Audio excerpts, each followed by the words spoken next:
Art of India, From Ancient Times to the Present, written by Haya Vint, narrated by Kara Miller.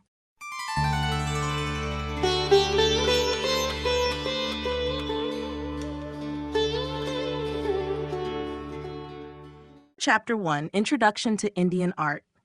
Indian art is a vast and diverse expression of the country's rich cultural and historical heritage.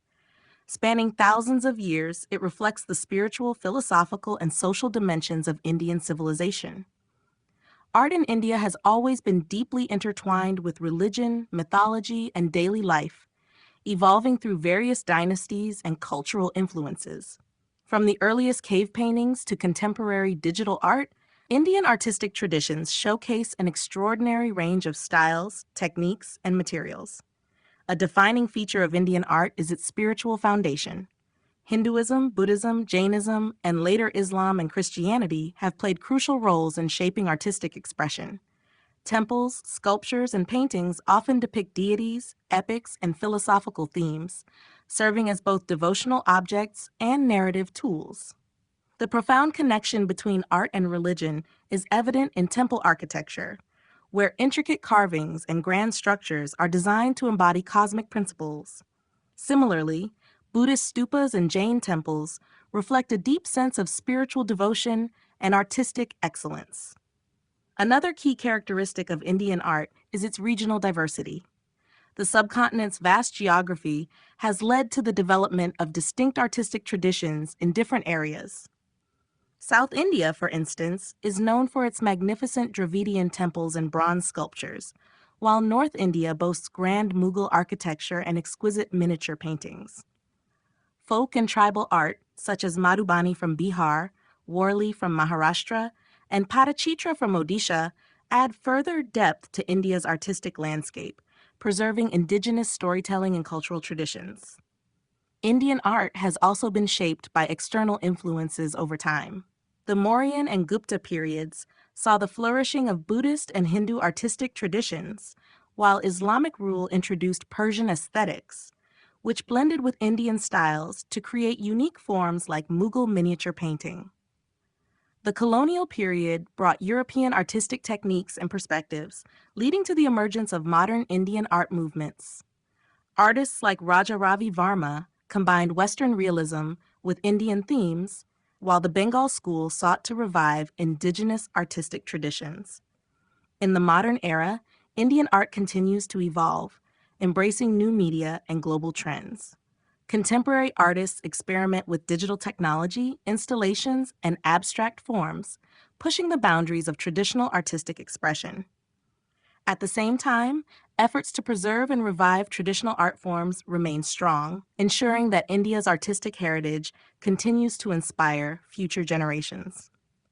As we explore the history of Indian art in the following chapters, we will uncover the rich visual narratives, architectural marvels, and cultural transformations that have shaped India's artistic identity from ancient times to the present. Defining Indian art, a cultural perspective. Indian art is an intricate tapestry woven with history, spirituality, and cultural diversity. It is not merely an aesthetic pursuit, but a reflection of the country's social, religious, and philosophical beliefs. Unlike Western traditions that often separate art from daily life, Indian art has been an integral part of rituals, storytelling, and devotion. From grand temple sculptures to humble folk paintings, every artistic expression in India carries deeper cultural significance, illustrating myths, epics, and the essence of human existence. A fundamental aspect of Indian art is its close relationship with religion. Hindu, Buddhist, and Jain traditions have profoundly influenced artistic expression, creating a visual language that communicates spiritual ideas. Temples, shrines, and sacred manuscripts are adorned with elaborate paintings and sculptures that depict gods, celestial beings, and scenes from religious texts. This deep connection with faith has given Indian art a unique identity, where form and symbolism work together to transcend the material world.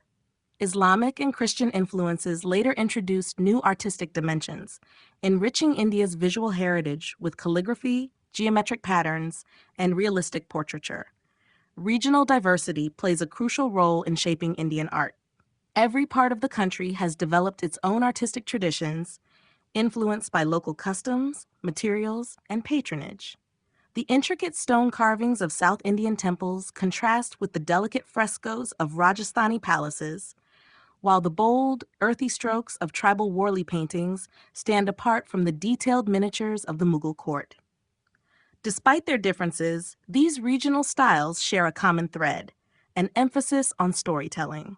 Whether through sculpture, painting, or dance, Indian art seeks to narrate the experiences of gods and mortals alike, creating a bridge between the mystical and the mundane. Another defining characteristic of Indian art is its use of symbolism.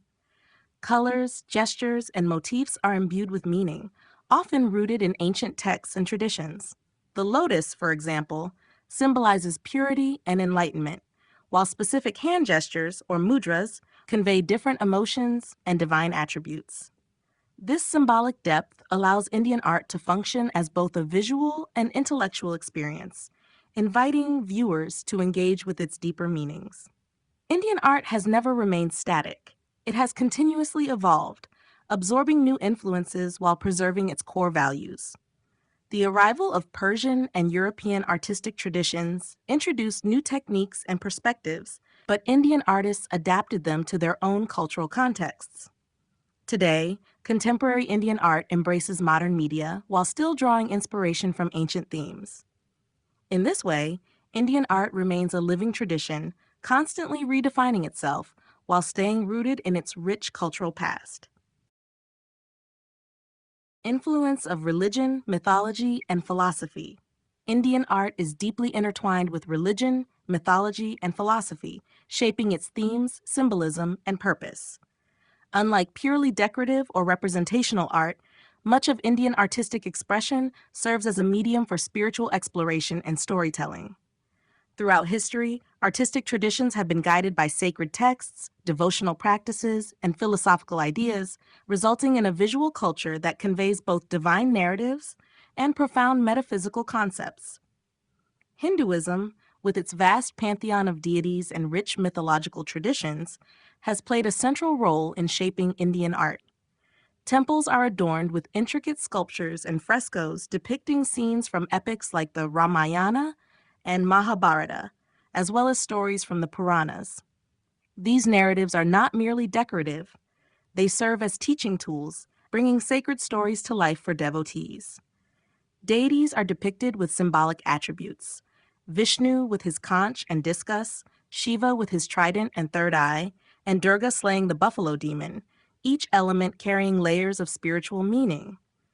The concept of bhakti devotion is central to Hindu artistic traditions, with sculptures, paintings, and dance forms serving as expressions of divine love and reverence. Buddhism and Jainism have also made significant contributions to Indian art, emphasizing themes of nonviolence, meditation, and spiritual liberation. Buddhist art, from the serene statues of the Buddha to the elaborate frescoes of Ajanta, embodies the philosophy of inner peace and enlightenment. The construction of stupas, such as the Great Stupa at Sanchi, serves both as a religious monument and an artistic marvel, symbolizing the path to nirvana. Jain art, with its meticulous attention to detail, reflects the religion's emphasis on purity and asceticism. Jain temples, such as those at Mount Abu, showcase exquisitely carved marble, illustrating devotion to non-materialistic ideals.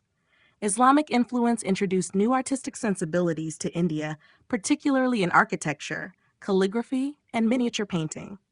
The Islamic emphasis on geometric patterns, arabesques, and intricate floral designs complemented Indian artistic traditions, leading to a unique fusion of styles.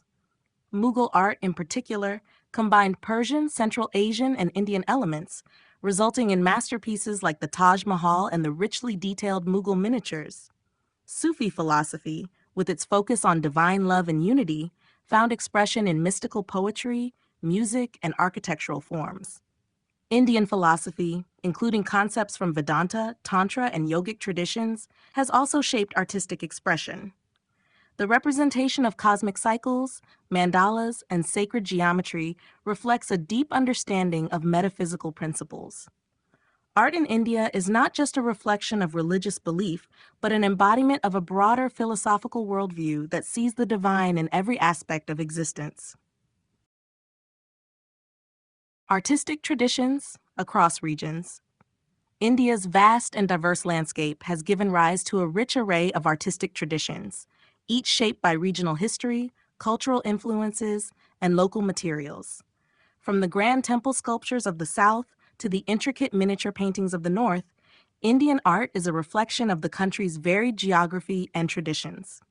Despite their differences, these artistic forms share a common emphasis on storytelling, spirituality, and craftsmanship. In North India, the Mughal influence played a significant role in shaping artistic traditions. Mughal miniature paintings, known for their intricate detailing and vibrant colors, flourished under royal patronage. These paintings depicted courtly life, historical battles, and literary themes, blending Persian techniques with Indian aesthetics. The region is also home to magnificent architectural wonders, including the Taj Mahal and the forts of Rajasthan, which showcase a fusion of Islamic, Persian, and Rajput styles. Rajput painting, another prominent tradition in the north, developed in the courts of Rajasthan and Himachal Pradesh, illustrating themes from Hindu epics and local folklore with bold colors and expressive figures. In contrast, South India is renowned for its temple architecture and bronze sculptures. The Dravidian temples of Tamil Nadu, such as the Brihadiswarar Temple and the Meenakshi Temple, are adorned with elaborate carvings that narrate stories from Hindu mythology. Chola bronzes, created using the lost wax casting technique, are celebrated for their graceful forms and spiritual depth, particularly the iconic representations of Nataraja, the cosmic dancer form of Shiva. South Indian painting traditions, such as Tanjore paintings, are characterized by their use of gold leaf and rich colors, often depicting gods and goddesses in a highly stylized manner. Eastern India has a long history of artistic excellence, with traditions deeply rooted in religious and folk expressions. The Odisha region is known for its exquisite Patachitra paintings, which depict scenes from Hindu mythology on cloth or dried palm leaves. The temples of Konark and Puri feature detailed stone carvings that reflect the artistic mastery of the region. Bengal, on the other hand, became a major center for modern Indian art during the colonial period, with the Bengal school playing a key role in reviving traditional themes in a contemporary style. Western India, particularly Gujarat and Rajasthan, is famous for its vibrant folk arts, including textile traditions like block printing, tie-dye, and embroidery. Warli painting, a tribal art form from Maharashtra, uses simple geometric patterns to depict daily life and spiritual themes. The region's architectural heritage includes the intricately carved stepwells and grand palaces of Jaipur and Udaipur, showcasing a blend of Rajput and Mughal influences. From the Himalayan monasteries, adorned with Buddhist murals, to the tribal art of central India, the country's artistic traditions remain deeply rooted in regional identity, continuously evolving while preserving their rich heritage.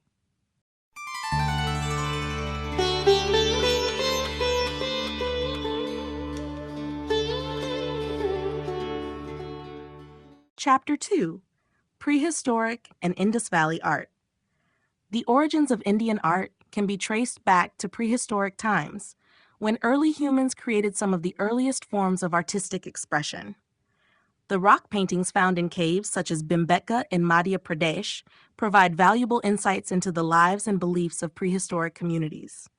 These paintings, dating back to the Upper Paleolithic period, depict scenes of hunting, dancing, and ritualistic activities, often using natural pigments like red and white ochre. The simplicity of these forms, along with their dynamic movement, suggests a deep connection between early humans and their environment. The artistic style of these cave paintings remained influential for centuries, with similar depictions continuing in folk and tribal art traditions. As civilization advanced, the Indus Valley Civilization, c. 2500 to 1900 BCE, emerged as one of the earliest urban cultures in the world, bringing with it a sophisticated artistic tradition. The art of this civilization reflects a high level of craftsmanship, particularly in sculpture, pottery, and seal carving. Among the most famous artifacts from this period is the bronze dancing girl statue, a small yet striking representation of a confident female figure. This sculpture, created using the lost wax technique, reveals an understanding of human anatomy and movement, suggesting that dance and performance held an important place in Indus society. Another remarkable example of Indus Valley artistry is the priest king statue, a steatite figure featuring intricate patterns on its clothing and an enigmatic expression. The precise function of such sculptures remains uncertain, but they indicate an advanced sense of aesthetics and possibly religious or political significance. The civilization also produced a vast number of terracotta figurines, many of which represent animals, deities, and everyday life, shedding light on the beliefs and domestic practices of the time. One of the most distinctive contributions of the Indus Valley civilization to Indian art is its seal carvings. These small, finely crafted seals, made of steatite and other materials, typically depict animals, deities, and undeciphered script. The most famous of these is the Pashupati seal, which portrays a horned figure seated in a yogic posture, surrounded by animals. Some scholars believe this figure represents an early form of Shiva, suggesting the roots of Hindu iconography can be traced back to this period. While the exact meanings and functions of many Indus Valley artworks remain a mystery, they provide a glimpse into a highly developed artistic culture. The artistic traditions established during this era laid the foundation for the visual and symbolic language that would continue to evolve in later Indian civilizations. Rock art and cave paintings. Rock art and cave paintings represent some of the earliest artistic expressions in India, offering a fascinating glimpse into the lives, beliefs, and creativity of prehistoric communities. Found in various regions across the country, these paintings primarily date back to the Upper Paleolithic, Mesolithic, and Neolithic periods, spanning thousands of years. The most significant discoveries come from sites like the Bhimbetka Caves in Madhya Pradesh, a UNESCO World Heritage Site that preserves an extensive collection of prehistoric artwork. These paintings, created using natural pigments such as red and white ochre, charcoal, and hematite, were applied to rock surfaces using fingers, brushes made of plant fibers, or directly with hands. The subjects of these artworks reflect the everyday experiences and spiritual world of early humans. Hunting scenes are among the most common depictions, showing human figures armed with bows, spears, and other weapons, often engaged in dynamic chases with animals such as deer, bison, and boars. These images suggest a deep connection between early humans and their environment, emphasizing the importance of hunting for survival. Apart from hunting scenes, the cave paintings also depict social and ritualistic activities. Dancing figures, communal gatherings, and scenes of celebration indicate that these early societies had structured social interactions and possibly ritualistic or religious practices. Some paintings show anthropomorphic figures with elaborate headgear and animal-like features, which may represent deities, shamans, or spiritual beings. These elements suggest that rock art was not merely decorative, but carried symbolic or ritualistic significance, possibly serving as a medium for storytelling, communication, or spiritual expression. The artistic style of these cave paintings varies across different time periods and regions. Early Paleolithic paintings are often simplistic, consisting of stick-like human figures and rudimentary animal forms. As time progressed, Mesolithic and Neolithic paintings became more detailed, incorporating more naturalistic representations of humans and animals. Some later paintings even depict domesticated animals, agricultural activities, and wheeled carts, indicating a shift in lifestyle from hunter-gatherers to settled farming communities. One of the remarkable aspects of Indian rock art is its continuity with later artistic traditions. Many tribal and folk art forms, such as Worli and Gone paintings, share stylistic similarities with prehistoric cave paintings, particularly in their use of geometric patterns and storytelling techniques. This suggests that the artistic legacy of early humans has persisted through generations. evolving while retaining its fundamental visual language. Rock art and cave paintings remain a crucial part of India's artistic heritage, providing valuable insights into the cultural and spiritual life of prehistoric societies. These ancient works of art serve as a bridge to the past, helping us understand how early humans perceived the world around them and expressed their place within it. Harappan seals and terracotta figurines. The art of the Harappan, or Indus Valley Civilization, c. 2500 to 1900 BCE, reflects a highly developed sense of aesthetics, craftsmanship, and symbolism. Among the most significant artistic contributions of this civilization are its seals and terracotta figurines, which provide valuable insights into the society, beliefs, and daily life of the time. These artifacts, discovered at sites like Harappa, Mohenjo-daro, and Dholavira, reveal a sophisticated artistic tradition that was both functional and expressive. Harappan seals are among the most distinctive and well-known artifacts of this civilization. Made primarily from steatite, these small, square-shaped seals feature finely carved animal motifs, human figures, and an undeciphered script. The most famous of these is the Pashupati seal, which depicts a horned figure sitting in a yogic posture, surrounded by animals. Some scholars believe this figure represents an early form of Shiva, suggesting that elements of Hindu religious symbolism can be traced back to the Indus Valley period. Other seals portray animals such as bulls, elephants, rhinoceroses, and unicorn-like creatures, which may have held religious or cultural significance. These seals were likely used for commercial purposes, as they were often found with traces of cord impressions, indicating that they may have been stamped onto trade goods or documents. Their widespread discovery in Mesopotamia and other distant regions suggests that the Harappans engaged in long-distance trade and cultural exchange. In addition to seals, terracotta figurines form an essential part of Harappan artistic expression. These small, handcrafted sculptures primarily depict female figures, often referred to as mother goddesses. These figurines, with their elaborate headdresses, jewelry, and exaggerated feminine features, suggest a strong association with fertility and motherhood. Many scholars believe they were used in religious or fertility-related rituals, indicating the possible worship of a mother goddess deity. Other terracotta figures depict animals such as bulls, dogs, monkeys, and birds, highlighting the close relationship between Harappan society and the natural world. Some terracotta figurines also represent male figures, often with intricate hairstyles and ornaments, suggesting that personal adornment and fashion were important aspects of Harappan culture.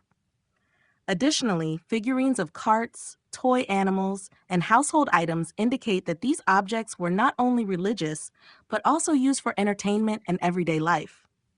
The craftsmanship of these figurines, despite being made with simple tools, demonstrates a keen attention to detail and artistic skill. The seals and terracotta figurines of the Harappan civilization provide a glimpse into the artistic and cultural achievements of one of the world's earliest urban societies. While much about their meaning remains speculative, these artifacts continue to be valuable sources of information about the beliefs, economy, and daily life of the Indus Valley people. Urban planning and architectural elements.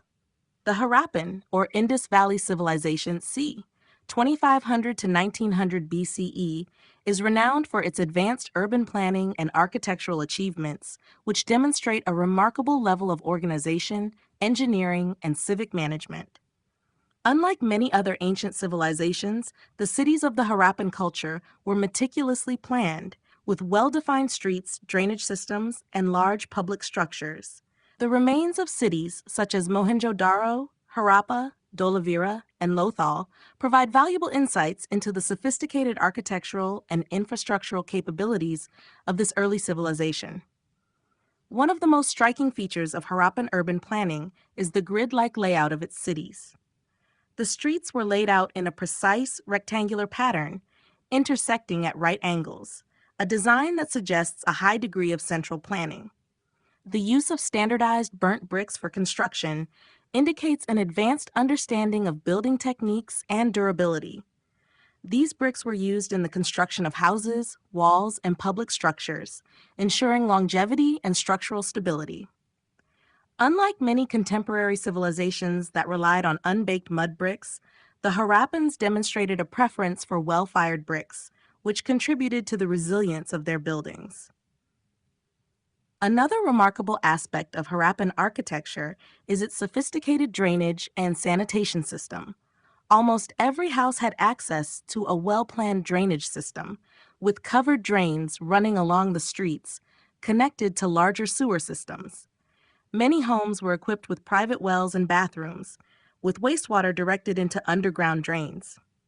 This emphasis on sanitation and hygiene was unparalleled in other ancient civilizations and highlights the Harappans' concern for public health and urban cleanliness. Among the most significant architectural structures found in Harappan cities is the Great Bath at Mohenjo-daro. This large, rectangular water tank, built with carefully fitted bricks and a waterproof bitumen lining, suggests that water played an important role in ritualistic or communal activities. The presence of steps leading into the bath and adjacent rooms indicates that it may have been used for religious purification or social gatherings. The Great Bath remains one of the most iconic architectural features of the Indus Valley civilization, demonstrating both engineering skill and an advanced understanding of water management. Public and administrative buildings, such as granaries and assembly halls, further reflect the organizational efficiency of Harappan society. Granaries, found in both Mohenjo-daro and Harappa, suggest the presence of a well-planned system for food storage and distribution. Platforms and large pillared halls indicate the existence of communal or administrative centers where decisions may have been made regarding trade, governance, or social matters. The urban planning and architectural elements of the Harappan civilization highlight its remarkable achievements in city design, infrastructure, and civil engineering. These innovations set a foundation for later urban developments in the Indian subcontinent, influencing architectural practices for centuries to come.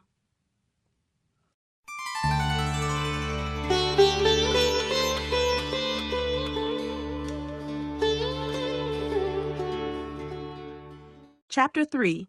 The Maurya and Shunga Periods. The Maurya and Shunga periods, c. 322 BCE to 73 BCE, mark significant developments in Indian art and architecture, reflecting the political, religious, and cultural transformations of the time. Under the Maurya dynasty, particularly during the reign of Emperor Ashoka, 262-32 BCE, art flourished as a means of spreading Buddhist ideals and imperial authority. The subsequent Shunga period, which followed the fall of the Mauryas, saw a revival of indigenous artistic traditions, with a stronger emphasis on Hindu and folk elements. One of the most remarkable contributions of the Maurya period was its advancement in stone architecture and sculpture. Ashoka, a great patron of Buddhism, commissioned the construction of monumental pillars inscribed with edicts promoting Dharma, moral law. These Ashokan pillars, made of polished sandstone, stand as some of the earliest surviving examples of Indian monumental stone art. The most famous of these is the lion capital of Sarnath, which features 4 intricately carved lions standing back to back. This symbol, now India's national emblem, represents strength, unity, and the spread of Buddhist teachings. The Mauryan artisans also created highly polished stone sculptures, such as the figure of the Yaksha from Parkham, demonstrating a blend of royal and folk artistic influences. Rock-cut architecture also emerged during the Maurya period, particularly in the form of caves used as monastic dwellings. The Barabar and Nagarjuni caves in Bihar, with their precisely cut interiors and highly polished surfaces, were commissioned by Ashoka for the Ajivika sect. These caves represent some of the earliest examples of rock-cut architecture in India, setting the stage for later developments in Buddhist cave complexes such as Ajanta and Ellora. With the decline of the Maurya dynasty, the Shunga period, c. 185 to 73 BCE, saw a shift in artistic expression, moving away from the rigid grandeur of Mauryan art toward a more dynamic and indigenous style. The Shunga rulers, who were patrons of Hinduism, oversaw the construction of important religious structures, including the expansion of the Great Stupa at Sanchi. The Toranas, gateway carvings of Sanchi, which were added during the Shunga period, are adorned with intricate depictions of Jataka tales, stories of the Buddha's past lives, and lively human and animal figures. These carvings exhibit a more naturalistic approach compared to the formal style of Mauryan art. The Shunga period also witnessed the development of terracotta art, with small figurines depicting deities, animals, and everyday life. This artistic shift reflected a greater engagement with popular religious traditions, foreshadowing the later emergence of narrative sculpture in Indian temple art. Together, the Maurya and Shunga periods laid the foundation for the rich artistic heritage that would continue to evolve in subsequent centuries. Ashokan pillars and stupas. The reign of Emperor Ashoka, 268 to 232 BCE, marked a significant shift in Indian art and architecture, particularly through the construction of Ashokan pillars and stupas. These structures, built across the vast Mauryan Empire, served both religious and political purposes, reflecting Ashoka's commitment to Buddhism and his efforts to unify his diverse empire through shared cultural and moral values. Ashokan pillars are among the most distinctive architectural achievements of the Mauryan period. These monolithic columns, carved from a single piece of finely polished sandstone, were erected in various locations to disseminate Ashoka's edicts, which emphasized nonviolence, religious tolerance, and dharma, moral law. Each pillar stands between 40 and 50 feet high and is inscribed with messages in Brahmi script, written in the Prakrit language. The inscriptions provide valuable historical insights into Ashoka's governance and his promotion of Buddhist principles. The capitals of these pillars are adorned with elaborately carved animal figures, such as lions, elephants, and bulls, which symbolize strength, leadership, and spiritual awakening. The most famous of these is the lion capital of Sarnath, featuring 4 majestic lions seated back-to-back on a circular abacus decorated with dharma wheels and animal motifs. This capital, now the national emblem of India, represents the spread of Buddhism and the unity of Ashoka's empire.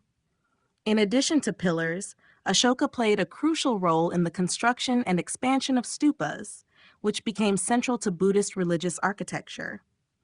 Stupas are large, dome-shaped structures built to house sacred relics, such as the remains of the Buddha or other revered figures.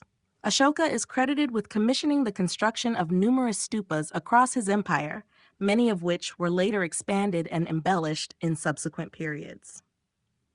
The Great Stupa at Sanchi, one of the most well-preserved examples, was originally built under Ashoka and later enlarged during the Shunga period. The stupa features a massive hemispherical dome, symbolizing the cosmic order, and is surrounded by intricately carved toranas, gateway arches, that depict scenes from the Buddha's life and Jataka tales.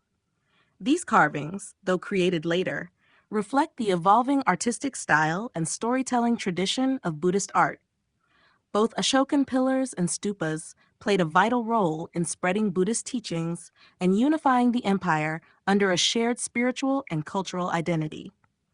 They also marked a transition in Indian architecture from temporary wooden structures to more enduring stone monuments. The legacy of these structures continues to influence Buddhist architecture across Asia, solidifying their place as some of the most significant contributions of the Mauryan era.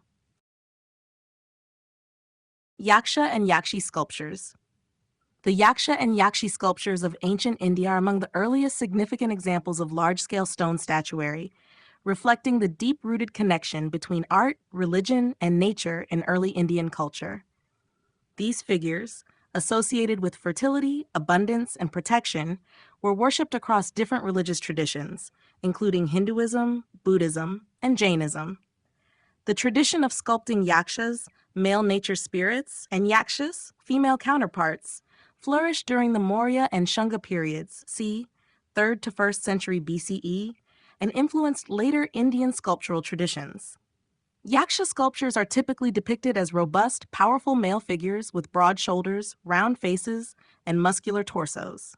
They exude an aura of strength and authority, often standing in an erect posture with a dignified expression. One of the most famous examples is the Yaksha figure from Parkam, near Mathura, dating to the 2nd century BCE. This statue, carved from red sandstone, showcases the distinct Mauryan early Shunga style with its polished surface and massive proportions. Some Yaksha figures are also depicted holding money bags, reinforcing their association with wealth and prosperity. Their widespread presence at religious and secular sites suggests that they were revered as guardian deities and protectors of treasure troves, water bodies, and sacred groves. Yakshi sculptures, in contrast, emphasize grace, sensuality, and fertility. They are often depicted as voluptuous female figures with exaggerated curves, adorned with elaborate jewelry and intricate hairstyles. These sculptures embody the idealized beauty of the time, with their fluid postures and dynamic compositions. A well-known example is the Yakshi from the Didarganj region in Bihar, often referred to as the Didarganj Yakshi.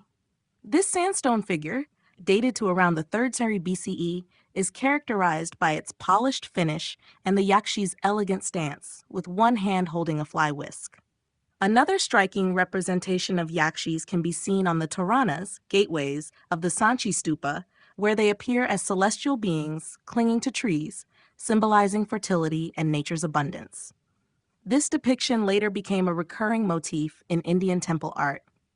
The presence of Yaksha and Yakshi sculptures in sacred spaces suggests that these deities were deeply integrated into early religious practices, even before the dominance of structured religious iconography in Buddhism, Hinduism, and Jainism.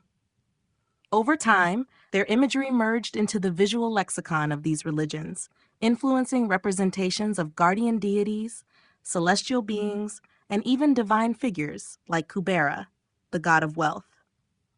The Yaksha and Yakshi sculptures serve as an important link between folk traditions and the evolution of classical Indian art. Their enduring appeal, rich symbolism, and aesthetic beauty make them vital components of India's sculptural heritage. Buddhist and Jain artistic expressions. The artistic traditions of Buddhism and Jainism played a crucial role in shaping early Indian art, leaving behind a rich legacy of sculptures, stupas, cave temples, and intricate carvings. Both religious traditions emphasize nonviolence, spiritual liberation, and ascetic ideals, but their artistic expressions developed in unique ways, reflecting their distinct philosophical and devotional needs. The Maurya, Shunga, Kushan, and Gupta periods saw the flourishing of Buddhist and Jain art, which later spread across Asia, influencing artistic traditions beyond India. Buddhist art initially emerged in the form of symbolic representations rather than direct depictions of the Buddha. During the early phase, particularly in the Mauryan and Shunga periods, Buddhist art relied on aniconic symbols such as the Bodhi tree, enlightenment, the wheel, Dharma, the stupa, nirvana, and the footprints of the Buddha. Stupas became central to Buddhist architecture, serving as reliquaries for sacred remains and sites of worship. The Great Stupa at Sanchi, originally commissioned by Ashoka and expanded during the Shunga period, exemplifies early Buddhist artistic expression with its intricately carved toranas, gateways, that narrate Jaka tales, stories of the Buddha's past lives, through elaborate reliefs. By the Kushan period, 1st to 3rd century CE, Buddhist art transitioned to anthropomorphic representations of the Buddha, influenced by the Gandhara and Mathura schools of art. The Gandhara school, inspired by Greco-Roman artistic styles, depicted the Buddha with flowing robes, wavy hair, and a serene expression. In contrast, the Mathura school, rooted in indigenous traditions, portrayed the Buddha with a more robust, idealized body and symbolic hand gestures, mudras. This period also saw the emergence of bodhisattva images, figures who delayed their enlightenment to guide others on the spiritual path. Jain artistic expression, like Buddhist art, emphasized the depiction of spiritual figures and sacred spaces. Jain art is known for its highly detailed iconography of the Tirthankaras, spiritual teachers in meditative postures, with elongated bodies and serene, expressionless faces, symbolizing detachment. Unlike Buddhist images, Jain Tirthankaras are often depicted without ornaments, reflecting their ascetic ideals.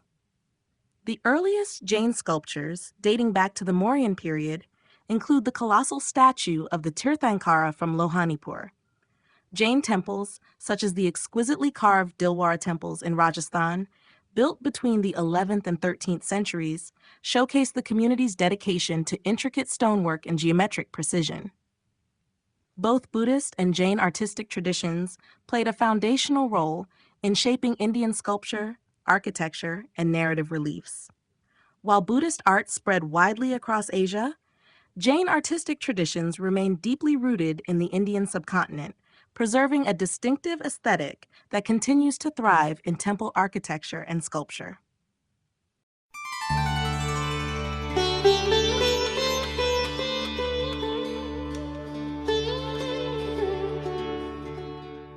Chapter 4: The Golden Age of Gupta Art.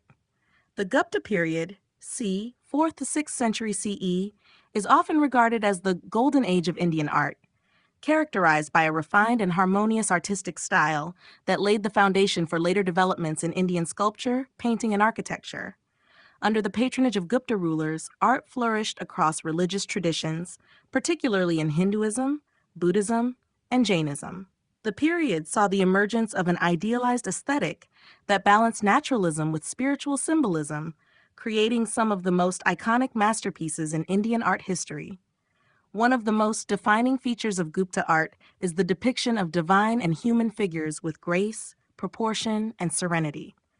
Sculptures from this period exhibit a perfect blend of realism and idealism, with soft facial expressions, fluid drapery, and elegant postures. The images of Hindu deities such as Vishnu, Shiva, and Devi became more standardized, with well-defined iconographic attributes. A notable example is the Standing Buddha from Sarnath, which embodies the classical Gupta style with its smooth contours, downcast eyes, and subtle smile that conveys inner peace. This aesthetic became the model for Buddhist art in Southeast Asia and beyond. Gupta architecture also saw significant advancements, particularly in the construction of temples.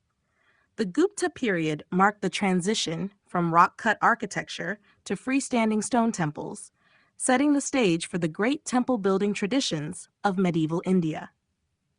The Dashavatara temple at Deoghar, dedicated to Vishnu, is one of the earliest surviving examples of a shikara tower over the sanctum, a feature that would become a hallmark of North Indian temple architecture. The temple's intricately carved panels narrate stories from Hindu mythology, showcasing the Gupta mastery of sculptural relief. Painting flourished during this period as well, with the Ajanta caves preserving some of the finest surviving examples of Gupta-era murals. These Buddhist cave paintings depict scenes from the Jataka tales, illustrating the previous lives of the Buddha with remarkable detail and emotional depth. The soft modeling of figures, delicate use of shading, and vibrant color palettes reflect a sophisticated understanding of human expression and movement. Gupta coinage also reflected the artistic excellence of the period, featuring finely detailed images of kings and deities, often accompanied by inscriptions in Sanskrit. These coins provide valuable insights into the political and religious landscape of the time. The artistic achievements of the Gupta period had a lasting influence on Indian and Asian art. The refinement of sculptural techniques, the evolution of temple architecture, and the development of narrative painting during this era created a legacy that continued to shape Indian artistic traditions for centuries to come. Evolution of Hindu temple architecture.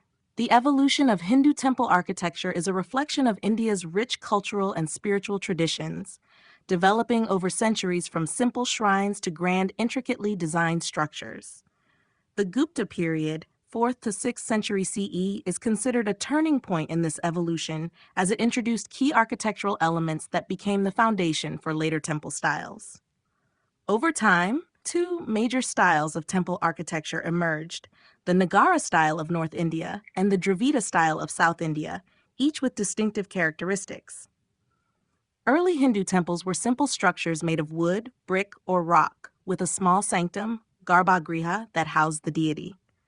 The Gupta period marked the transition to stone-built temples and introduced essential architectural features such as the Shikara, tower, and Mandapa, pillared hall. The Dashavara temple at Deogar, dedicated to Vishnu, is one of the earliest known temples with a tower-like structure above the sanctum, setting the stage for future developments. These early temples also featured sculptural panels depicting Hindu mythology, emphasizing narrative storytelling through art. As temple architecture evolved, regional styles became more distinct. The Nagara style, dominant in North India, is characterized by a beehive-shaped shikara, a square sanctum, and multiple mandapas arranged in a linear sequence. Temples such as the Kandarya Mahadev Temple at Khajuraho, 10th to 11th century CE, exemplify the mature Nagara style with their towering spires, ornate carvings, and erotic sculptures symbolizing divine union and cosmic energy. The Nagara style also includes subcategories such as the Latina, Shekari, and Bhumija types, each with variations in tower design and ornamentation. In South India, the Dravida style developed with distinct architectural elements such as the Vimana pyramidal tower, pillared halls, and massive gateway towers called gopurams. The early rock-cut temples of Mahabalipuram, 7th century CE, and the structural temples of the Chola dynasty, such as the Brihadiswara temple at Thanjavur, 11th century CE, represent the grandeur of Dravida architecture. The temples were often built as expansive complexes, with multiple shrines, water tanks, and elaborate corridors, reflecting the importance of temple worship in South Indian society. A third style, the Vasara style, emerged as a fusion of Nagara and Dravida elements in the Deccan region. The temples of the Chalukya and Hoysala dynasties, such as the Hoysalswara temple at Halabidu, showcase this blend with their star-shaped sanctums, intricately carved pillars, and richly ornamented exteriors.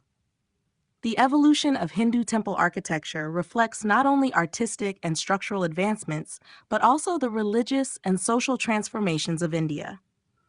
Temples became cultural centers, housing art, music, and dance, and their architectural brilliance continues to inspire awe and devotion to this day. Ajanta and Ellora cave paintings. The Ajanta and Ellora caves stand as remarkable testaments to India's rich artistic and religious heritage. These rock-cut cave complexes, located in Maharashtra, are celebrated for their exquisite paintings and sculptures, which provide a glimpse into the artistic, cultural, and spiritual life of ancient India. While the Ajanta caves are renowned for their vibrant murals depicting Buddhist themes, the Ellora caves showcase a fusion of Hindu, Buddhist, and Jain artistic traditions, highlighting the religious diversity of the period. The Ajanta caves, dating from the 2nd century BCE to the 5th to 6th century CE, were primarily created under the patronage of the Satavahana and Vakataka rulers. These caves, numbering around 30, are carved into a horseshoe-shaped cliff and served as monastic retreats for Buddhist monks. The paintings at Ajanta are among the finest surviving examples of ancient Indian art, illustrating episodes from the Jataka tales, which narrate the past lives of the Buddha. The murals depict scenes of compassion, devotion, and moral teachings with remarkable skill, using natural pigments and intricate shading techniques to create depth and realism. Figures are rendered with graceful expressions, flowing garments, and delicate gestures, demonstrating an advanced understanding of human form and emotion. The famous Bodhisattva Padmapani painting in Cave 1 exemplifies the mastery of Ajanta artists, capturing a sense of serenity and spiritual radiance. In contrast, the Ellora caves, constructed between the 6th and 10th century CE, represent a confluence of three major religious traditions: Buddhism, Hinduism, and Jainism. Unlike Ajanta, which is primarily known for its paintings, Ellora is famous for its monumental rock-cut architecture and sculptural grandeur. The Hindu caves, particularly the Kailasa Temple, Cave 16, are an extraordinary achievement in rock excavation, carved from a single rock to resemble a freestanding temple. The Buddhist caves feature large, intricately sculpted prayer halls and monastic cells, while the Jain caves are known for their detailed carvings and emphasis on ascetic themes. Though Ellora has fewer surviving murals compared to Ajanta, traces of paintings in some caves suggest that they once had richly adorned interiors. The artistic techniques employed at Ajanta and Ellora reveal a sophisticated use of perspective, naturalism, and narrative composition. The paintings at Ajanta, in particular, influenced later Indian and Southeast Asian artistic traditions, setting a standard for mural art in temple and palace interiors. These caves remain UNESCO World Heritage Sites, attracting scholars, artists, and visitors from around the world, offering an enduring legacy of India's artistic brilliance and spiritual devotion. Classical sculptures of the Gupta era. The Gupta period, 4th to 6th century CE, is widely regarded as the golden age of Indian art, and its sculptures exemplify a refined aesthetic that balanced idealized beauty with spiritual depth. During this time, Indian sculpture evolved into a distinct classical style characterized by graceful proportions, serene facial expressions, and intricate detailing. Influenced by religious traditions, particularly Hinduism, Buddhism, and Jainism, Gupta-era sculptures played a crucial role in shaping the visual language of Indian art for centuries to come. One of the most remarkable features of Gupta sculptures is their sense of harmony and naturalism. Unlike the earlier, more rigid forms of the Maurya and Kushan periods, Gupta sculptures exhibit fluidity in posture and a softness in facial features. The figures are often depicted with slender, well-proportioned bodies, slightly bent in the tribhanga, triple bend posture, which conveys movement and elegance. Their expressions are calm and meditative, reflecting spiritual transcendence rather than mere physical beauty. Buddhist sculptures from this period, especially those from Sarnath and Mathura, showcase the classic Gupta style. The standing and seated Buddha figures from Sarnath are among the most iconic representations, featuring elongated limbs, finely carved drapery, and a gentle, introspective smile. Unlike earlier Gandhara Buddhas, which were influenced by Greco-Roman art, the Gupta Buddhas emphasize spiritual presence over physical realism. The absence of excessive ornamentation and the smooth, flowing robes create an impression of purity and divine radiance. Hindu sculptures also flourished during the Gupta era, with deities like Vishnu, Shiva, and Devi receiving highly stylized and symbolic representations. One of the most famous examples is the Udayagiri Varaha panel, depicting Vishnu's boar incarnation lifting the earth goddess from the cosmic ocean. This massive relief, carved directly into a rock face, demonstrates the Gupta sculptor's ability to convey dynamic movement and narrative depth. Another significant piece is the Ekamukha Shiva Linga, one-faced Shiva, from Mathura, where the deity's serene face emerges from a cylindrical form, symbolizing the infinite nature of Shiva. Jain sculptures from the Gupta period also reflect the same refinement, often portraying Tirthankaras in meditative postures with highly polished surfaces. The sculptures maintain the minimalist aesthetic of Jain religious ideals, with little ornamentation and a focus on ascetic purity. The classical style of Gupta sculpture set a lasting precedent for later artistic traditions in India and beyond. Its emphasis on idealized beauty, spiritual grace, and balanced proportions influenced temple art, stone carvings, and bronzes across South and Southeast Asia, cementing the Gupta era as a defining moment in the history of Indian sculpture.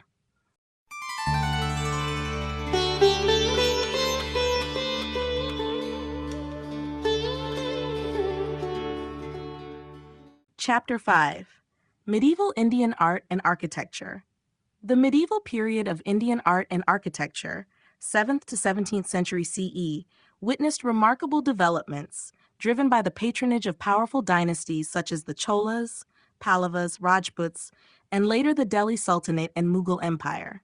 This era saw the expansion of temple architecture, advancements in sculptural techniques, and the introduction of Indo-Islamic artistic traditions, leading to a dynamic fusion of styles that shaped India's architectural and artistic landscape.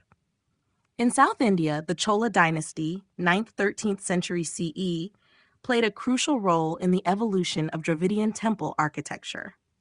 The Bridiswarar temple at Thanjavur, built by Rajaraja Chola I in the 11th century, is a masterpiece of this period. Featuring a towering Vimana temple tower, intricate carvings, and grand pillared halls, it exemplifies the sophistication of Chola architectural design. The Cholas were also known for their exquisite bronze sculptures, particularly of Hindu deities like Nataraja, Shiva as the cosmic dancer, which displayed a perfect balance between movement and divinity. In North India, the Rajput kingdoms patronized the Nagara style of temple architecture. Temples such as the Kandarya Mahadev Temple in Khajuraho, built by the Chandela rulers in the 10th 11th century, represent the pinnacle of this style, adorned with detailed carvings of gods, celestial beings, and symbolic erotic sculptures that celebrate divine creation and cosmic energy. The Sun Temple at Konark, built in the 13th century, is another striking example, designed in the form of a colossal chariot with elaborately sculpted wheels and horses. The arrival of Islamic rule in India introduced new artistic influences, leading to the emergence of Indo-Islamic architecture. The Delhi Sultanate, 13th to 16th century, constructed iconic structures such as the Qutub Minar, a towering minaret built from red sandstone and marble, and the Alai Darwaza, which showcased intricate geometric and arabesque patterns, calligraphy, and domes. Unlike Hindu temples, which were adorned with figurative sculptures, Islamic architecture emphasized symmetry, intricate tile work, and ornamental inscriptions. The Mughal era, 16th to 18th century, marked the zenith of medieval Indian architecture, blending Persian, Turkish, and Indian styles into a distinct aesthetic. Monumental structures like Humayun's tomb, the Jama Masjid, and the Taj Mahal exemplify the grandeur and refinement of Mughal artistry. The Taj Mahal, commissioned by Emperor Shah Jahan in memory of his wife Mumtaz Mahal, is particularly renowned for its white marble facade, inlay work of semi-precious stones, and harmonious proportions. Mughal miniature paintings also flourished, depicting courtly life, mythology, and nature with exquisite detailing. Medieval Indian art and architecture reflect the cultural diversity and artistic ingenuity of the time. From grand temples to magnificent forts and palaces, the period's artistic achievements laid the groundwork for India's architectural heritage, influencing styles well into the modern era. Chola bronzes and South Indian temple art.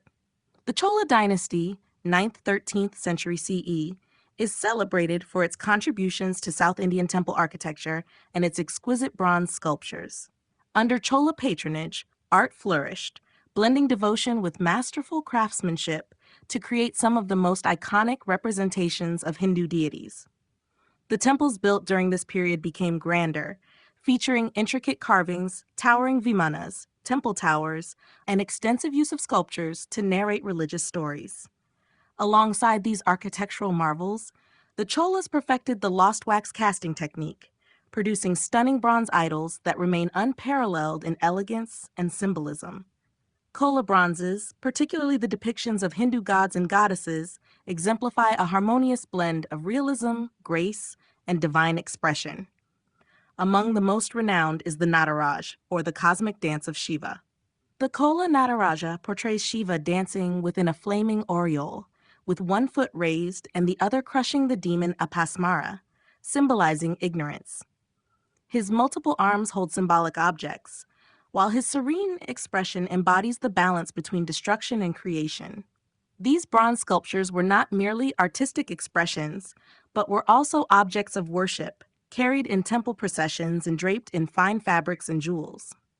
The temples of the Chola period, such as the Bridiswarar temple at Thanjavur, exemplify the grandeur of South Indian temple architecture. Built by Rajaraja Chola I in the 11th century, this temple features a massive vimana that rises 216 feet, making it one of the tallest temple towers of its time.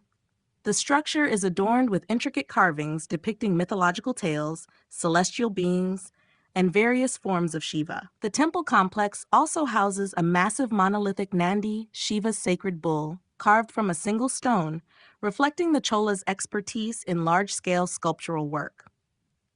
Another hallmark of South Indian temple art is the use of elaborate mandapas, pillared halls, gopurams, gateway towers, and intricately sculpted temple walls. The sculptures often depict stories from Hindu epics such as the Ramayana and Mahabharata, as well as intricate representations of gods, goddesses, and celestial dancers. The Cholas also pioneered the concept of temple inscriptions, detailing temple rituals, donations, and historical events, providing invaluable records of the period. The artistic and architectural achievements of the Cholas left a lasting legacy, influencing temple designs across South India and beyond. The tradition of bronze casting continued in later centuries, with artisans preserving the lost wax technique to create devotional icons. Even today, Chola bronzes are revered for their spiritual significance and artistic brilliance, standing as timeless masterpieces of Indian craftsmanship. Rajput and Pala miniature paintings. Rajput and Pala miniature paintings represent two distinct yet significant artistic traditions that flourished in medieval India. While Pala paintings, 8th–12th century CE, were rooted in Buddhist traditions of Eastern India, Rajput paintings, 16th to 19th century CE, reflected the vibrant cultural and religious life of the princely states of Rajasthan and the Himalayan regions. Both styles exhibit meticulous detailing, vivid colors, and a deep connection to spirituality, mythology, and nature. The Pala school of miniature painting developed in Bengal and Bihar under the patronage of the Pala dynasty, which was a strong supporter of Mahayana and Vajrayana Buddhism. These paintings, primarily executed on palm leaf manuscripts, depicted Buddhist deities, bodhisattvas, and scenes from sacred texts such as the Prajnaparamita and Jataka tales. Pala miniatures are characterized by their fluid lines, delicate brushwork, and earthy tones, with a focus on elegance and spiritual expression.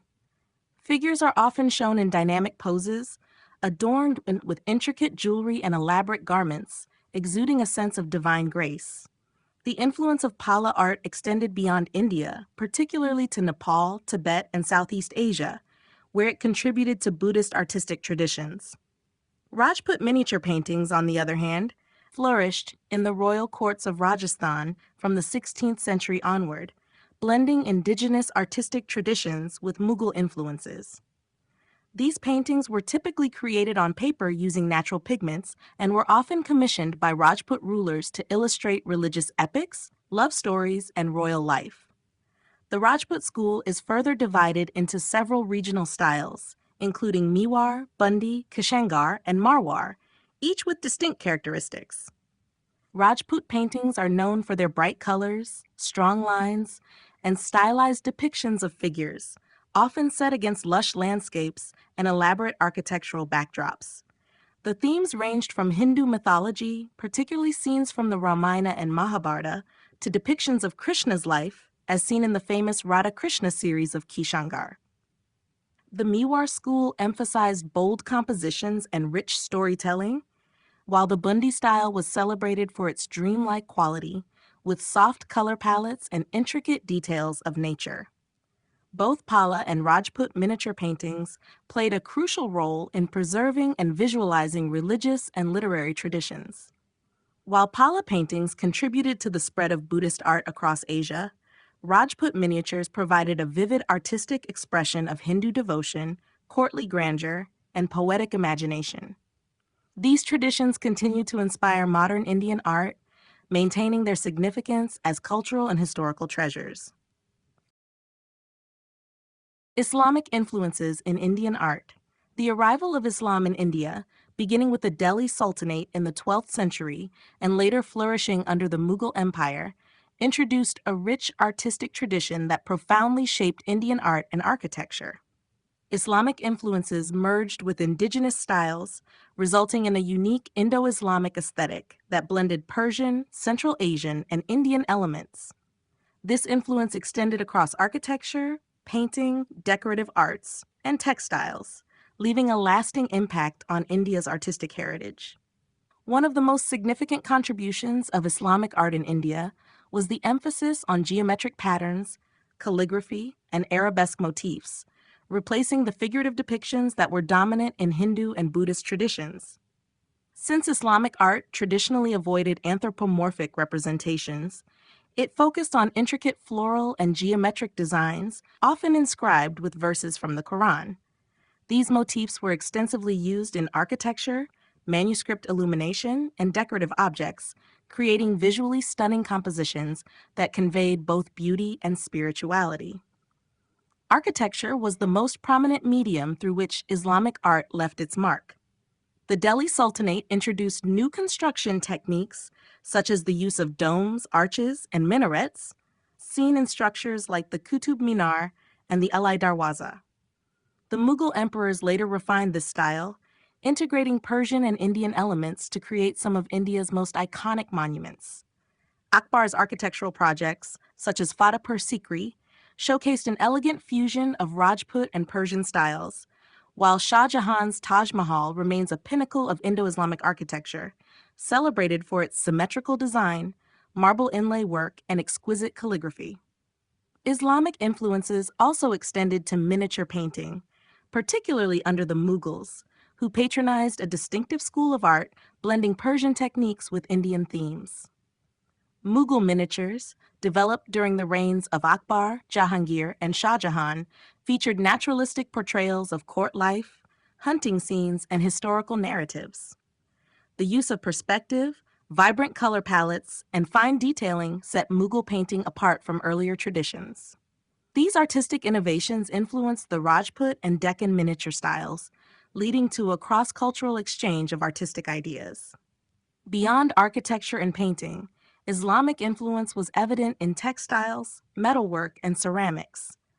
Intricate carpet weaving, luxurious brocades, and inlaid metal artifacts became highly sought after, reflecting a fusion of Persian and Indian craftsmanship.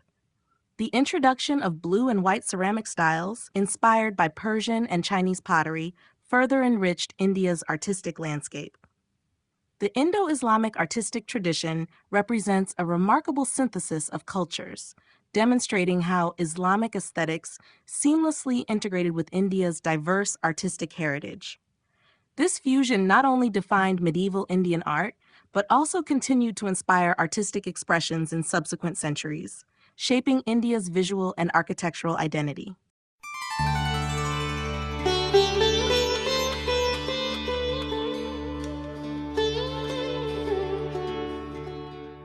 Chapter 6: The Mughal and Deccan Schools of Art. The Mughal and Deccan schools of art emerged as two of the most refined artistic traditions in medieval India, flourishing under royal patronage from the 16th to the 18th centuries. While both were influenced by Persian artistic traditions, they developed distinct characteristics that reflected the unique cultural and political environments of their respective regions. The Mughal school, centered in North India, was known for its realism, intricate detailing, and grandeur, whereas the Deccan school, rooted in the courts of the Deccan Sultanates, displayed a more decorative and imaginative approach, blending Persian, Indian, and even European elements. The Mughal school of art reached its zenith under Emperor Akbar, who established royal ateliers and invited artists from Persia and India to work together. This fusion led to a highly sophisticated style characterized by fine brushwork, vibrant colors, and an emphasis on depth and perspective. Mughal miniatures often depicted historical events, courtly life, hunting scenes, and portraits of emperors with remarkable realism. Under Jahangir, the school evolved further, emphasizing naturalistic depictions of flora, fauna, and portraiture with intricate shading and three-dimensionality. Shah Jahan's reign saw the refinement of the style, often focusing on themes of romance, poetry, and architectural grandeur, mirroring the opulence of the Taj Mahal. In contrast, the Deccan school of art flourished in the courts of the Deccan Sultanates, including Bijapur, Golconda, and Ahmednagar. Unlike the formal realism of Mughal paintings, Deccan miniatures were characterized by their dreamlike compositions, bold color schemes, and highly decorative elements. Figures were often elongated with exaggerated features, set against fantastical landscapes with rich golden backgrounds.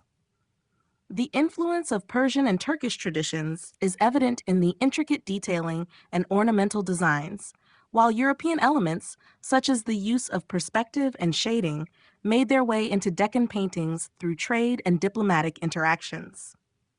One of the most famous examples of Deccan art is the portrait of Sultan Muhammad Adil Shah of Bijapur, which showcases the signature style of exaggerated proportions and lavish ornamentation. Another striking example is the Ragamala series, which depicts musical modes personified as human figures, blending artistic imagination with poetic expression. Deccan paintings also so frequently incorporated elements of Hindu mythology, showcasing a unique syncretism rarely seen in Mughal works. The Mughal and Deccan schools of art, though distinct, contributed immensely to the evolution of Indian painting and aesthetics. Their influence extended beyond their respective regions, shaping later artistic traditions, including Rajput miniatures and colonial-era Indian art. Today, these masterpieces continue to be celebrated for their exquisite craftsmanship and cultural significance, preserving the artistic legacy of medieval India. Mughal miniature paintings and court art. Mughal miniature paintings represent one of the most refined artistic traditions of medieval India, flourishing under the patronage of the Mughal emperors from the 16th to the 18th centuries.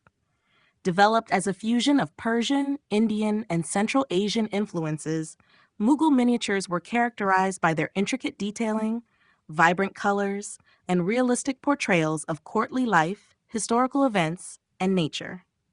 These paintings were typically produced in royal ateliers by highly skilled artists who specialized in different aspects of the artwork, such as outlining, coloring, and detailing. The foundation of the Mughal school of miniature painting was laid during the reign of Emperor Akbar, who invited Persian artists to his court while encouraging indigenous Indian artists to contribute their own styles. Akbar's atelier produced illustrated manuscripts of Persian and Indian epics, including the Hamza-Nama, which depicted the legendary adventures of Amir Hamza. These paintings introduced bold compositions, dynamic figures, and expressive gestures, setting the foundation for Mughal artistic traditions. Under Emperor Jahangir, Mughal miniature painting reached new heights, with a strong emphasis on naturalism and portraiture. Jahangir had a deep appreciation for art and commissioned highly detailed portraits of himself, courtiers, and foreign dignitaries. The level of precision in these paintings was remarkable, with artists paying close attention to facial expressions, fabric textures, and even individual strands of hair. Jahangir also encouraged the depiction of flora and fauna, leading to exquisite botanical and zoological illustrations that showcased the Mughal artist's observational skills. During the reign of Shah Jahan, the Mughal miniature style became even more refined, reflecting the grandeur of the imperial court. Paintings from this period often depicted scenes of courtly leisure, royal processions and celebrations, rendered with soft color palettes and highly detailed ornamentation. The emphasis on architectural elements in these miniatures paralleled the development of Mughal architecture, particularly the grandeur of the Taj Mahal. The later Mughal period under Aurangzeb, however, saw a decline in royal patronage for the arts, leading to the gradual fading of the imperial atelier. Apart from historical narratives and portraits, Mughal miniatures also illustrated literary works, such as the Razmnama, a Persian translation of the Mahabharata, and the Pacha-Nama, a chronicle of Shah Jahan's reign. These works combine storytelling with intricate artistry, reflecting the Mughal interest in blending cultural traditions. The influence of Mughal miniature paintings extended beyond the empire, inspiring Rajput and Deccan schools of art. Today, these exquisite miniatures remain celebrated for their artistic brilliance, serving as invaluable records of Mughal culture, politics, and aesthetics. Deccan Sultanate architecture and paintings. The Deccan Sultanates, which ruled over parts of South and Central India between the 14th and 17th centuries, developed a unique artistic and architectural style that blended Persian, Turkish, and indigenous Indian influences. The five main sultanates, Bijapur, Golconda, Ahmadnagar, Bidar, and Berar, each contributed to the rich cultural landscape of the Deccan, leaving behind monumental structures and exquisite paintings that reflected their cosmopolitan outlook and artistic innovation. Deccan Sultanate architecture is distinguished by its use of domes, arches, intricate stucco decorations, and expansive courtyards. The rulers adapted Persian and Central Asian architectural traditions to suit the Indian environment, incorporating elements such as vaulted ceilings, ornate minarets, and geometric tile work.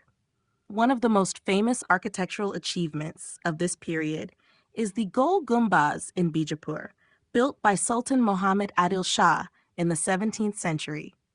This grand mausoleum features one of the largest domes in the world, supported by an innovative system of pendentives. The structure is also known for its whispering gallery, where even the slightest sound echoes multiple times. Another significant example is the Charminar in Hyderabad, built by Sultan Muhammad Quli Qutb Shah of Golconda. This iconic structure, with its 4 grand minarets and intricate stucco work, served as a ceremonial gateway and remains one of India's most recognizable monuments. The Qutb Shahi tombs in Hyderabad further showcase the grandeur of Deccan architecture, combining Persian-style domes with Hindu temple-like ornamentation. The painting tradition of the Deccan Sultanates flourished in the royal courts, particularly in Bijapur and Golconda. Deccan miniatures are characterized by their vibrant colors, intricate detailing, and dreamlike compositions. Unlike the naturalism of Mughal paintings, Deccan miniatures embraced a more stylized approach, featuring elongated figures, exaggerated facial features, and decorative backgrounds filled with lush flora and fantastical elements. The influence of Persian art is evident in the use of rich gold backgrounds, while European artistic techniques, such as shading and perspective, were also incorporated due to trade and diplomatic interactions with the Portuguese and Dutch. One of the most celebrated examples of Deccan painting is the portrait of Sultan Ibrahim Adil Shah II of Bijapur, depicted as a poet-musician surrounded by celestial beings.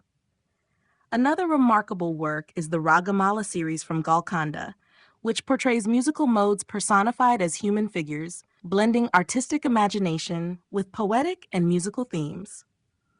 The artistic and architectural achievements of the Deccan Sultanates remain an important part of India's cultural heritage, reflecting a synthesis of diverse traditions.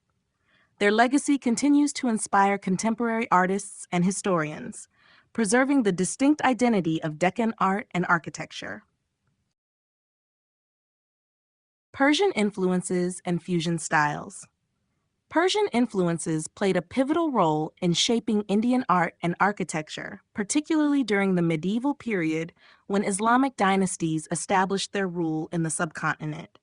These influences were introduced through cultural exchanges with Persia, Central Asia, and the Middle East, leading to a fusion of artistic traditions that blended Persian aesthetics with indigenous Indian elements.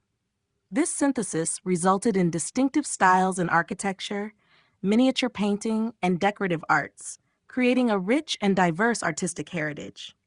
One of the most prominent areas where Persian influence is evident is in Indo-Islamic architecture. The introduction of domes, iwans, vaulted halls, pointed arches, and intricate geometric patterns transformed Indian architectural traditions. The Mughal emperors, in particular, heavily borrowed from Persian styles while integrating Indian motifs. The use of charbagh, 4-part garden layouts, seen in structures such as Humayun's tomb and the Taj Mahal, is directly derived from Persian landscape design. Delicate floral inlay work, inspired by Persian tile work and calligraphy, became a hallmark of Mughal buildings, blending seamlessly with traditional Indian craftsmanship. Persian aesthetics also significantly shaped Indian miniature painting, particularly during the Mughal era. When Emperor Humayun returned from exile in Persia, he brought with him Persian artists who helped establish the Mughal school of painting. Persian miniature techniques, including the use of fine lines, soft color palettes, and detailed ornamentation, merged with Indian themes and storytelling traditions. Under Akbar's rule, Mughal miniatures began incorporating elements of realism, perspective, and vibrant compositions, distinguishing them from their Persian counterparts, which were more stylized and decorative. Later, during the reigns of Jahangir and Shah Jahan, Mughal painters refined portraiture and naturalistic studies, further enhancing the Indo-Persian fusion. Fusion styles also extended to textile design, ceramics, and metalwork. Persian motifs such as arabesque, floral patterns, and intricate latticework became popular in Indian textiles, particularly in Kashmiri carpets and brocades. The famed Bidri ware of the Deccan Sultanates, a unique form of metal inlay work, reflects a blend of Persian and Indian techniques, featuring geometric and floral designs inspired by Persian aesthetics. This artistic synthesis between Persian and Indian traditions did not result in mere imitation, but rather in a dynamic evolution of style, where each culture influenced and enriched the other. The Indo-Persian fusion remains a defining feature of Indian art, architecture, and craftsmanship, illustrating the cultural exchanges that shaped the subcontinent's artistic legacy. Today, these influences continue to inspire contemporary artists and designers, preserving the spirit of cross-cultural creativity that defined medieval India.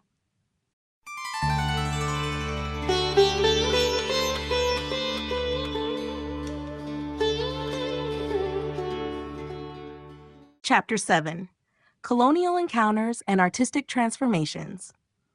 The arrival of European colonial powers in India, beginning with the Portuguese in the 16th century and culminating in British rule, brought significant changes to Indian art and aesthetics.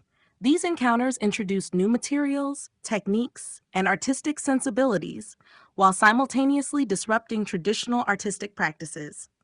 The colonial period saw a complex interplay between indigenous traditions and Western influences, leading to the emergence of hybrid artistic styles that reflected both resistance and adaptation. One of the most profound transformations occurred in painting. The decline of royal patronage for traditional miniature schools under British rule led many Indian artists to adopt Western academic realism.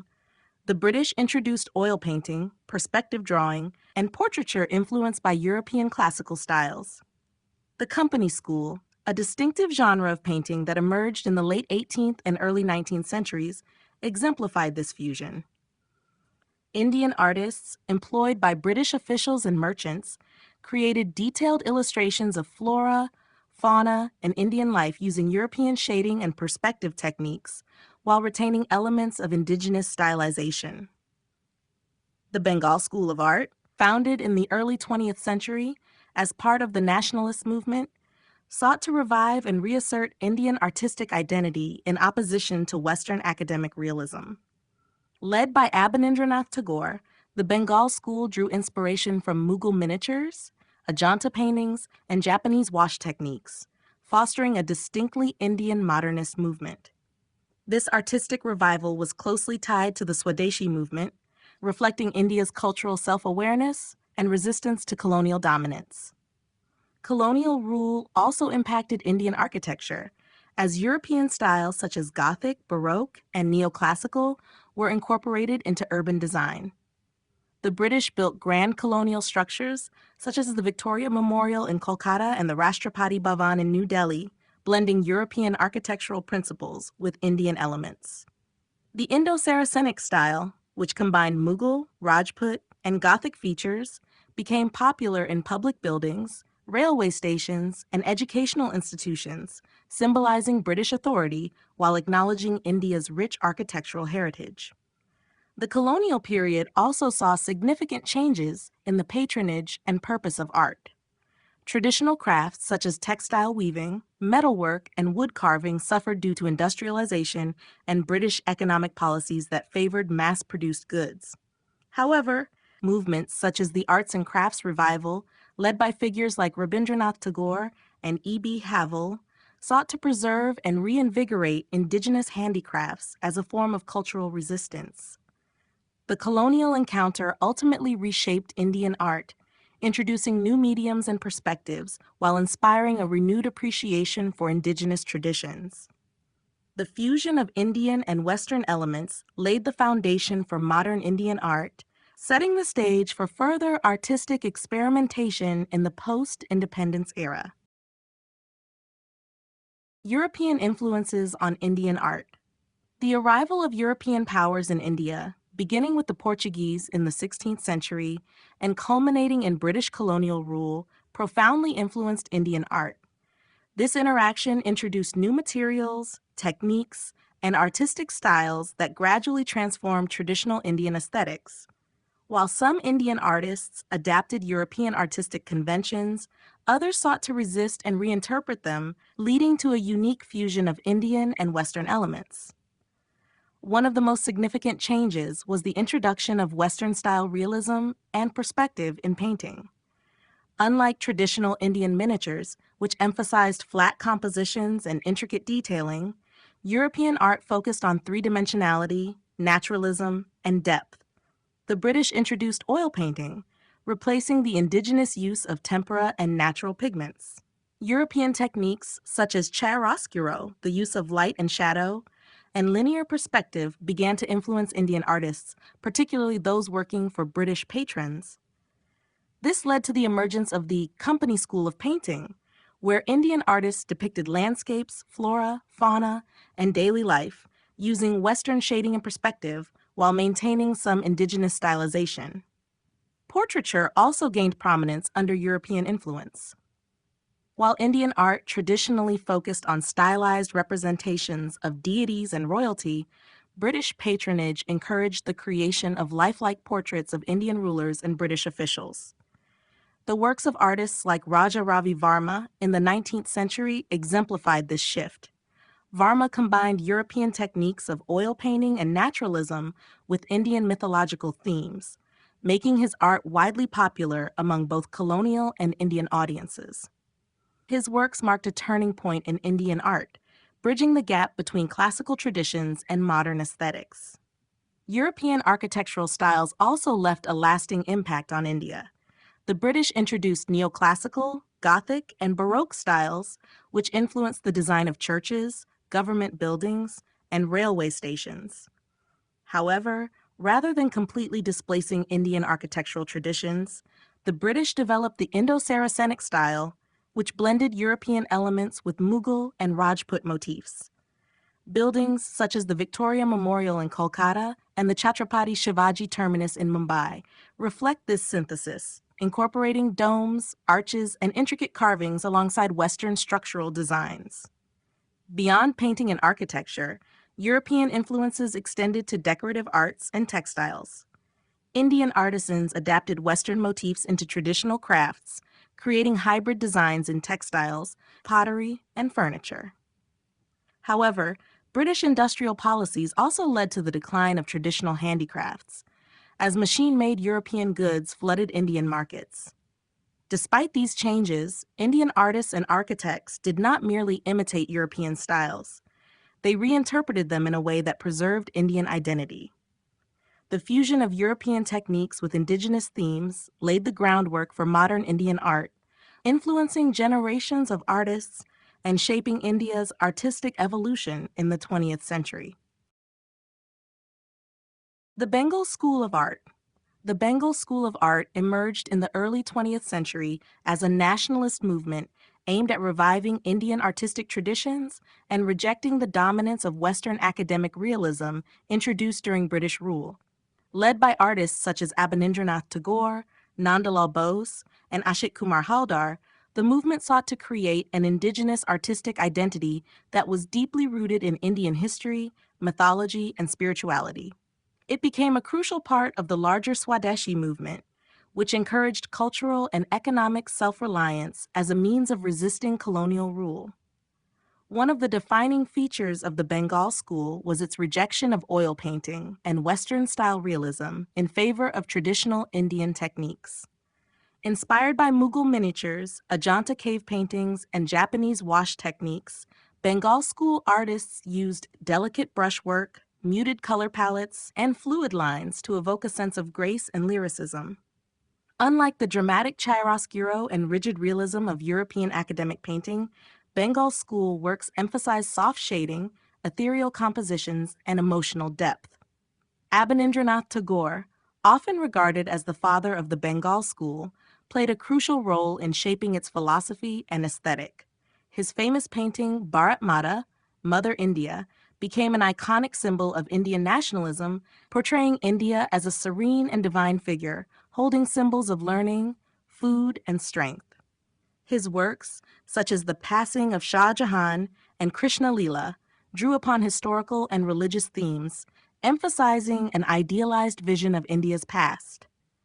Nandalal Bose, another prominent figure in the movement, further expanded the Bengal school's reach by integrating folk art and temple mural traditions into his work. He was deeply influenced by Gandhian ideals and created paintings that celebrated rural life, Indian mythology, and the spirit of self-reliance.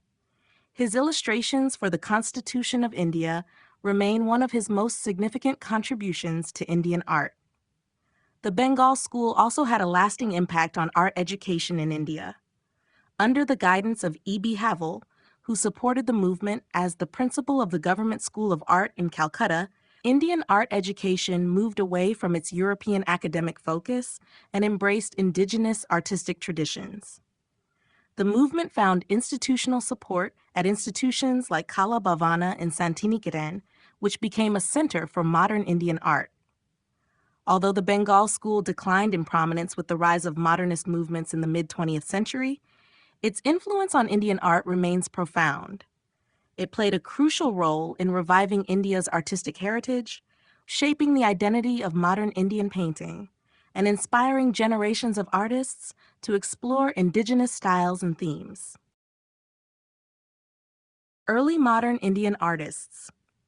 The early modern period in Indian art, spanning the late 19th and early 20th centuries, marked a significant transition from traditional forms to contemporary expressions influenced by nationalism, colonial encounters, and global artistic movements. This era saw the emergence of pioneering artists who redefined Indian art by blending indigenous traditions with modern techniques, laying the foundation for the evolution of modern Indian painting. One of the most influential figures of this period was Raja Ravi Varma, who is often credited with introducing oil painting and Western academic realism to Indian art. Varma's paintings combined European techniques of perspective and shading with Indian mythological themes, making his work highly accessible to the public. His depictions of Hindu deities and epic scenes, such as those from the Ramayana and Mahabharata, became immensely popular and were widely reproduced in lithographs, making religious and cultural iconography more accessible to the masses. Despite criticism from purists who viewed his style as too westernized, Varma's work played a crucial role in shaping modern Indian visual culture. Another key artist of this period was Abanindranath Tagore, the founder of the Bengal School of Art. Rejecting European realism, Tagore sought to revive traditional Indian artistic styles inspired by Mughal miniatures, Ajanta frescoes, and Japanese wash techniques. His works, such as Bharat Mata and The Passing of Shah Jahan, embodied a romanticized vision of India's cultural heritage and became symbols of nationalist pride. Through his leadership, the Bengal School played a vital role in establishing an indigenous artistic identity during the freedom movement. Nandalal Bose, a disciple of Tagore, further developed the Bengal School's aesthetic while incorporating elements of folk and tribal art. Deeply influenced by Mahatma Gandhi and the Swadeshi movement, Bose's works often depicted rural life, Indian mythology, and historical themes. His contributions extended beyond painting, as he was also responsible for illustrating the original manuscript of the Indian Constitution, blending traditional motifs with modernist sensibilities. Amrita Shergill, often regarded as one of India's first modernist painters, brought a distinctly different approach to Indian art. Trained in Europe, she combined Western post-impressionist techniques with Indian themes, particularly in her portrayals of rural and marginalized communities. Her works, such as Three Girls and Bride's Toilet, captured the essence of Indian village life with a sensitivity and depth that challenged conventional representations. These early modern artists paved the way for a new era of Indian art, blending tradition with modernity and inspiring future generations to explore new artistic expressions. Their legacy continues to influence contemporary Indian art, shaping its identity in a rapidly changing world.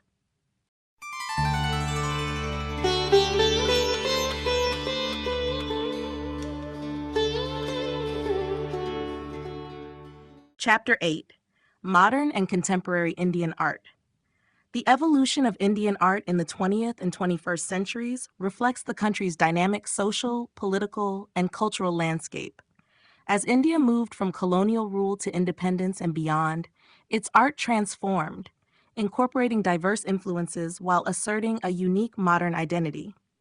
The transition from traditional styles to experimental forms marked the emergence of modern and contemporary Indian art, with artists exploring new materials, techniques, and themes.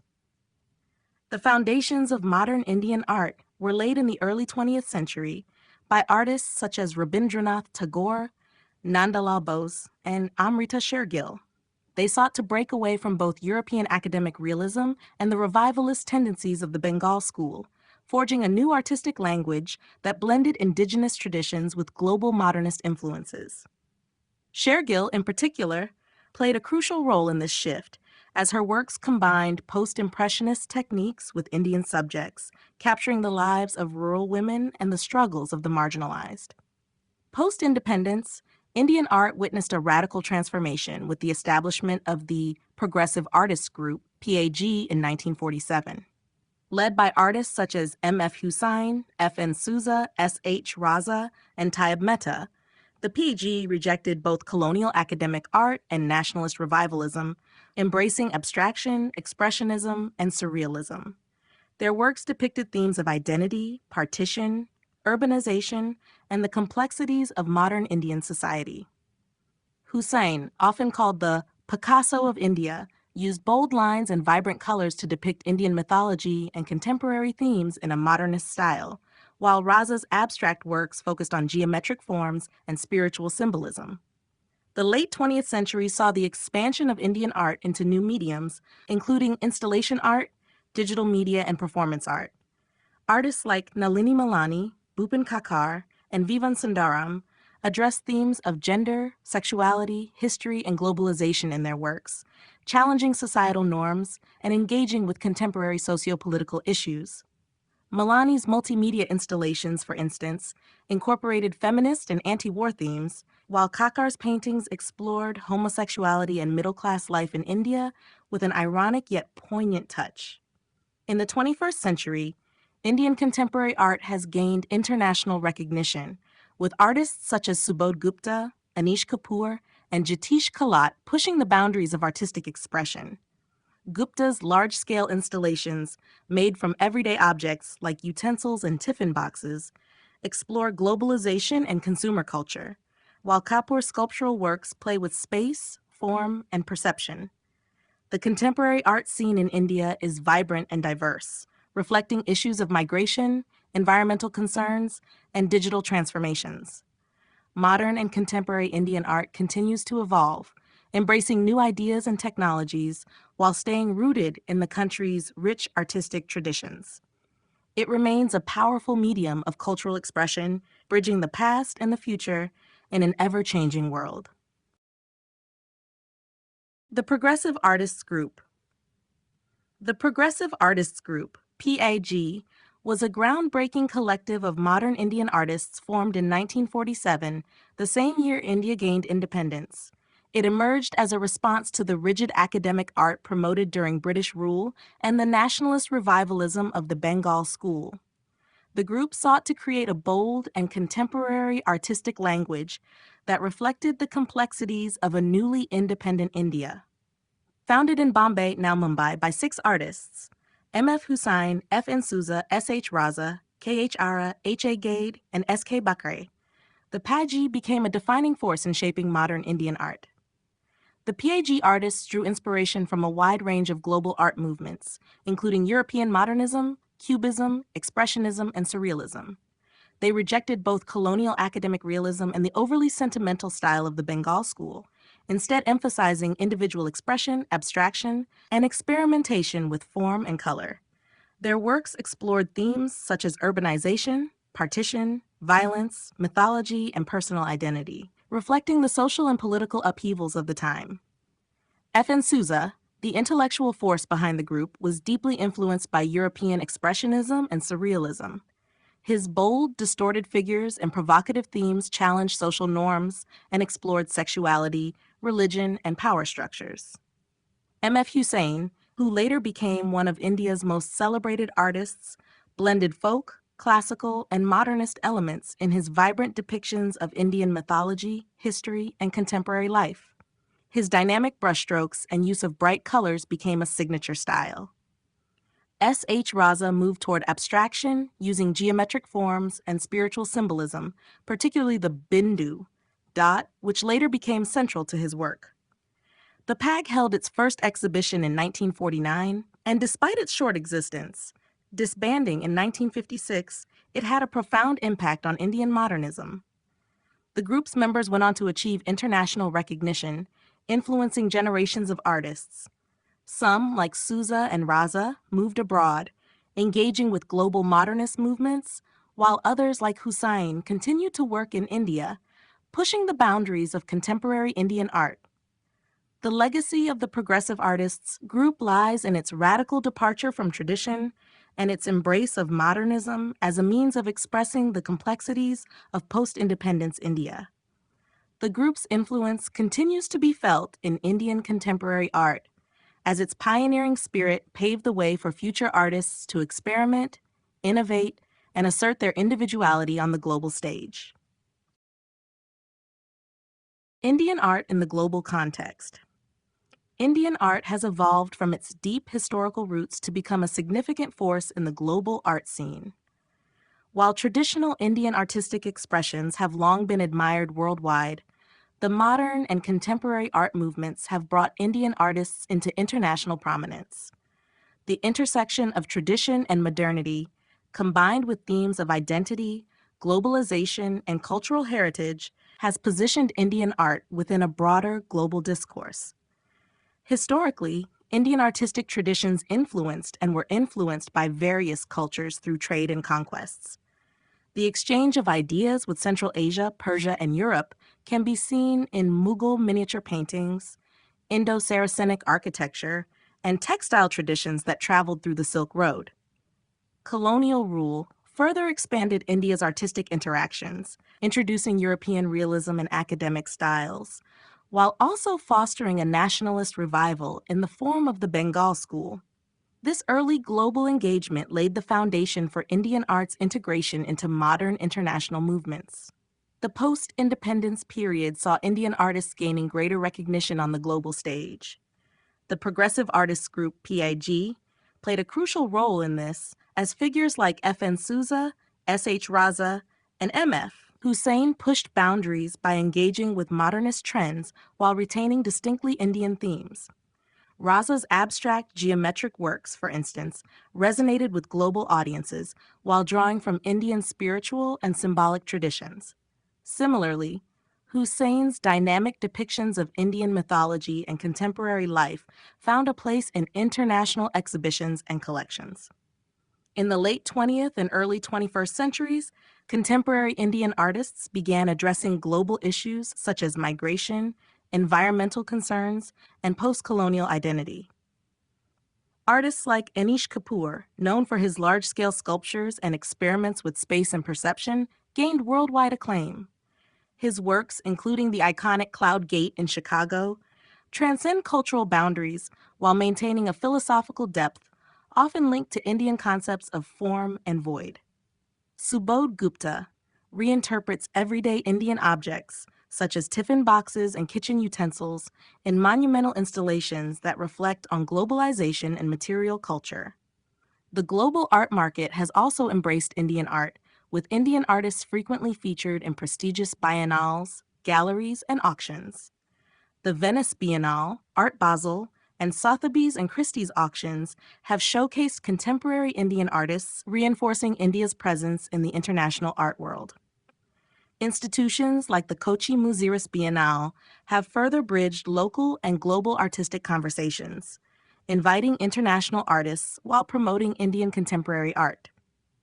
Indian art today is deeply embedded in global cultural networks, drawing from both its rich heritage and contemporary concerns.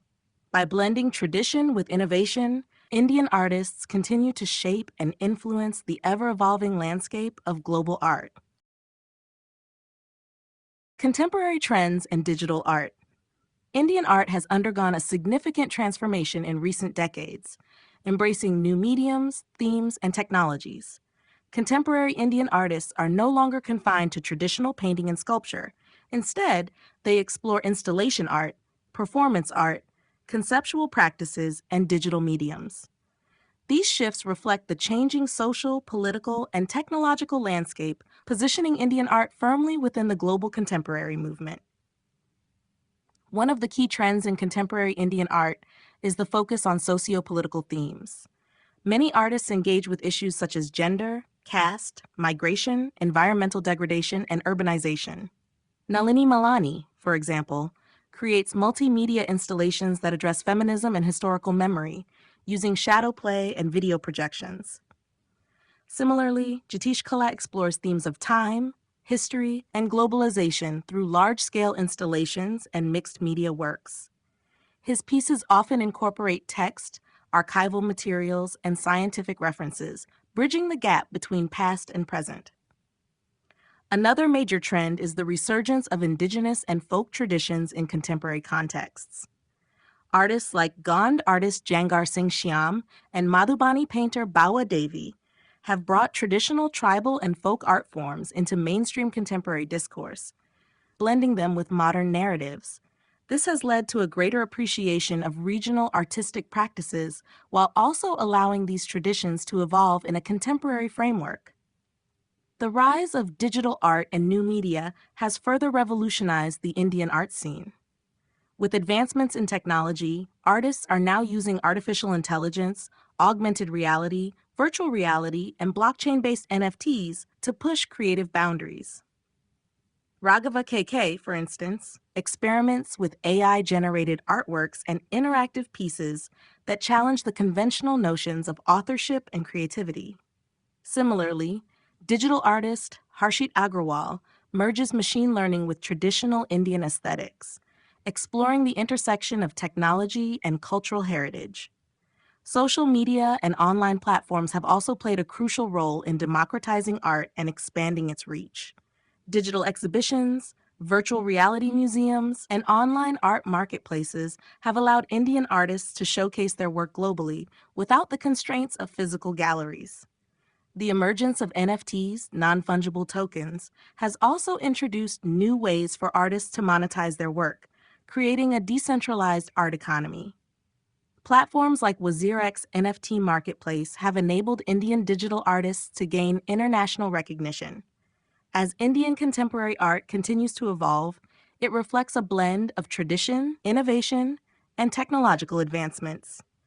The integration of digital art, along with socially engaged and experimental practices, ensures that Indian artists remain at the forefront of global artistic discourse, continuously redefining the boundaries of creative expression.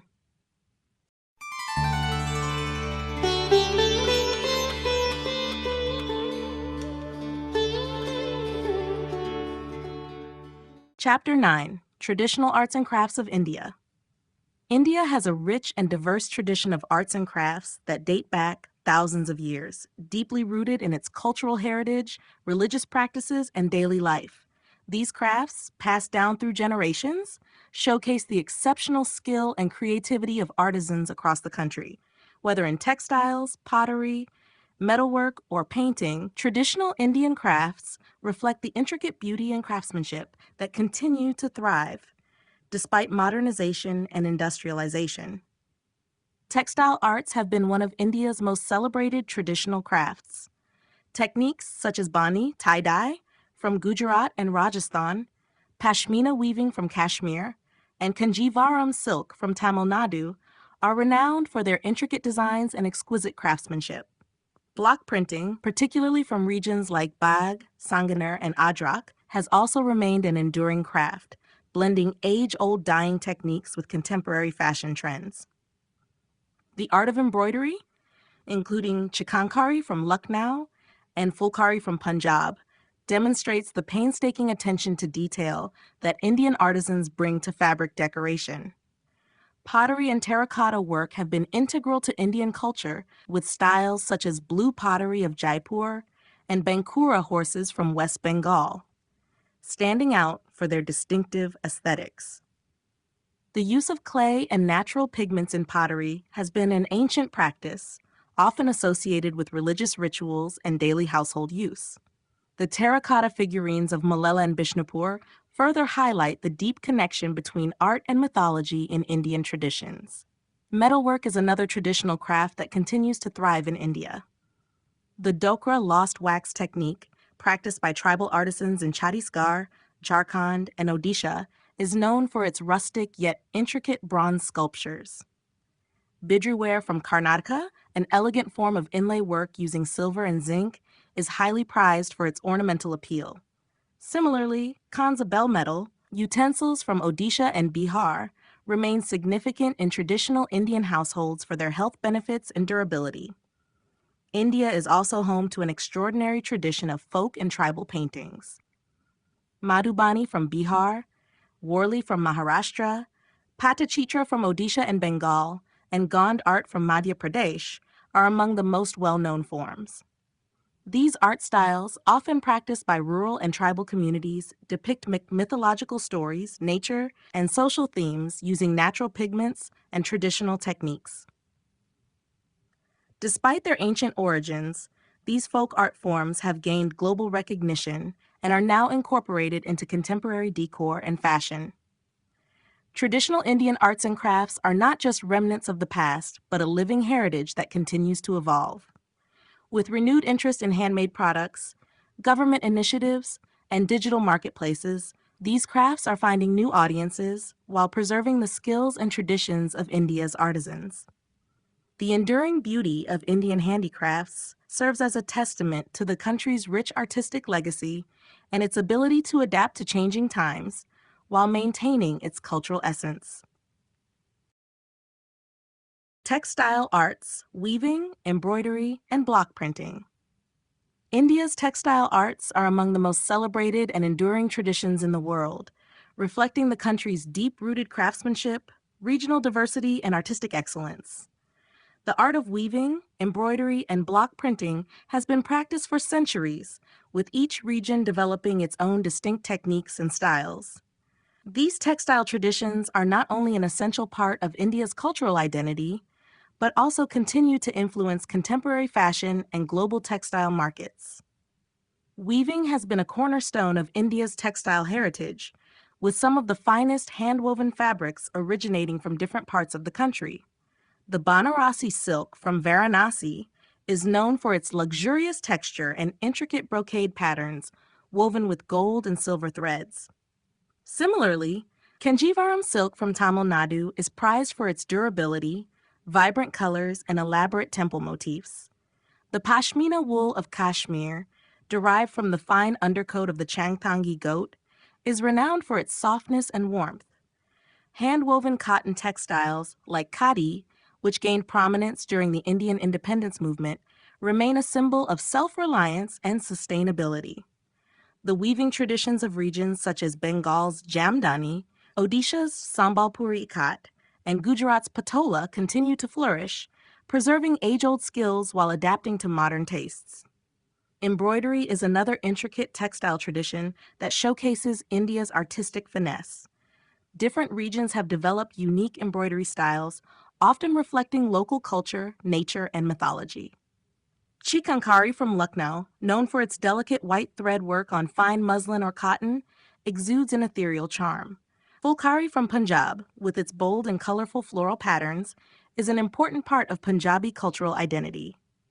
Kantha embroidery, from Bengal and Odisha, originally used for quilting, has evolved into an elaborate decorative technique featuring motifs of flora, fauna, and folklore. Zardozi, a form of metal embroidery once favored by Mughal royalty, continues to be highly sought after for bridal and ceremonial attire. Block printing is another significant textile tradition, where artisans carve intricate designs onto wooden blocks, dip them in natural dyes, and stamp them onto fabric. Rajasthan is particularly famous for its block printing techniques such as Bagru and Sanganeri prints, which feature floral and geometric motifs in earthy tones. Ajrak printing, primarily practiced in Gujarat and Sindh, involves complex resist dyeing techniques using natural dyes like indigo and madder. These traditional prints have found a place in contemporary fashion, blending heritage with modern aesthetics. Despite modernization, India's textile arts continue to thrive, supported by artisan communities, designers, and government initiatives. The revival of handloom and sustainable fashion movements has further strengthened the demand for handcrafted textiles, ensuring that India's rich weaving, embroidery, and block printing traditions remain relevant in an evolving world. Folk and tribal art, Madhubani, Warli, and Patachitra. India's folk and tribal art traditions are a vibrant expression of its cultural heritage, deeply rooted in rural and indigenous communities. These art forms, passed down through generations, serve as a medium for storytelling, religious expression, and social commentary. Among the most renowned folk and tribal art styles are Madhubani from Bihar, Warli from Maharashtra, and Patachitra from Odisha and Bengal. Each of these traditions carries a unique visual language and reflects the artistic sensibilities of the communities that practice them. Madhubani art, originating from the Mithila region of Bihar, is characterized by intricate patterns, bold colors, and themes drawn from Hindu mythology, nature, and everyday village life.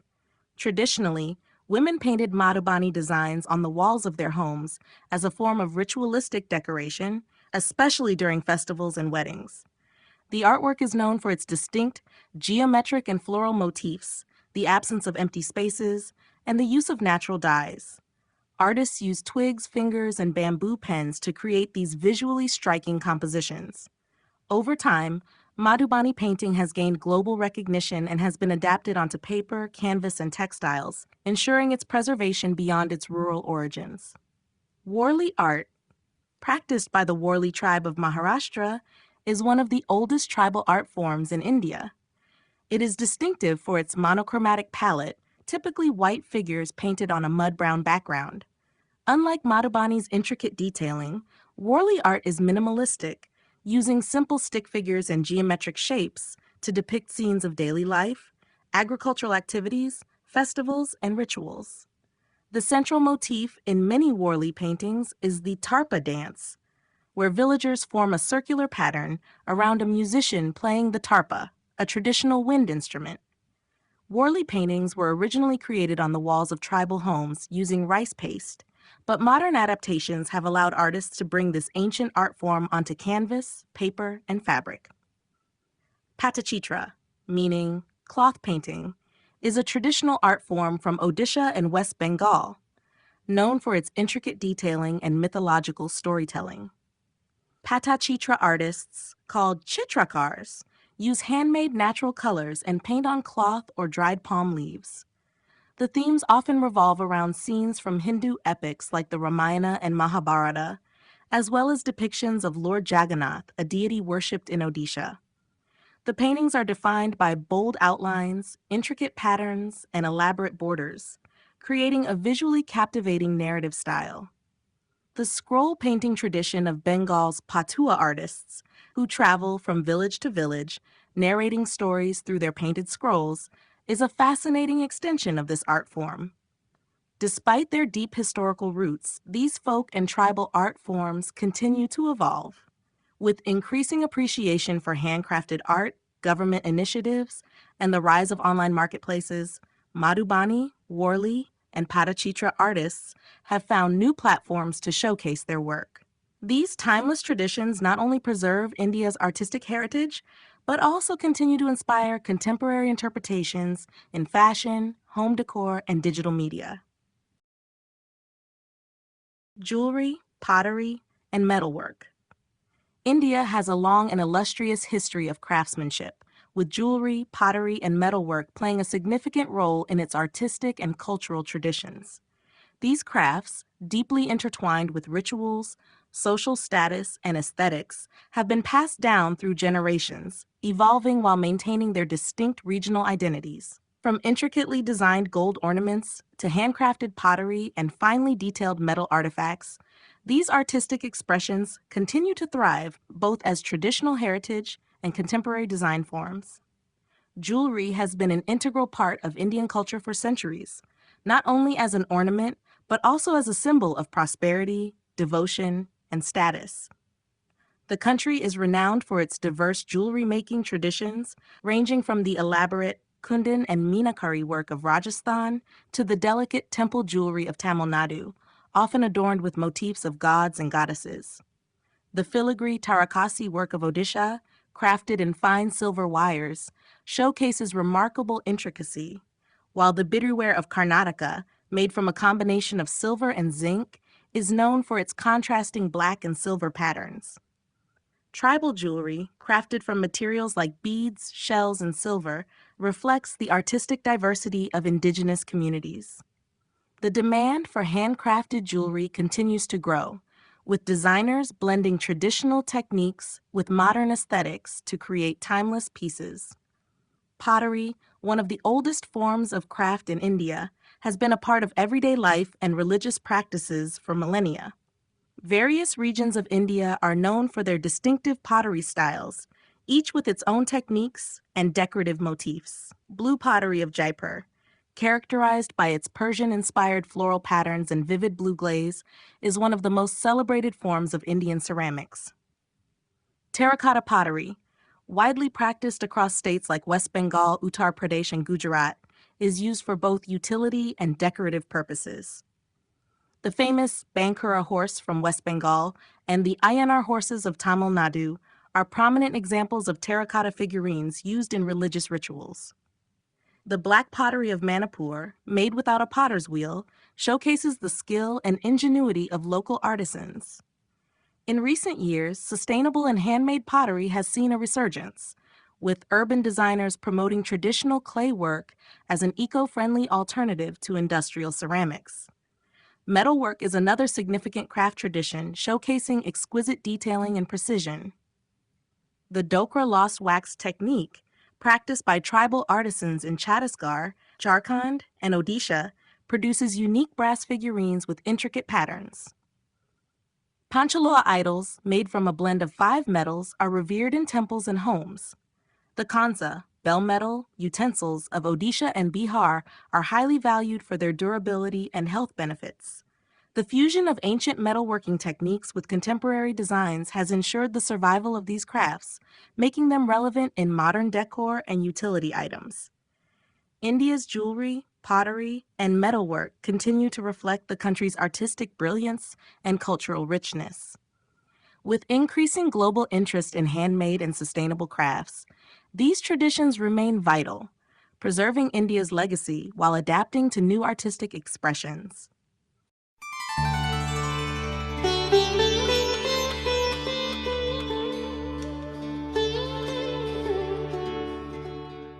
Chapter 10: The Future of Indian Art. Indian art has always been a dynamic and evolving entity, shaped by cultural, social, and technological influences. As the world rapidly changes, so too does the landscape of Indian artistic expression. The future of Indian art is a fusion of tradition and innovation, where heritage crafts continue to thrive alongside contemporary and digital forms. With globalization, technological advancements, and new platforms for artistic engagement, Indian artists and artisans are redefining their creative identities while preserving their deep-rooted traditions. One of the most significant aspects of the future of Indian art lies in the revival and sustainability of traditional crafts.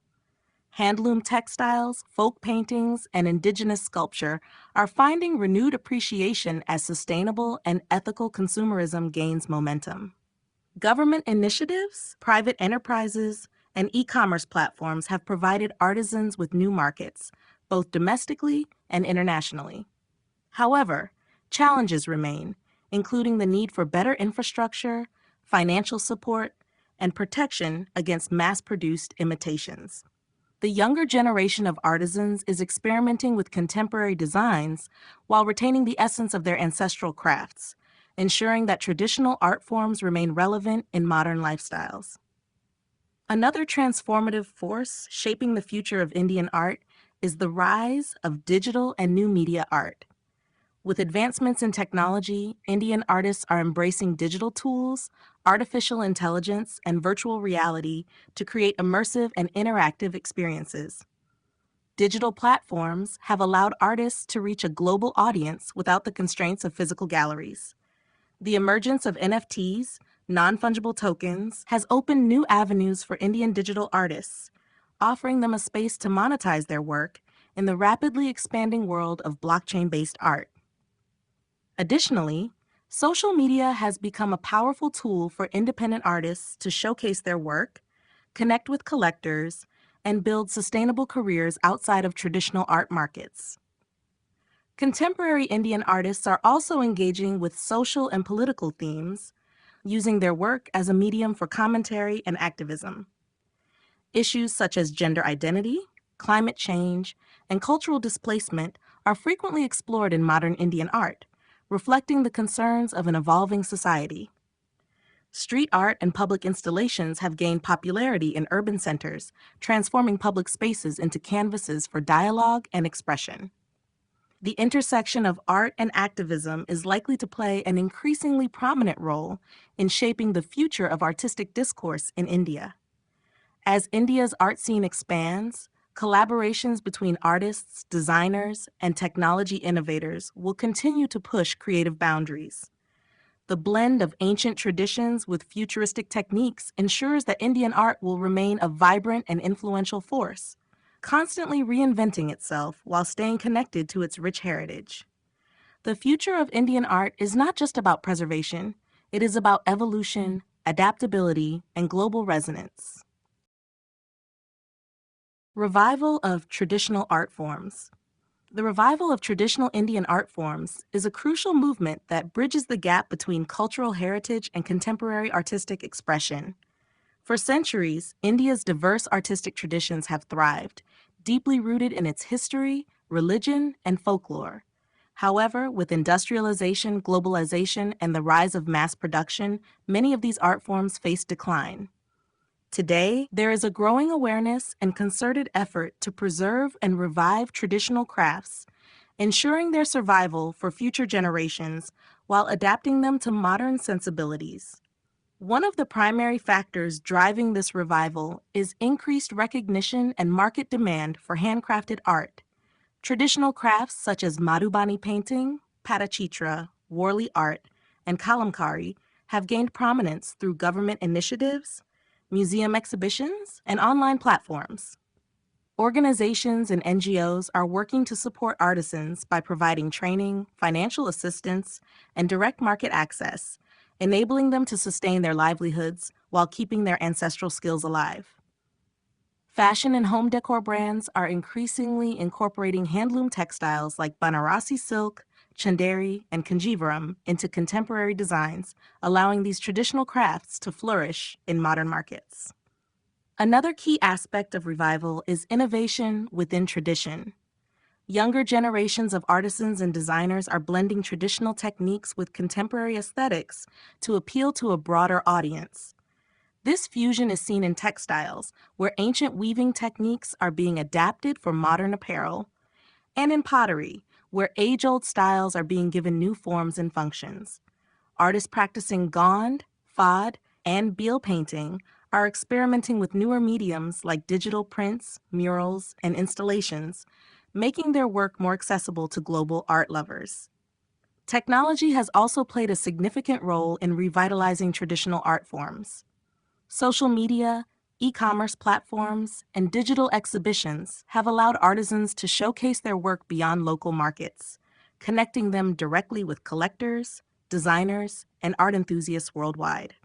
Many artists now conduct virtual workshops, sharing their craft with a new generation eager to learn and support traditional techniques. Additionally, augmented reality (AR) and artificial intelligence (AI) are being explored as tools to digitize and archive traditional art, ensuring that ancient knowledge is preserved in the digital age. Despite these advancements, challenges remain.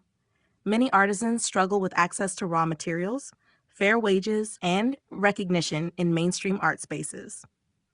However, with continued support from the government, private initiatives, and a growing appreciation for sustainable and handmade products, the revival of traditional art forms is gaining momentum.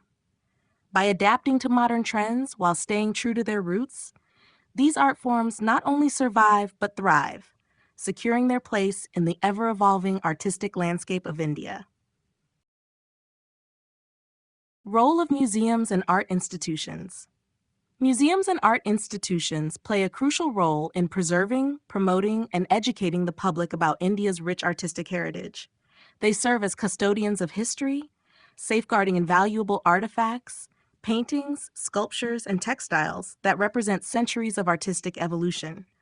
By offering curated exhibitions, research opportunities, and interactive programs, these institutions bridge the past with the present, ensuring that traditional and contemporary Indian art continues to inspire future generations. One of the primary functions of museums is the preservation and documentation of art. Many historical artworks, temple sculptures, manuscripts, and textiles require careful conservation to prevent deterioration.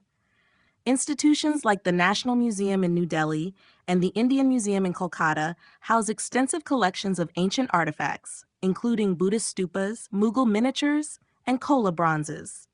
These institutions invest in restoration efforts, employing experts who use modern techniques to maintain the integrity of fragile pieces. By digitizing collections and creating detailed archives, museums ensure that these artistic treasures remain accessible for research and education. Beyond preservation, museums and art institutions are instrumental in promoting artistic awareness and appreciation. They organize exhibitions that highlight specific periods, styles, or artists, allowing visitors to explore India's artistic diversity. Retrospectives on celebrated painters such as Raja Ravi Varma or S. Raza help contextualize their contributions within the larger framework of Indian art history. Additionally, many institutions collaborate with international museums, bringing Indian art to a global audience while also showcasing global influences within India. Art institutions also play a key role in supporting contemporary artists and fostering innovation. Organizations such as the National Gallery of Modern Art, NGMA, and the Kiran Natar Museum of Art, KNMA, actively exhibit works by modern and contemporary Indian artists. These platforms provide emerging artists with opportunities to present their work, experiment with new mediums, and engage with critics and collectors. Many institutions also host artist residencies, allowing creative professionals to collaborate, refine their craft, and gain exposure. Education is another crucial aspect of museums' contributions. Workshops, guided tours, and interactive programs help cultivate an appreciation for art among students, scholars, and general audiences. Some institutions focus on reviving traditional crafts by offering training programs that teach younger generations about indigenous art forms such as Madhubani painting, Worli art, and Patachitra. These efforts not only preserve heritage but also provide artisans with sustainable livelihood opportunities. As technology advances, museums are embracing digital platforms to expand their reach. Virtual tours, online archives, and augmented reality experiences allow audiences from across the world to engage with Indian art, making it more accessible than ever. By continuously evolving and adapting, museums and art institutions remain vital in shaping the present and future of Indian art, ensuring its legacy endures for generations to come. Indian art in the digital age. The digital revolution has transformed the landscape of Indian art, providing artists with new platforms, tools, and audiences. As technology advances, the boundaries of artistic expression continue to expand, allowing traditional and contemporary art to thrive in innovative ways. The fusion of digital technology with Indian art has not only redefined how artists create, but also how audiences engage with and consume artistic works. One of the most significant developments in the digital age is the rise of digital art and new media. Indian artists are increasingly using digital tools, such as graphic design software, 3D modeling, and artificial intelligence, to create intricate and immersive artworks. Digital illustrations inspired by traditional Indian motifs, folk art, and mythology are gaining popularity, allowing artists to reinterpret cultural heritage in modern formats. Additionally, animation and virtual reality, VR, have opened new dimensions for storytelling. with Indian themes finding their way into interactive digital experiences. The internet has also revolutionized access to art through online galleries, social media, and e-commerce platforms. Previously, artists relied on physical exhibitions and galleries for exposure, but digital platforms have democratized the art world. Websites like Behance, Instagram, and NFT marketplaces enable artists to showcase their work to a global audience without intermediaries. Online auctions and virtual art fairs provide collectors with opportunities to discover and purchase Indian artworks from anywhere in the world. This has particularly benefited emerging artists, who can now gain recognition without traditional gallery representation. One of the most disruptive innovations in recent years has been the advent of NFTs, non-fungible tokens. Indian artists have begun embracing blockchain technology to sell digital artworks as unique, verifiable assets. The NFT boom has allowed digital artists to monetize their work while ensuring authenticity and ownership. Many Indian creators, drawing from traditional themes and mythology, are finding new audiences in the global crypto art space, bridging heritage with cutting-edge technology. Museums and cultural institutions in India have also embraced digitization, offering virtual tours, online archives, and interactive experiences.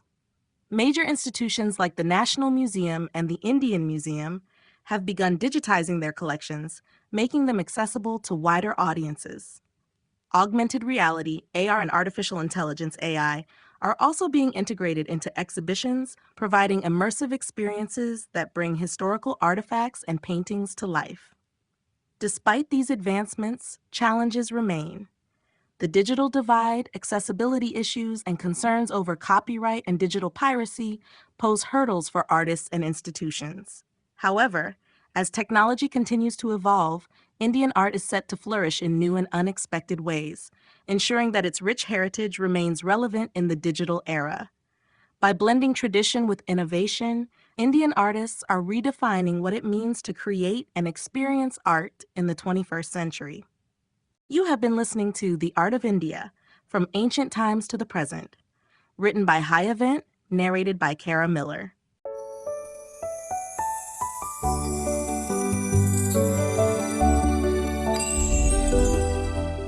The Art of the Ancient Near East, Early Civilizations and Their Art, written by High Event, narrated by Kara Miller.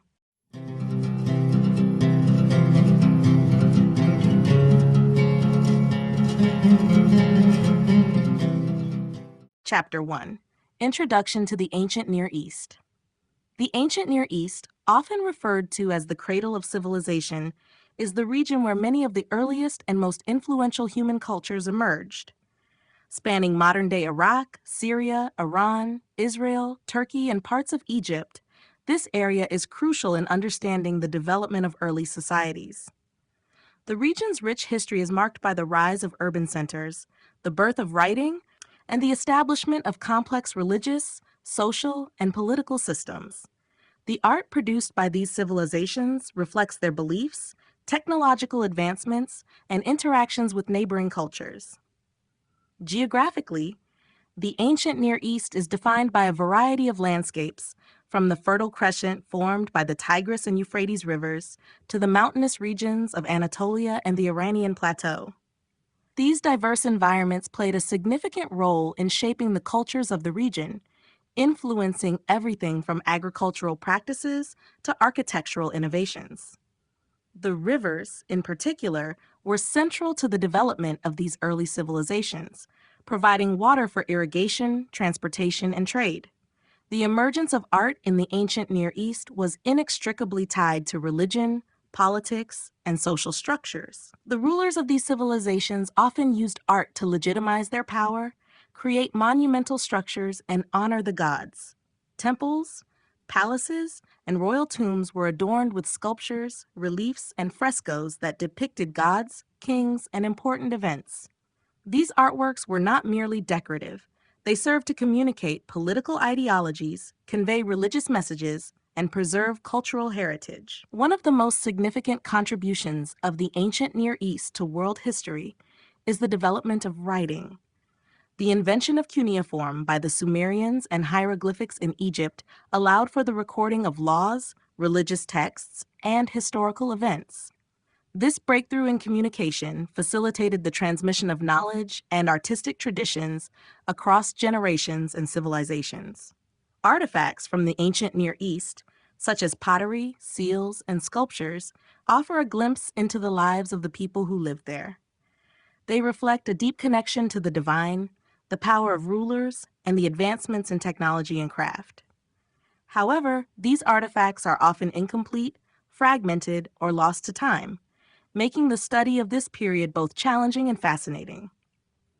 In this chapter, we begin our exploration of the ancient Near East by examining the cultural, religious, and social context in which its art developed. By understanding these foundational elements, we can better appreciate the lasting impact these early civilizations had on the course of human history. Overview of ancient Near Eastern civilizations. The ancient Near East is home to some of the world's earliest and most influential civilizations. This vast region, which stretches across parts of modern-day Iraq, Syria, Turkey, Iran, and Israel, was the birthplace of many cultures that profoundly shaped the course of history. Spanning several millennia, the civilizations of this area played key roles in the development of writing, law, religion, urban planning, and art, with their legacies continuing to influence modern societies. The Sumerians, who flourished in the southern part of Mesopotamia around 3000 BCE, are often considered the first true civilization of the region. They are credited with the invention of cuneiform, the earliest known form of writing, which facilitated record-keeping, administration, and the creation of epic literature like the Epic of Gilgamesh. Alongside writing, the Sumerians developed advanced agricultural techniques, created monumental architecture, and established city-states like Ur and Uruk, which were governed by kings and religious leaders. Following the Sumerians, the Akkadians, under the rule of Sargon of Akkad in the 24th century BCE, expanded the first empire in history. The Akkadians are noted for their militaristic conquests and their contributions to art, including the famous Stele of Hammurabi, which contains one of the earliest known codes of law. The Akkadian Empire gave way to the Babylonian Empire, which reached its peak under King Hammurabi in the 18th century BCE. The Babylonians are renowned for their architectural achievements, such as the Ishtar Gate and the Hanging Gardens of Babylon, as well as their advancements in astronomy and mathematics. To the north, the Assyrians, known for their military prowess and brutality, established an empire that spanned much of the Near East by the 9th century BCE. Assyrian rulers, such as Ashurbanipal, commissioned monumental art and grand palaces adorned with detailed reliefs that celebrated military victories and divine power. The Assyrian Empire eventually fell to the Babylonians and Medes in 612 BCE. The Persians, led by the Achaemenid dynasty, rose to power in the 6th century BCE and established one of the largest empires in history, stretching from the Indus Valley to Egypt and Greece. The Persians are remembered for their architectural achievements, such as the construction of Persepolis, and their relatively tolerant governance, which allowed for the flourishing of diverse cultures within their empire. Each of these civilizations left behind an artistic and cultural legacy that continues to inspire and inform modern understanding of the ancient world. The art, literature, and innovations of the ancient Near East laid the groundwork for subsequent empires and civilizations, making the region one of the most pivotal in human history. Geographical boundaries and cultural influence. The geographical boundaries of the ancient Near East encompass a vast and diverse region that stretches across modern-day countries such as Iraq, Iran, Syria, Turkey, Israel, Lebanon, and parts of Egypt. This area, often referred to as the cradle of civilization, is home to some of the world's earliest advanced societies. The defining feature of the region is its proximity to the Tigris and Euphrates rivers in Mesopotamia, which played a critical role in shaping the development of civilizations. The fertile land between these rivers, known as the Fertile Crescent, provided the ideal environment for the rise of agriculture, the foundation for urbanization, and the flourishing of trade and culture. To the west of Mesopotamia lay the land of Canaan, an area that is now divided between Israel, Palestine, Lebanon, and parts of Syria and Jordan. This region was influenced by neighboring empires, but also developed its own unique cultural and religious identity, which would later have a profound impact on the development of Western religions. To the north, the Anatolian Plateau, home to the Hittites, provided a bridge between Mesopotamia and the Mediterranean world, facilitating cultural exchange and trade. In the east, Persia, which later became the Achaemenid Empire, spread from the Iranian plateau to vast territories in Asia and beyond, creating a network of cultures, languages, and religions that connected the ancient Near East with distant regions such as India and Egypt. Culturally, the ancient Near East was a crossroads where different civilizations interacted, exchanged ideas, and influenced each other. The Sumerians, Akkadians, Babylonians, Assyrians, and Persians shared many common elements in their religious beliefs, art, and architecture, but they also contributed their unique traditions to the cultural mosaic of the region. The influence of Mesopotamian civilization spread far beyond its borders through trade, military conquests, and diplomatic relations. For example, the cuneiform writing system developed by the Sumerians was adopted and adapted by many other cultures in the region, including the Akkadians, Babylonians, and Persians. Religious beliefs also played a crucial role in shaping cultural identities. Polytheism was the dominant religious system, with gods and goddesses representing various aspects of life, nature, and society. The religious practices of the ancient Near East had a significant impact on the development of major world religions, including Judaism, Christianity, and Islam. Furthermore, the art and architecture of the region, characterized by monumental buildings, intricate sculptures, and vivid reliefs, was designed not only to honor the gods, but also to showcase the power and prestige of rulers. This combination of geography, cultural exchange, and shared religious traditions helped shape the legacy of the ancient Near East, influencing the development of civilizations throughout history. Early art forms and their development. Early art forms in the ancient Near East were deeply intertwined with the religious, political, and social structures of the time. As one of the first regions where urbanization and complex societies emerged, the art of this area reflects the significant role that both divine and royal authority played in shaping cultural life. Art served not only as a form of expression, but also as a tool to communicate power, reinforce religious beliefs, and maintain social order. One of the earliest forms of art in the ancient Near East was the creation of cylinder seals, which emerged in Sumer around 3500 BCE. These small, engraved cylindrical objects were used to mark ownership, authenticate documents, and as an identifier for individuals. The seals often depicted religious symbols, mythological scenes, or representations of rulers, offering insight into the values and beliefs of the time. This early art form also laid the groundwork for the development of writing, as many of these seals were inscribed with cuneiform symbols, providing a direct link between the art and the written word. As civilizations like the Sumerians, Akkadians, and Babylonians flourished, the scope of artistic creation expanded to include large-scale works of architecture and sculpture. Temples, ziggurats, and palaces became monumental expressions of divine worship and political power. The ziggurat, for example, was a massive stepped pyramid that symbolized the connection between the earthly realm and the gods.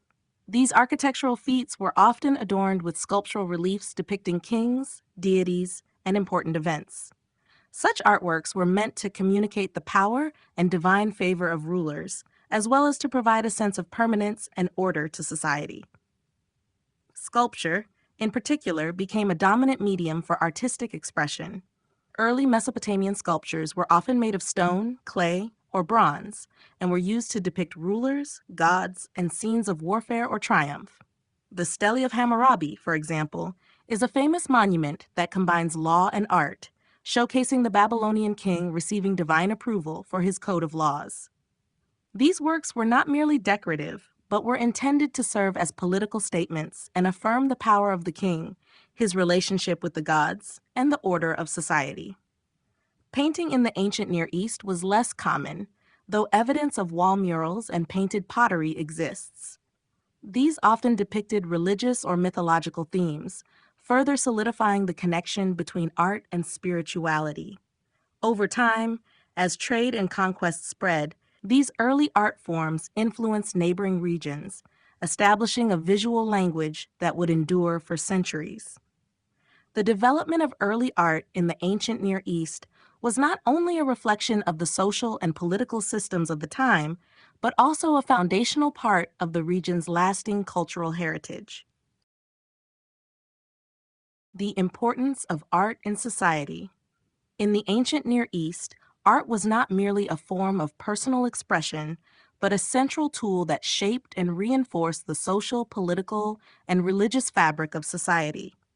From the earliest civilizations, art played a vital role in communicating authority, preserving cultural narratives, and embodying the relationship between humans and the divine. The connection between art and power was deeply embedded in the way art was created, displayed, and understood, making it essential to the functioning of these ancient societies. One of the primary ways art served society was as a means of legitimizing and reinforcing the authority of rulers.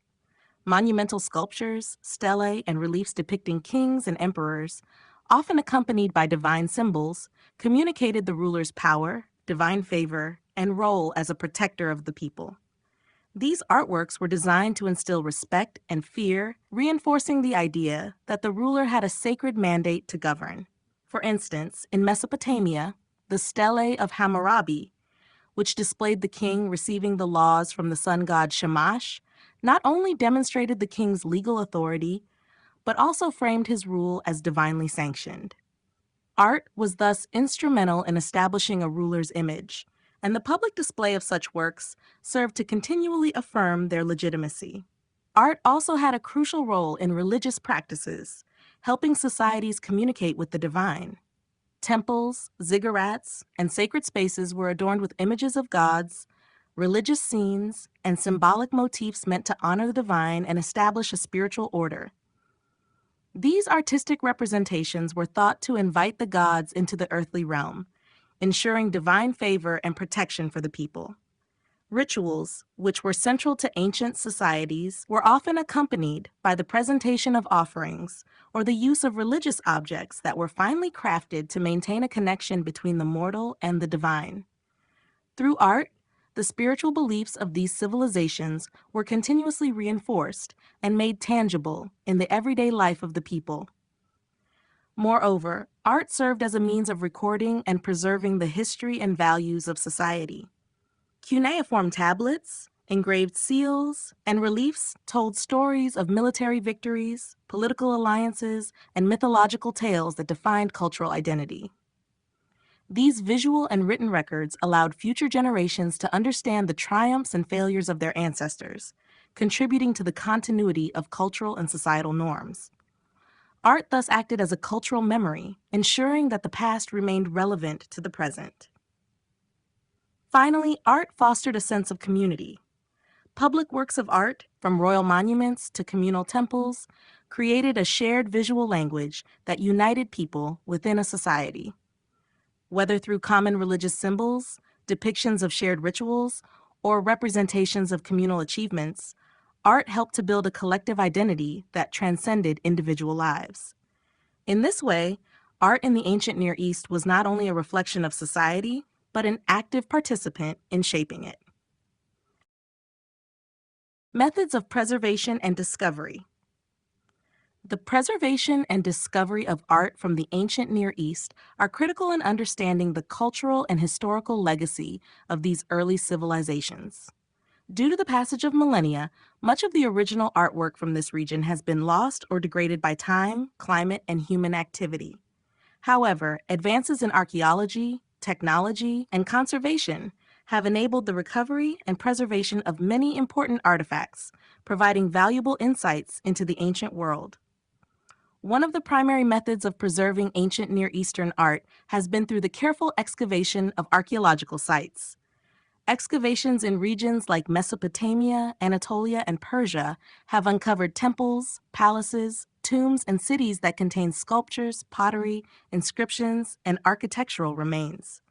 These objects, often buried for centuries, have been preserved due to the protective layers of earth and the materials used in their construction. For example, stone carvings and sculptures are relatively well preserved compared to more fragile materials like wood or textiles. In some cases, the dry climate of areas like Mesopotamia and the Persian Plateau has also contributed to the preservation of certain materials, like clay tablets and seals, which can survive for thousands of years in arid conditions. The preservation of written records, such as cuneiform tablets and inscriptions, is another crucial aspect of conserving the cultural heritage of the ancient Near East. These records, often made of clay or stone, have provided historians with invaluable information about the societies that produced them.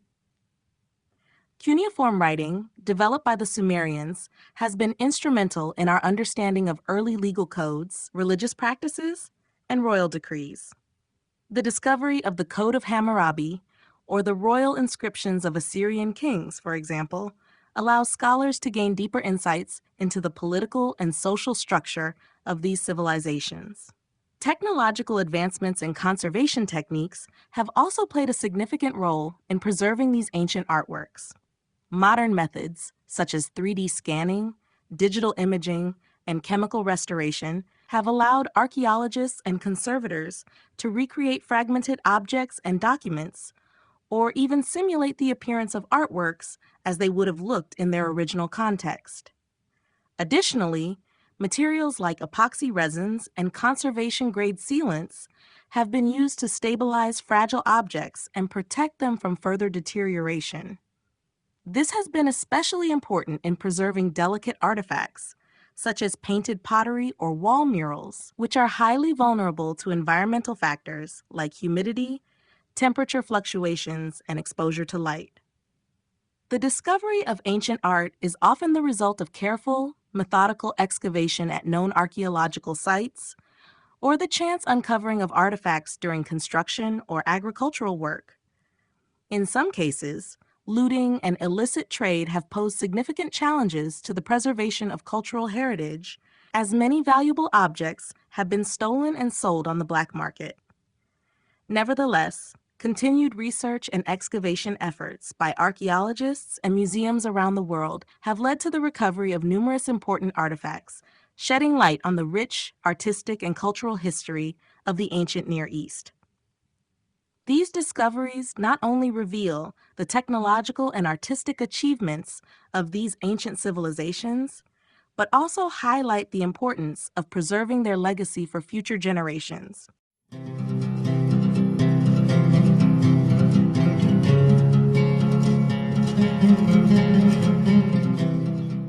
Chapter 2: The Sumerians and the Dawn of Civilization.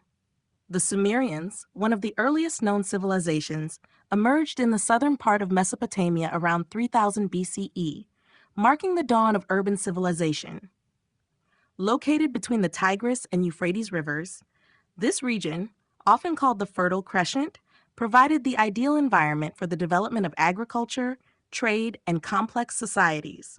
The Sumerians are credited with many of the foundational achievements that would influence the course of human history, particularly in the areas of writing, urban planning, and art. The Sumerian civilization was built upon a series of city-states, including Ur, Uruk, Lagash, and Nippur. Each city-state was politically independent, governed by kings or priests, but shared a common language, culture, and religious beliefs. The Sumerians' urban infrastructure was highly advanced, with the construction of temples, palaces, and city walls, all featuring intricate architectural designs. The ziggurat, a massive stepped pyramid, became one of the most iconic architectural forms in Sumerian cities. These monumental structures were dedicated to the gods and served as centers of religious activity and civic administration. One of the Sumerians' most groundbreaking contributions was the invention of writing. Around 3200 BCE, the Sumerians developed cuneiform, one of the earliest known writing systems.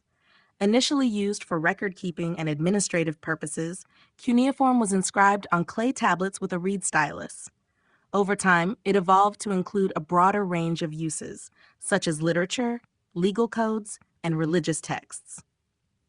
The most famous literary work from the Sumerians is the Epic of Gilgamesh, an epic poem that not only reveals the religious beliefs of the Sumerians, but also explores themes of heroism, mortality, and the human condition. This text would go on to influence later literature in the region and beyond. In the realm of art, the Sumerians created intricate sculptures, reliefs, and pottery that reflected their religious beliefs, social structures, and technological advancements. The Sumerians' art was often created to honor the gods and celebrate the accomplishments of kings. One of the most famous pieces of Sumerian art is the Standard of a rectangular box that features scenes of war and peace, illustrating the dual nature of Sumerian society. These artworks were often placed in temples, tombs, and palaces, serving as a way to communicate power, divine favor, and social order. The Sumerians' religious life was deeply intertwined with their art and architecture. They believed in a pantheon of gods who controlled various aspects of the natural world. The ziggurats, with their towering structures and detailed carvings, were meant to bring humans closer to the gods and ensure their favor. Each city-state had its own patron deity, and kings often claimed divine support to justify their rule. In summary, the Sumerians laid the foundations for many of the social, political, and cultural systems that would shape the ancient world. Through their innovations in writing, art, and architecture, they established a civilization that would influence subsequent cultures in the Near East and beyond, marking the beginning of the long journey of human civilization. The rise of Sumer and its major cities. The rise of Sumer marks one of the most significant chapters in the history of civilization. Situated in the southernmost part of Mesopotamia, between the Tigris and Euphrates rivers, Sumer was the birthplace of many of the key developments that would define later societies.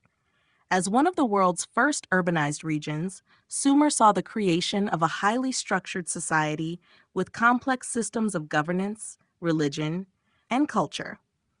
The growth of Sumer was facilitated by its fertile land, abundant water resources, and the development of irrigation techniques, which allowed the Sumerians to create a surplus of food and support a large population.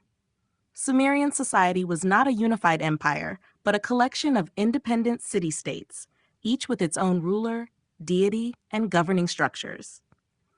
These city-states were often in competition with one another, but shared a common language, religious practices, and cultural traditions.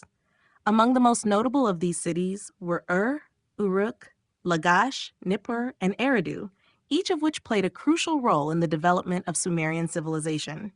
Perhaps the most famous of the Sumerian cities, was a powerful center of trade, culture, and religious activity. It is best known for its impressive ziggurat, a massive stepped pyramid dedicated to the moon god Nana, which symbolized the connection between the gods and the people. The city's wealth, derived from its strategic location along trade routes, allowed it to become a hub for artisans, merchants, and scholars. The royal tombs of which contain spectacular artifacts and evidence of elaborate burial practices, demonstrate the city's importance as a cultural and political center. Uruk, often regarded as the first true city in the world, was another influential Sumerian metropolis. It was here that the Sumerians developed one of the earliest forms of writing, cuneiform, which revolutionized communication and administration. Uruk was also famous for its walls, which were considered among the most impressive defensive structures of the time. The legendary figure of Gilgamesh, the hero of the Epic of Gilgamesh, is said to have ruled this city, symbolizing its cultural and literary significance. Lagash, known for its artistic and architectural achievements, was another major Sumerian city. Its rulers commissioned large-scale sculptures and reliefs to commemorate military victories and divine favor. The city was also home to some of the earliest known legal codes, such as those issued by King Urukagina, which sought to protect the rights of the poor and maintain social order. Nippur and Eridu, although smaller than and Uruk, were vital religious centers. Nippur was considered the home of Enlil, the god of air and king of the Sumerian pantheon, and was the site of important temples and religious rituals. Eridu, thought to be the first city created by the gods, was considered the religious heart of Sumer. The rise of these cities was accompanied by remarkable advancements in technology, architecture, and culture. The development of writing, the construction of ziggurats, the establishment of religious temples, and the creation of legal codes were just some of the innovations that arose from Sumer's city-states. These cities not only laid the foundation for the Sumerian civilization, but also had a lasting influence on the cultures of the broader Near East. Through their monumental achievements in governance, art, and religion, the Sumerians created a legacy that continues to shape our understanding of the ancient world. Sumerian art and architecture. Sumerian art and architecture represent some of the earliest and most influential achievements in the history of human civilization. Reflecting both the religious and political structure of Sumerian society, these forms of artistic expression were central to the cultural and spiritual life of the city-states in ancient Mesopotamia. The Sumerians used art and architecture not only for decorative purposes, but also to communicate power, divine favor, and social order, often creating monumental works designed to impress and inspire. Sumerian architecture is most notably represented by the ziggurat, a massive stepped pyramid that served as a focal point for both religious worship and civic life. Ziggurats were dedicated to the gods and were believed to bring the earthly realm closer to the divine. The ziggurat of with its towering walls and multiple terraces, remains one of the most impressive architectural structures of the Sumerian period. These monumental structures were not only feats of engineering, but also symbols of the power and authority of the city-state rulers, who often claimed divine support for their reigns. The ziggurat's central location within the city highlighted the Sumerians' belief that religion and governance were intrinsically linked, and it was through this architectural form that they sought to bridge the gap between humanity and the gods. In addition to the ziggurats, the Sumerians built impressive temples, palaces, and city walls, all of which featured intricate decorations. Temples were designed to house the statues of gods and serve as places for offerings and rituals. The palaces of Sumerian kings, often adorned with carved reliefs and statues, were meant to showcase royal power and divine favor. The walls of the city of for example, were fortified with massive gates that were both functional and symbolic, demonstrating the city's military strength and its protection under the divine realm. Sumerian sculpture is equally renowned, with a focus on both human figures and divine beings. Sculptors created life-size statues of gods, kings, and priests, many of which were placed in temples to serve as intermediaries between the divine and the mortal world. One of the most famous examples of Sumerian sculpture is the statue of Gudea, the ruler of Lagash, whose limestone statue exudes both strength and serenity. These statues were often highly detailed, with intricate carvings that emphasized the figure's divine connection, as well as the artist's skill in representing the human form.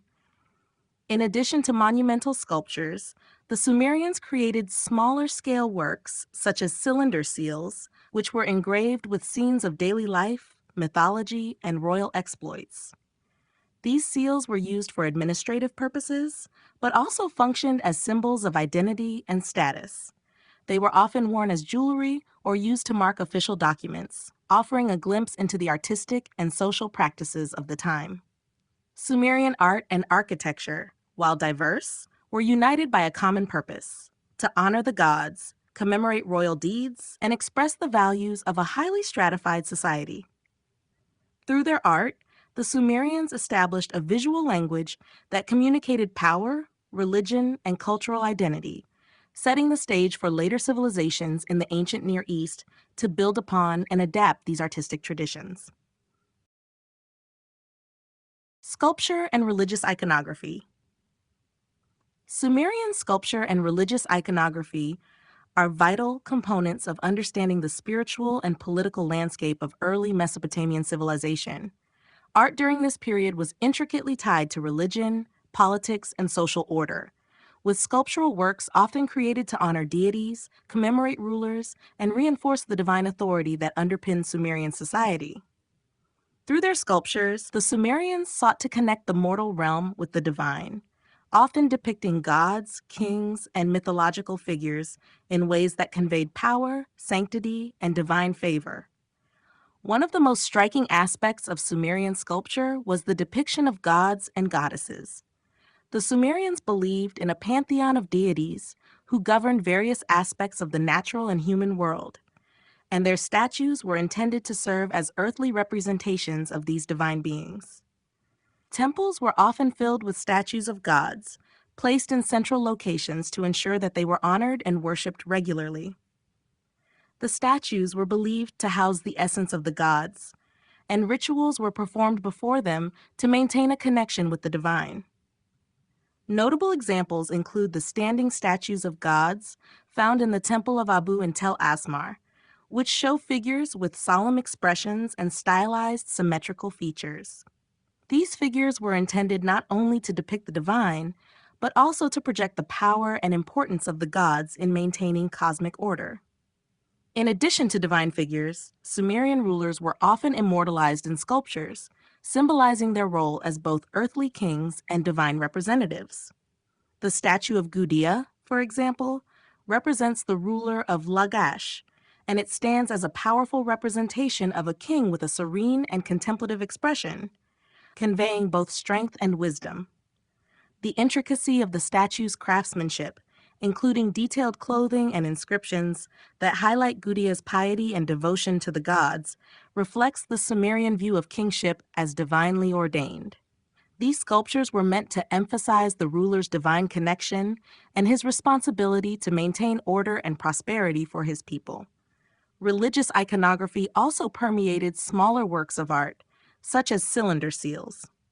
These small, portable objects were often engraved with scenes of gods, mythological tales, and royal activities.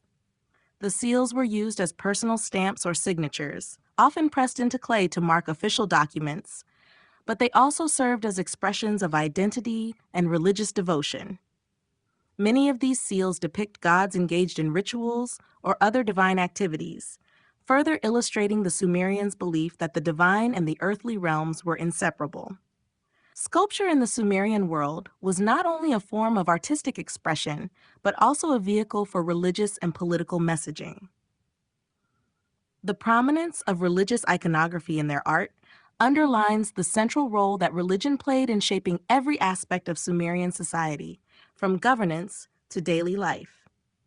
Through these powerful sculptural representations, the Sumerians expressed their beliefs, solidified the divine legitimacy of their rulers, and created lasting visual symbols of their culture's values and ideals. The ziggurat, a monumental legacy. The ziggurat, a towering, stepped structure, is one of the most iconic architectural achievements of the Sumerians and the broader Mesopotamian civilizations. Serving as a monumental symbol of the connection between the earthly and divine realms, the ziggurat was not merely a grand architectural feat, but also a central element of religious life and civic identity in ancient Sumer. These massive structures were primarily constructed as temples dedicated to the gods, often built in the heart of city-states, with their towering forms dominating the landscape and reflecting the importance of religion in everyday life. The ziggurat's design was distinctive and highly symbolic. Typically made from mud brick, which was readily available in the region, these structures featured multiple terraces, each one smaller than the one beneath it, creating a stepped, pyramid-like appearance. The number of terraces varied, but the largest ziggurats had several levels, with a shrine or temple at the top. The structure's height and layers were intended to reflect the belief that the gods resided in the heavens, and that through the ziggurat, humans could physically and symbolically ascend closer to them. The towering form was a visual representation of humanity's attempt to bridge the gap between the mortal world and the divine, emphasizing the central role of religion in Sumerian culture. Perhaps the most famous ziggurat is that of Ur, located in modern-day southern Iraq. This ziggurat, dedicated to the moon god Nana, was a massive structure with 3 large terraces, each one smaller than the one below it.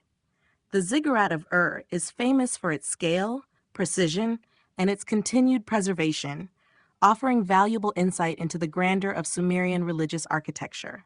The towering structure would have been visible from great distances, making it a focal point for both the citizens and visitors of the city. Pilgrims and worshippers would ascend the monumental steps drawn toward the temple at the top, where they would participate in rituals meant to honor the gods and ensure divine favor for the city-state. Beyond their religious function, ziggurats were also symbols of political power. The construction of such monumental buildings demonstrated the wealth and resources of the ruling elite, and the kings or priests who oversaw these projects were seen as intermediaries between the gods and the people. The act of building and maintaining a ziggurat reinforced the authority of the ruler, who was often considered divinely appointed to protect the city and its inhabitants. The ziggurat's influence extended far beyond Sumer. As the Mesopotamian civilizations evolved, later societies such as the Babylonians and Assyrians also adopted the ziggurat form, making it a lasting architectural legacy in the ancient Near East. These monumental structures not only served as physical representations of the divine, but also reflected the complex interplay between religion, politics, and architecture in the development of ancient civilizations. The ziggurat remains one of the most enduring symbols of ancient Mesopotamian culture, embodying both human ambition and devotion to the gods. The Epic of Gilgamesh and Artistic Depictions. The Epic of Gilgamesh is one of the most important and enduring works of literature from the ancient world, representing not only a cornerstone of Sumerian culture, but also a profound narrative that explores themes of friendship, mortality, and the search for immortality. This epic poem, written in cuneiform on clay tablets, is a central text in Mesopotamian literature and remains one of the earliest known examples of narrative storytelling. It recounts the adventures of Gilgamesh, the semi-divine king of Uruk, and his quest for eternal life, driven by the loss of his close companion, Enkidu, and his desire to transcend the limitations of human existence. The story of Gilgamesh has captivated generations of readers, and its themes of heroism, death, and the human condition resonate even in modern times. The narrative unfolds with the creation of Enkidu, a wild man fashioned by the gods to challenge Gilgamesh's arrogance. After a series of trials, including the slaying of the monster Humbaba and the defeat of the Bull of Heaven, Enkidu dies, prompting Gilgamesh to embark on a journey to discover the secret of immortality. His quest leads him to the immortal flood survivor, Utnapishtim, whose story bears striking similarities to the biblical Noah. Ultimately, Gilgamesh learns that immortality is reserved for the gods, and his story concludes with his return to Uruk, where he accepts the inevitability of death and the value of human achievement. The Epic of Gilgamesh has been an influential source of inspiration for artistic depictions throughout history, especially in the ancient Near East. The themes of the epic, particularly the ideas of heroism and divine intervention, were frequently reflected in Sumerian and later Assyrian and Babylonian art.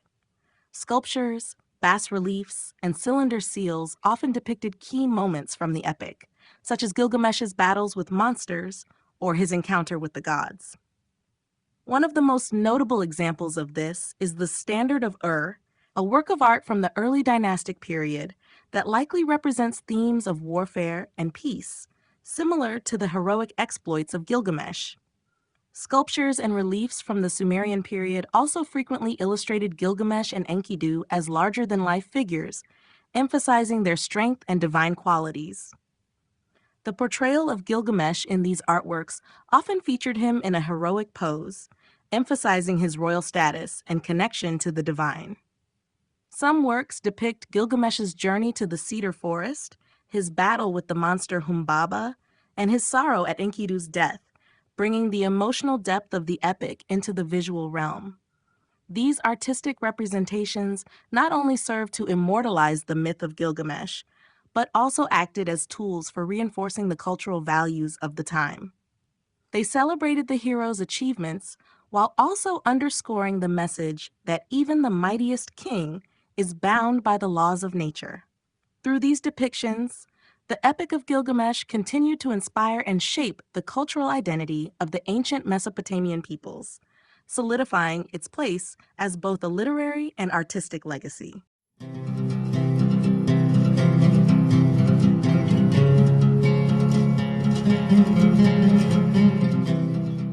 Chapter 3: Akkadian Empire and Imperial Art. The Akkadian Empire, founded by Sargon of Akkad around 2334 BCE, marked a significant turning point in the history of Mesopotamia, representing the first true empire in the ancient Near East. Spanning a vast area that stretched from the Persian Gulf to parts of modern-day Syria and Turkey, the Akkadian Empire was a formidable force in both military and cultural terms. Under Sargon's rule and his successors, the empire achieved remarkable political and military dominance, consolidating numerous city-states into a single political entity. This unification had a profound impact on the region's art, as imperial power and the divine right of kings became central themes in the visual culture of the time. Akkadian imperial art was characterized by its use of monumental scale, dynamic imagery, and a heightened emphasis on the divine authority of the ruler.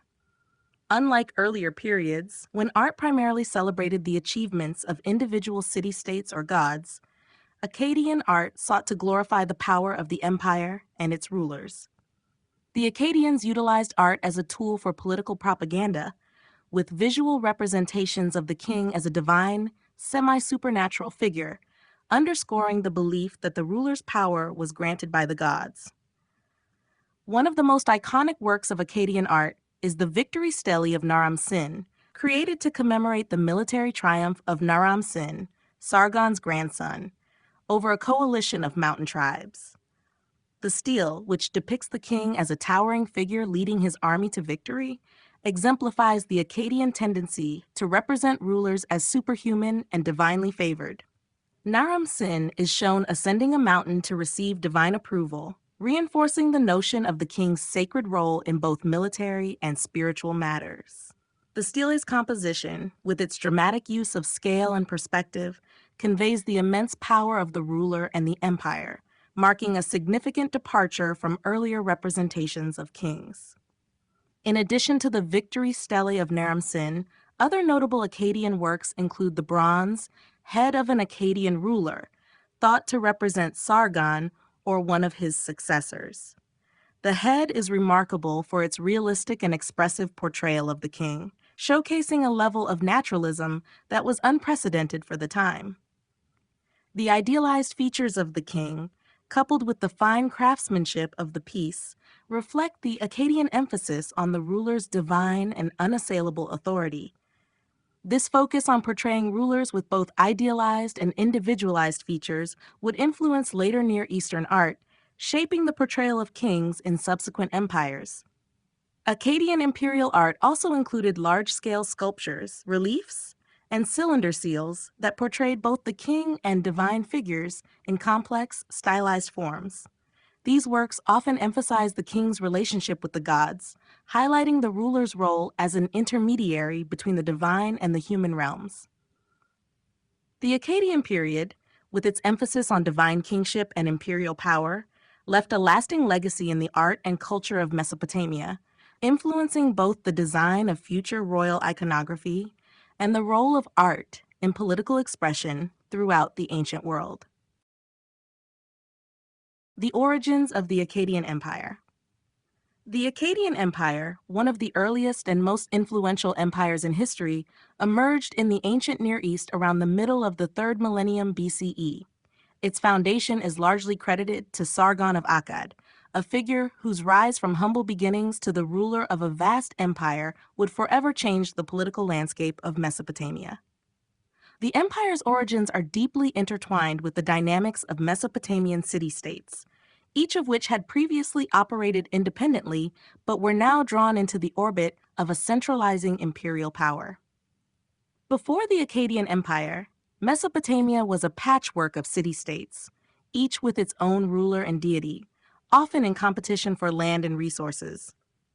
The Sumerians, who had established some of the most advanced urban centers in the region, dominated southern Mesopotamia, while the northern regions were occupied by the Akkadians, a Semitic-speaking people.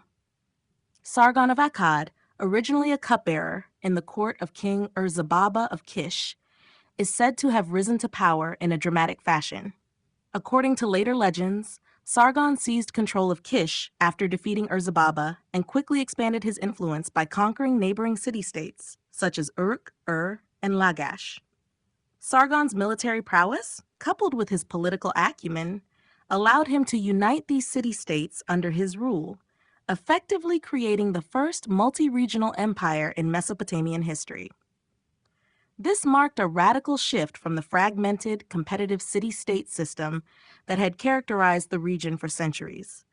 By uniting such a diverse array of cultures and peoples, Sargon laid the groundwork for the Akkadian Empire, which extended its reach from the Persian Gulf in the south to parts of modern-day Syria and Turkey in the north.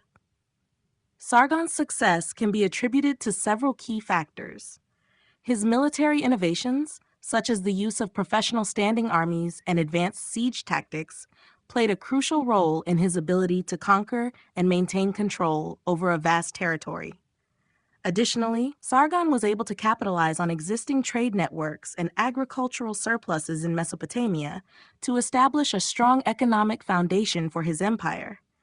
He also understood the importance of religious legitimacy, often presenting himself as the chosen ruler of the gods and integrating various regional deities into his imperial ideology, which helped consolidate his rule across diverse populations. The Akkadian Empire was not just a political creation, but a cultural one as well. It helped spread Akkadian language and culture across much of Mesopotamia, making it the lingua franca of the region. Despite challenges from internal rebellions and external pressures, the Akkadian Empire thrived for nearly 2 centuries, until it eventually succumbed to the invasions of the Gutians and internal strife. Nevertheless, its legacy endured in the form of military innovations, cultural exchange, and imperial governance, all of which influenced subsequent empires in the ancient Near East. Sargon's establishment of the Akkadian Empire marks a pivotal moment in history, representing the transition from city-state politics to centralized imperial rule. Akkadian sculpture and iconography. Akkadian sculpture and iconography stand as powerful symbols of the empire's centralized power, divine kingship, and cultural dominance in the ancient Near East. During the reign of Sargon and his successors, Akkadian art became an essential tool for consolidating political control, celebrating royal authority, and conveying the divine status of the king. The art produced during this period was characterized by a shift toward more naturalistic forms, a greater emphasis on individual expression, and a sophisticated use of symbolism to reinforce the ruler's sacred role in maintaining cosmic order. Akkadian sculpture was monumental, often featuring large-scale depictions of rulers, gods, and significant events. One of the most famous examples of Akkadian sculpture is the Victory Stele of Naram Sin, a large stone monument that commemorates Naram Sin's victory over the Lulubi people. The stele is notable for its dramatic portrayal of the king in a highly elevated position, emphasizing his divine power. Naram Sin is shown larger than his soldiers, a visual technique that reflects his superior status and divine favor. His ascent up a mountain, flanked by his army and defeated foes, conveys not only his military triumph but also his exceptional connection with the divine, as he is shown communicating directly with the gods.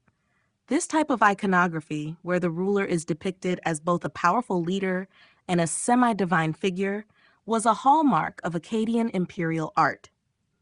Another key feature of Akkadian sculpture is the portrayal of royal figures, particularly in the head of an Akkadian ruler, which is believed to represent Sargon, or one of his descendants. This bronze sculpture exemplifies a more realistic and individualized approach to royal portraiture, departing from the idealized representations common in earlier periods. The ruler's face, though idealized, exhibits signs of aging and wisdom, which enhances the realism of the piece and conveys the ruler's strength and experience. The detailed rendering of facial features, including the eyes and beard, serves to give the sculpture a lifelike presence, highlighting the ruler's divinity and human qualities in equal measure. Iconography during the Akkadian period also extended beyond royal depictions to include religious themes. Sculptures of gods and mythological scenes, often integrated with images of the king, reinforced the belief that rulers were chosen by the gods to govern and protect their people. These works of art were meant to symbolize divine protection and legitimize the ruler's authority, reflecting the interdependence between political and religious spheres in Akkadian society. Akkadian art and sculpture, with their innovative use of realism, monumental scale, and divine symbolism, established a visual language that would influence later Mesopotamian cultures. The focus on royal power and divine favor not only reinforced the empire's political agenda, but also created a lasting legacy in the history of art and imperial iconography in the ancient world. The Stele of Hammurabi and legal art. The Stele of Hammurabi is one of the most significant and iconic monuments in the history of art and law, representing not only the authority of one of ancient Mesopotamia's most influential kings, but also the codification of legal principles that would influence future civilizations. Created around 1754 BCE, this basalt stele features a detailed set of laws inscribed in cuneiform script known as the Code of Hammurabi. The stele itself is a remarkable fusion of legal documentation and artistic representation, marking a pivotal moment in the development of both jurisprudence and visual culture. At its core, the Stele of Hammurabi is a record of the laws established by King Hammurabi of Babylon. The stele is divided into several sections, with the top featuring an image of Hammurabi receiving the law from Shamash, the sun god and god of justice. In this scene, Hammurabi is shown standing before Shamash, who is seated on a throne and raising a hand to bestow divine authority over the king. This divine endorsement was crucial, as Hammurabi's laws were not merely human decrees, but were seen as divinely inspired, establishing the ruler as the intermediary between the gods and his people.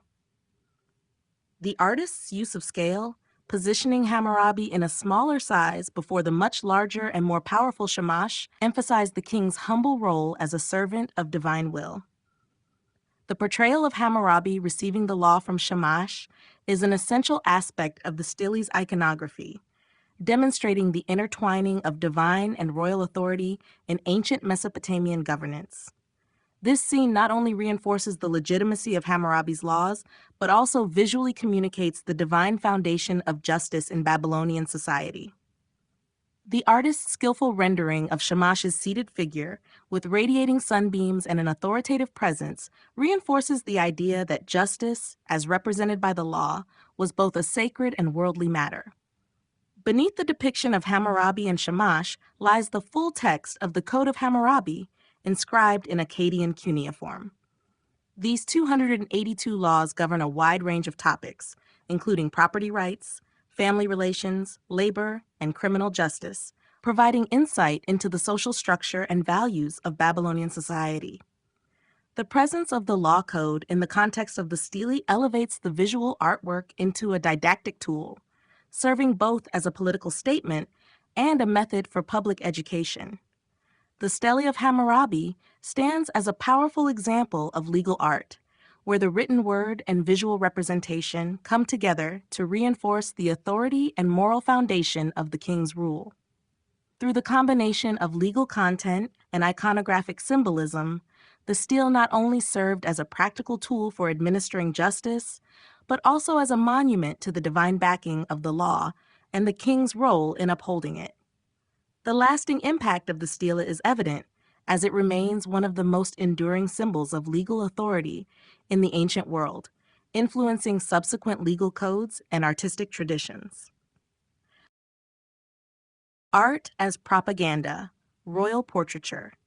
Royal portraiture has long served as a powerful tool for political propaganda, allowing rulers to project their power, divine favor, and status to their subjects and to posterity. In the ancient Near East, royal portraits were not merely representations of the king's physical appearance, but carefully crafted images designed to communicate his authority, strength, and connection to the divine.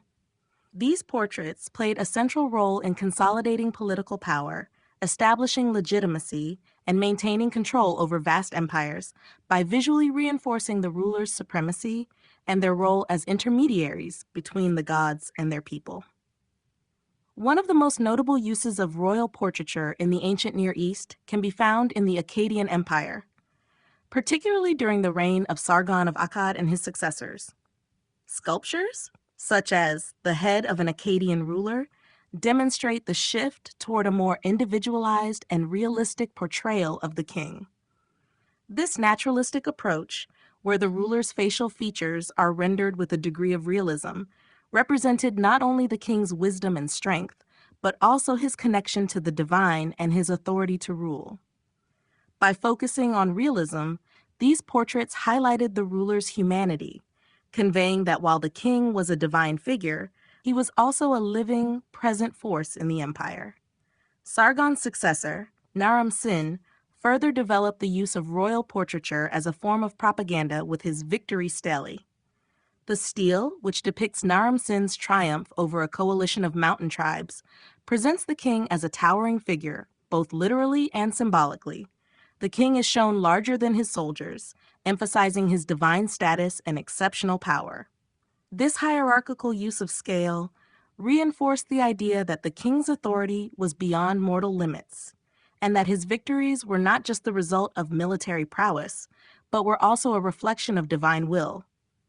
The stele, like many royal portraits, was not merely a record of historical events, but a carefully constructed image designed to present the king as a godlike, unchallenged ruler. The use of royal portraiture for propaganda purposes continued throughout the ancient Near East, influencing later empires, such as those of the Babylonians, Assyrians, and Persians. Kings used art to project an image of invulnerability and divine favor, reinforcing their role as protectors of their people and enforcers of divine law. Royal portraits often appeared on monumental structures, public spaces, and religious sites, ensuring that the king's image was omnipresent and deeply ingrained in the public consciousness. These works of art were designed not just to commemorate the ruler, but to shape the perception of the ruler's power, reinforcing loyalty and obedience among subjects. Ultimately, royal portraiture in the ancient Near East was a strategic and highly effective tool for political control. By manipulating images of the king, rulers could shape their public persona, aligning themselves with divine forces and ensuring their legacy as eternal, God-appointed leaders. Influence of Akkadian art on neighboring cultures. Akkadian art, which flourished under the rule of Sargon and his successors, had a profound impact on neighboring cultures in the ancient Near East, shaping artistic traditions and royal iconography for centuries to come. The Akkadian Empire, with its vast reach and cultural influence, played a pivotal role in the spread of artistic techniques, themes, and styles across the region. As one of the first true empires, the Akkadian model of imperial art, marked by its monumental scale, divine kingship, and naturalistic representations, became a key template for later civilizations in Mesopotamia and beyond. One of the most significant contributions of Akkadian art was its emphasis on the divine authority of the ruler. The use of scale, where kings were often depicted as larger than their soldiers or enemies, was a revolutionary shift that conveyed the ruler's superior and semi-divine status. This visual language spread to neighboring cultures, particularly in the regions of Elam, Assyria, and Babylonia. In Elam, for example, the kings adopted similar iconographic strategies, such as large-scale royal depictions and the association of rulers with divine figures, to bolster their own legitimacy and power. The portrayal of the ruler as both a human and divine figure became a hallmark of royal art in these cultures. The Assyrians, who rose to prominence several centuries after the fall of the Akkadian Empire, were particularly influenced by Akkadian artistic conventions. Assyrian art, while distinct in its own right, often drew from the Akkadian tradition of depicting military victories, royal authority, and divine favor. For example, the Assyrian king Ashurbanipal was depicted in a manner similar to the Akkadian rulers, with emphasis placed on his regal and divine qualities. The Assyrians adopted Akkadian stylistic elements such as detailed reliefs and symbolic use of scale to present their kings as larger-than-life figures, underscoring their dominance and divine right to rule. The Babylonians also inherited much from Akkadian artistic traditions. Hammurabi's stele, which famously depicted the king receiving the laws from the sun god Shamash, echoes the Akkadian model of royal iconography. The idea of kingship as divinely sanctioned, reinforced through artistic representations, continued in Babylonian art and became a defining characteristic of their royal imagery. The Babylonian ruler's portrayal as a figure with divine authority, often shown in intimate relation to gods or divine symbols, traces its roots directly back to Akkadian representations of kingship. The influence of Akkadian art was not confined to Mesopotamia alone. It spread across the broader ancient Near East, where neighboring cultures began to incorporate similar motifs and artistic forms into their own traditions.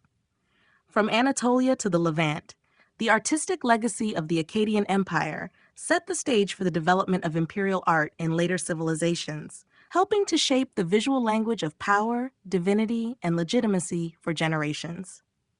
Overall, Akkadian art was a transformative force in the ancient Near East, with its emphasis on divine kingship, naturalistic representation, and monumental scale, laying the foundation for the art and iconography of subsequent empires.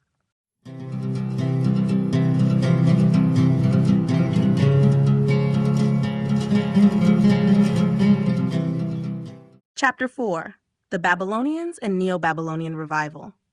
The Babylonian civilization, which flourished between the 18th and 6th centuries BCE, became one of the most influential cultures of the ancient Near East.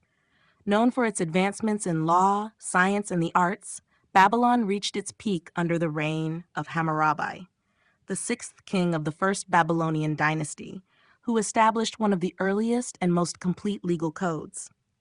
However, after Hammurabi's reign, Babylonian power waned, and the region experienced periods of foreign rule, including the Assyrians and the Persians. It was during the Neo-Babylonian period, roughly from the 7th to 6th centuries BCE, that the city of Babylon witnessed a resurgence in both political power and cultural achievement, culminating in the reign of King Nebuchadnezzar II, whose legacy continues to be associated with the Neo-Babylonian revival. Under Nebuchadnezzar II, Babylon became the dominant power in the region, achieving not only military success, but also extensive urban development and cultural revitalization. The city itself was transformed into one of the most magnificent cities in the ancient world. The famous Ishtar Gate, with its striking blue glazed bricks and images of dragons and bulls, was constructed as a grand entrance to the city. This iconic structure, adorned with mythological and royal symbols, exemplified the grandeur and divine favor that Nebuchadnezzar sought to convey through monumental architecture. The city's walls, temples, and ziggurats were rebuilt and expanded, reinforcing Babylon's status as both a political and religious center. Art during the Neo-Babylonian period was similarly influenced by a desire to glorify the king and his reign. Royal portraiture, architecture, and reliefs often featured Nebuchadnezzar and other Babylonian rulers as central figures, presented in ways that emphasized their divine right to rule and their military prowess. The art from this period, much like the art of earlier empires, conveyed the ruler's intimate relationship with the gods, positioning the king as a protector of the people and the favored agent of divine will. The process of artistic production in Babylon also involved a return to and reworking of earlier Mesopotamian motifs, adapting them to the Neo-Babylonian context to reinforce the continuity of Babylonian heritage. Beyond monumental art and architecture, The Neo-Babylonian period also saw advancements in science and literature. The Babylonians made significant contributions to astronomy, mathematics, and literature, and their cultural revival during this time was expressed through their artistic depictions of the heavens, as well as the creation of monumental inscriptions and reliefs that celebrated royal victories and divine favor. These works not only showcased the intellectual achievements of the Babylonians, but also acted as powerful propaganda tools, further solidifying Nebuchadnezzar's place in the divine order and his legacy as a ruler of great strength and wisdom. In conclusion, the Babylonians, particularly during the Neo-Babylonian revival, used art and architecture to reinforce royal authority, celebrate military success, and demonstrate a close relationship with the gods. Through monumental projects such as the Ishtar Gate and the Hanging Gardens of Babylon, they left a lasting mark on the ancient world, showcasing the power of visual culture in shaping a ruler's image and legacy. The rise of Babylon under Hammurabi. Hammurabi, the sixth king of the first Babylonian dynasty, ascended to the throne of Babylon in 1792 BCE. His reign marked the rise of Babylon from a relatively obscure city-state to one of the most influential powers in the ancient Near East. Through a combination of military conquest, strategic alliances, and legal reform, Hammurabi was able to unite much of Mesopotamia under his rule, laying the foundation for the Babylonian Empire. At the time of Hammurabi's rise to power, Babylon was just one of several competing city-states in southern Mesopotamia. The region was fragmented, with powerful cities such as Uruk, Lagash, and Kish holding influence. However, Hammurabi's military genius and diplomatic skills allowed him to extend Babylon's power, first by defeating rival city-states and then by forming alliances with others. Through a series of military campaigns, Hammurabi expanded his control over key regions in Mesopotamia, including parts of modern-day Iraq, Syria, and Iran, unifying a vast and culturally diverse territory under a single ruler. One of Hammurabi's most enduring legacies is the establishment of a comprehensive legal code, known as the Code of Hammurabi. This code, inscribed on a large stone stele, consisted of 282 laws that covered a wide range of issues from family relations and property rights to criminal justice and commerce. The Code of Hammurabi is one of the oldest and most complete written legal systems in history, and it reflected the king's desire to create a unified and orderly society. The laws were based on the principle of retribution, often summarized by the phrase, "an eye for an eye," and were intended to provide justice, prevent corruption, and ensure the welfare of the people. In addition to his military and legal achievements, Hammurabi also worked to strengthen Babylon's cultural and religious position in the region. He promoted the worship of Marduk, the city's patron god, elevating him above other Mesopotamian deities and reinforcing the king's divine mandate to rule. Hammurabi's devotion to Marduk was symbolically represented in the Stele of Hammurabi, where the king is depicted receiving the laws from the god, demonstrating his role as the divine representative on earth. This image of the king as both a military leader and a divinely chosen ruler served to solidify Hammurabi's authority and legitimacy in the eyes of his subjects. Under Hammurabi's rule, Babylon became the political, military, and cultural center of Mesopotamia. His success in uniting the region and establishing a centralized, law-abiding society helped to elevate Babylon to the height of its power. The effects of Hammurabi's reign were felt far beyond his lifetime, as his legal code and imperial policies set the stage for future rulers in Mesopotamia and influenced legal systems across the ancient world. The Ishtar Gate and its symbolism. The Ishtar Gate, one of the most famous monuments of the ancient world, was constructed during the reign of Nebuchadnezzar II in the 6th century BCE as part of his grand vision to beautify and fortify the city of Babylon. This monumental gateway, adorned with intricately designed blue-glazed bricks, is not only a stunning architectural achievement, but also a powerful symbol of Babylonian royal ideology, divine protection, and the empire's prosperity. It served as one of the 7 gates of the city and was the main entrance to Babylon, designed to awe visitors and demonstrate the grandeur of the king and the city itself. The gate's most striking feature is its vibrant blue color, derived from the use of glazed bricks, which created a dazzling visual effect that has captivated historians and archaeologists for centuries. The blue color was not only aesthetically striking, but also symbolically significant, representing the heavens and divine power. The use of such materials and color on a massive scale underscored the wealth and advanced technological capabilities of the Neo-Babylonian Empire, as well as the ruler's devotion to the gods. The Ishtar Gate is decorated with reliefs of animals, including dragons, Sirish bulls, and lions, each with deep symbolic meaning. The lion, associated with the goddess Ishtar, represented strength and protection, while the bull symbolized the god Adad, associated with storms and fertility. The dragon, a rare and mythical creature, is often interpreted as symbolizing Marduk, the chief god of Babylon, who was deeply associated with the city's imperial identity. These animals, which appeared in repeated friezes along the gate, served to invoke the protection of the gods over the city and its inhabitants, reinforcing the idea that Babylon was a sacred space governed by divine authority. In addition to the depiction of animals, the gate's monumental scale and grandeur conveyed the king's power and divine mandate.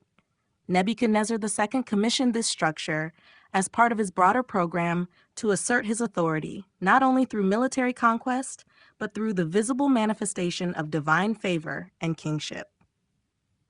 The Ishtar Gate's symbolism extended beyond the walls of Babylon, as it was also part of a larger religious and imperial narrative that reinforced the king's relationship with the gods and his role as their chosen ruler. The Ishtar Gate, which was eventually reconstructed and displayed in Berlin's Pergamon Museum, stands as a lasting testament to the artistic and political achievements of the Neo-Babylonian period.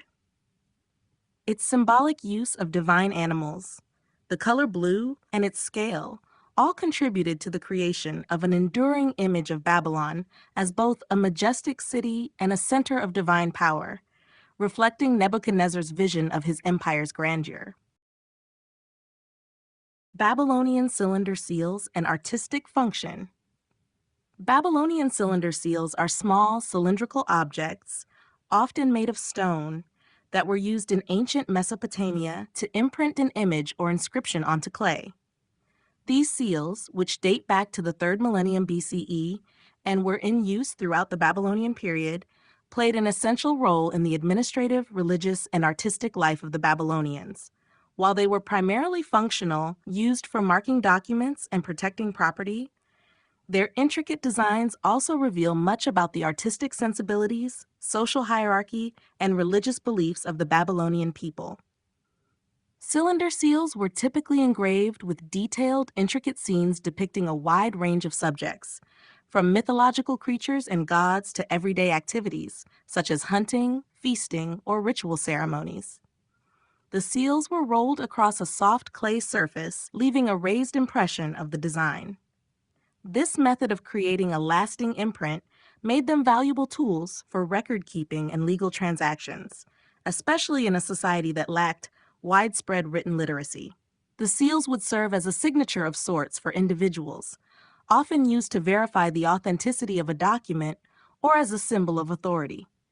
The artistic function of Babylonian cylinder seals was not merely utilitarian, however. The designs on the seals were highly symbolic and often imbued with deep cultural and religious meanings. Many seals depicted the king in the company of gods or performing acts of divine worship. Such scenes reinforced the idea of the king's divine authority and his role as the intermediary between the gods and the people. For instance, it was common to see the king or nobility in the act of making offerings or participating in rituals, signifying their devotion to the gods and their divine right to rule. The mythological scenes depicted on the seals also reveal the Babylonian understanding of cosmology and religion. Gods, goddesses, and mythological creatures, such as dragons, lions, and bulls, were common motifs.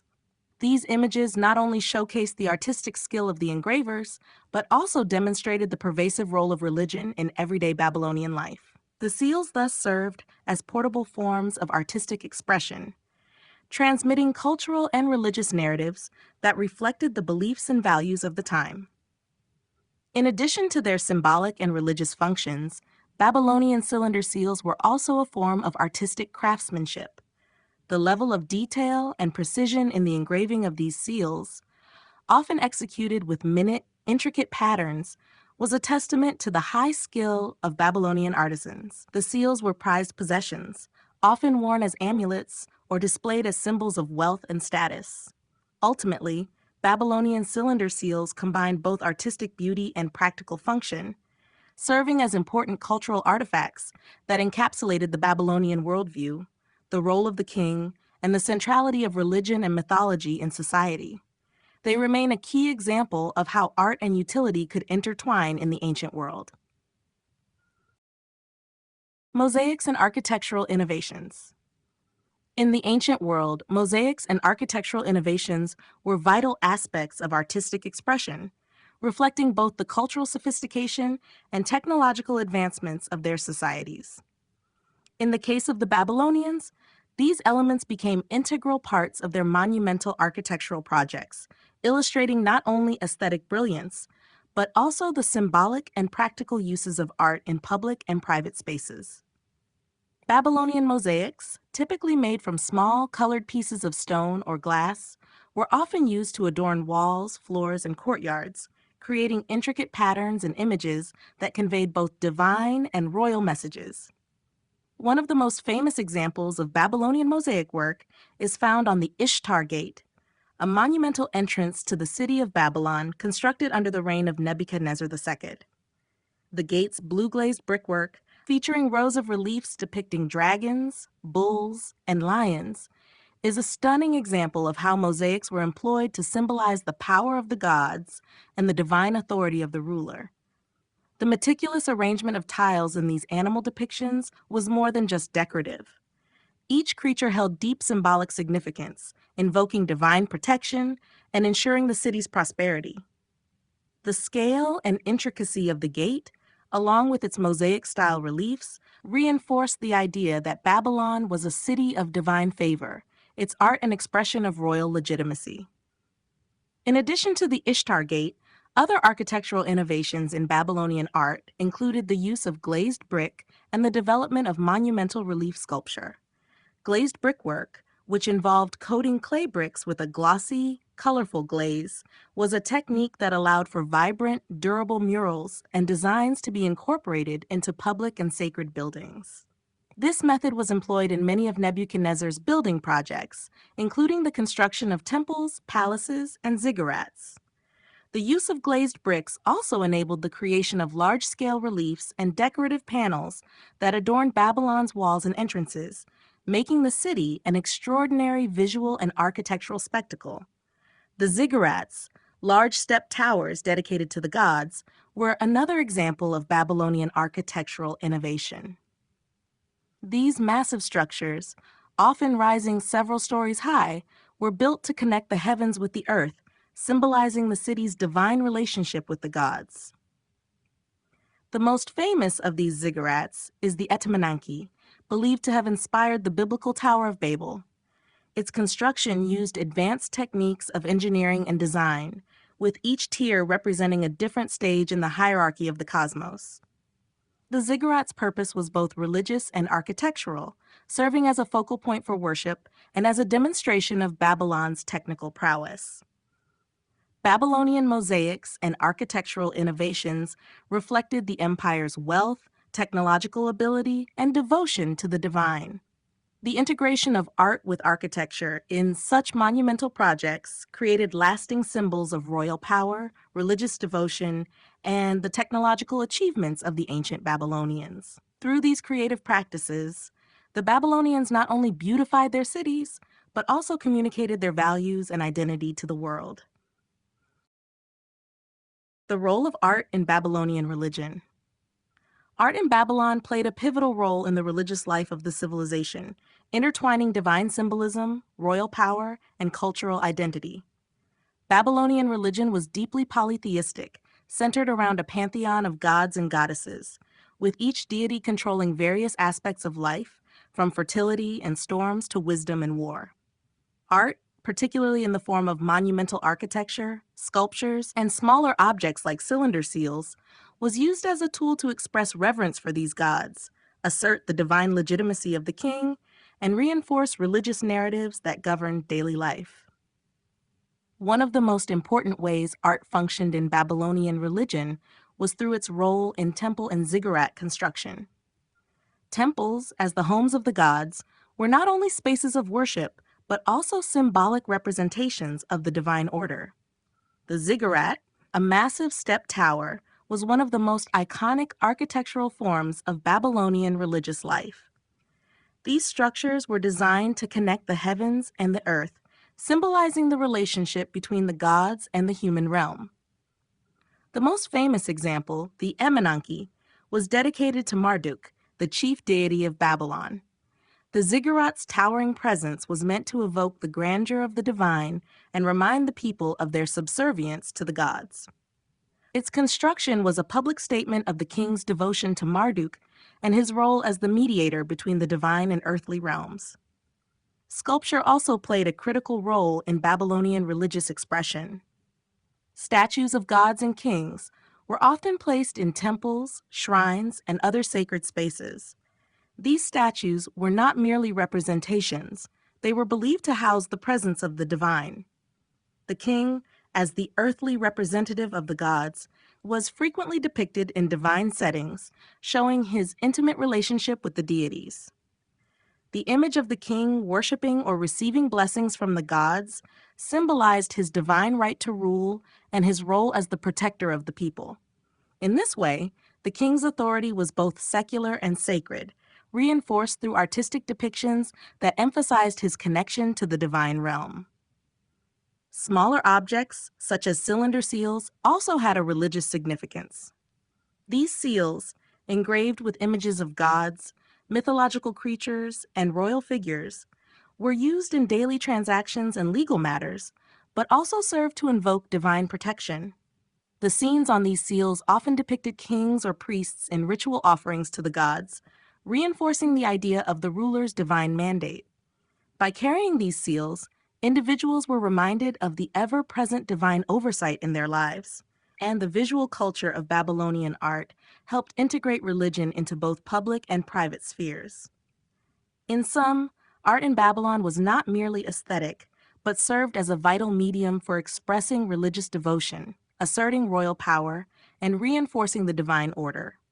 Through monumental temples, statues, and smaller ritual objects, Babylonian art conveyed the centrality of the gods in every aspect of life, from governance to personal affairs, illustrating the deep connection between art, religion, and politics in ancient Babylon.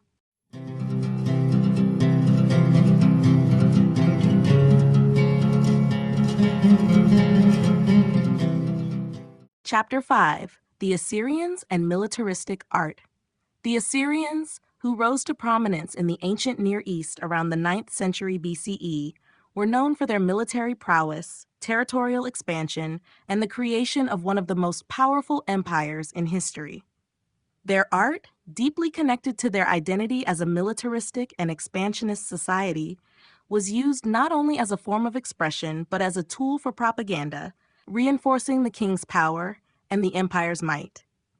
The Assyrian Empire, at its peak, spanned from Mesopotamia to parts of Anatolia, the Levant, and Egypt, and their art reflects the society's priorities of conquest, authority, and divine protection.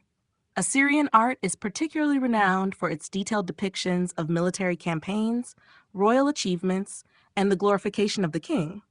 These works, often produced in the form of bas-reliefs, were placed in the palaces of Assyrian kings, such as Sargon II and Ashurbanipal. The most famous examples of these reliefs come from the palace of King Ashurnasirpal II in Nimrud and the palace of Sargon II in Khorsabad. The reliefs depict scenes of battle, conquest, and the submission of defeated enemies, emphasizing the king's military might and the superiority of the Assyrian Empire. In these images, the king is often shown in a heroic light, battling foes or overseeing the execution of prisoners, illustrating his strength, divine favor, and role as a protector of the Assyrian people. One of the most striking aspects of Assyrian art is its focus on violence and dominance. The Assyrians were notorious for their brutal military tactics, which included sieges, mass deportations, and the execution of captives. These acts of cruelty were often portrayed in vivid reliefs, where the king is shown triumphing over enemies, sometimes in graphic detail.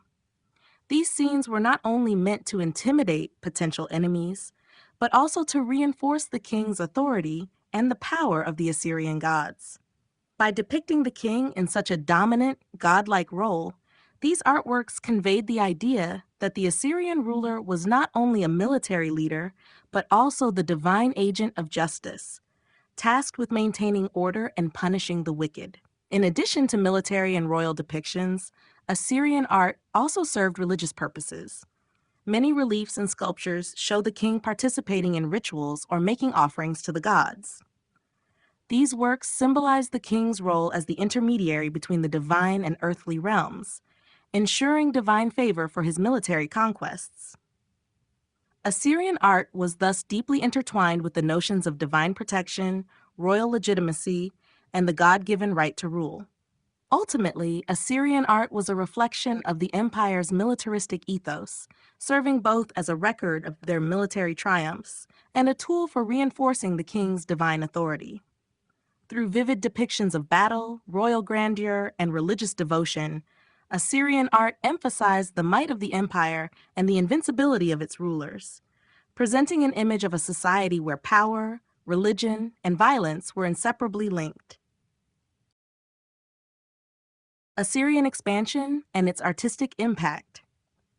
The Assyrian Empire, at its height between the 9th and 7th centuries BCE, became one of the largest and most powerful empires in the ancient Near East, stretching from modern-day Iraq to parts of Turkey, Syria, and Iran. This period of territorial expansion and conquest deeply influenced Assyrian art, which served both as a tool for propaganda and as a reflection of the empire's military might. As the Assyrians expanded their territory, their art became a medium to glorify their victories, celebrate their divine right to rule, and intimidate both conquered peoples and rival nations. The expansion of the Assyrian Empire was marked by a series of highly organized military campaigns, characterized by ruthless tactics, sieges, and brutal reprisals against defeated enemies. Assyrian art, especially in the form of bas-reliefs, murals, and sculptures, vividly portrayed these military conquests. The walls of royal palaces were adorned with large-scale depictions of battle scenes, often showing the Assyrian king leading his troops into battle, capturing enemy fortresses, and executing prisoners. These artworks, such as those found in the palaces of Ashurnasirpal II at Nimrud and Sargon II at Khorsabad, were designed to communicate the overwhelming strength of the Assyrian military and the king's divine authority to rule. The detailed and dramatic nature of these reliefs, often highlighting the brutality of the Assyrian military machine, reinforced the empire's image as a force to be reckoned with and served as a reminder to both conquered subjects and potential enemies of the consequences of defying Assyrian power. The artistic impact of Assyrian expansion also extended to the cultural and architectural spheres. As the empire conquered new territories, it absorbed and adapted artistic influences from the regions it dominated, such as Mesopotamia, Anatolia, and Egypt. This fusion of styles resulted in a unique Assyrian artistic tradition that blended local and foreign motifs. For example, Assyrian reliefs often incorporated detailed depictions of foreign lands, peoples, and customs, reinforcing the idea of Assyrian superiority over the various cultures within their empire. Foreign tribute bearers, often depicted in a submissive posture, were a common motif in Assyrian art, symbolizing the tribute that conquered nations were required to pay to the Assyrian king.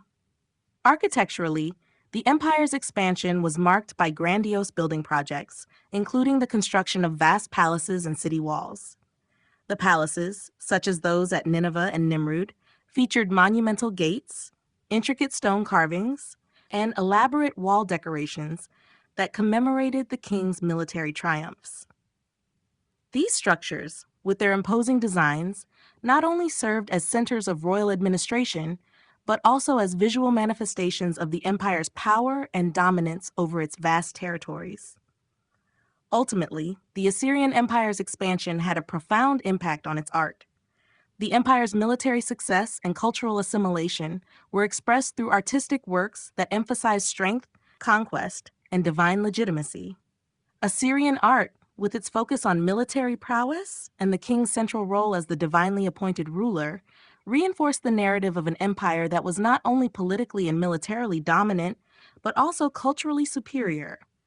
Its art acting as both a tool of power and a visual testament to the empire's grandeur. Military art, siege depictions, and stelae. Military art played a central role in Assyrian culture, where the king's power and divine favor were closely tied to his military successes.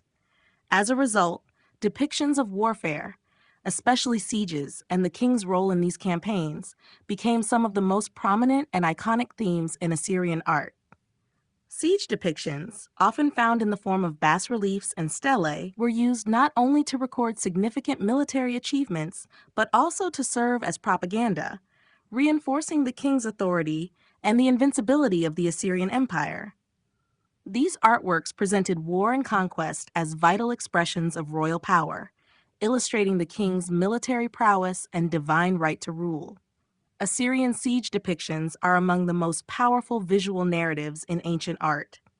These scenes, found on the walls of royal palaces, such as those of Ashurnasirpal II at Nimrud and Sargon II at Khorsabad, depict the king leading his army in the capture of enemy fortresses, with an emphasis on the brutality of the Assyrian military tactics. The reliefs often show soldiers scaling city walls, using battering rams, and laying siege to heavily fortified cities.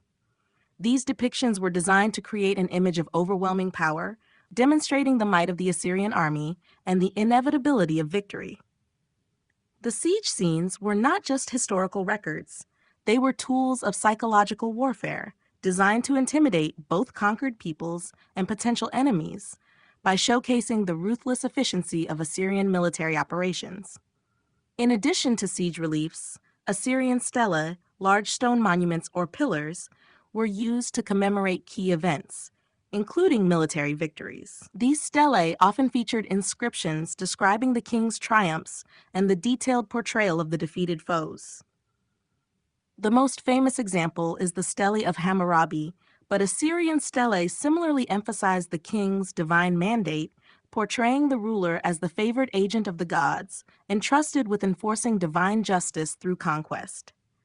The stelae would often depict the king in heroic poses, receiving the spoils of war and showing captives in submissive positions, which reinforced the idea that the Assyrian ruler was not only a military leader, but a divinely chosen figure.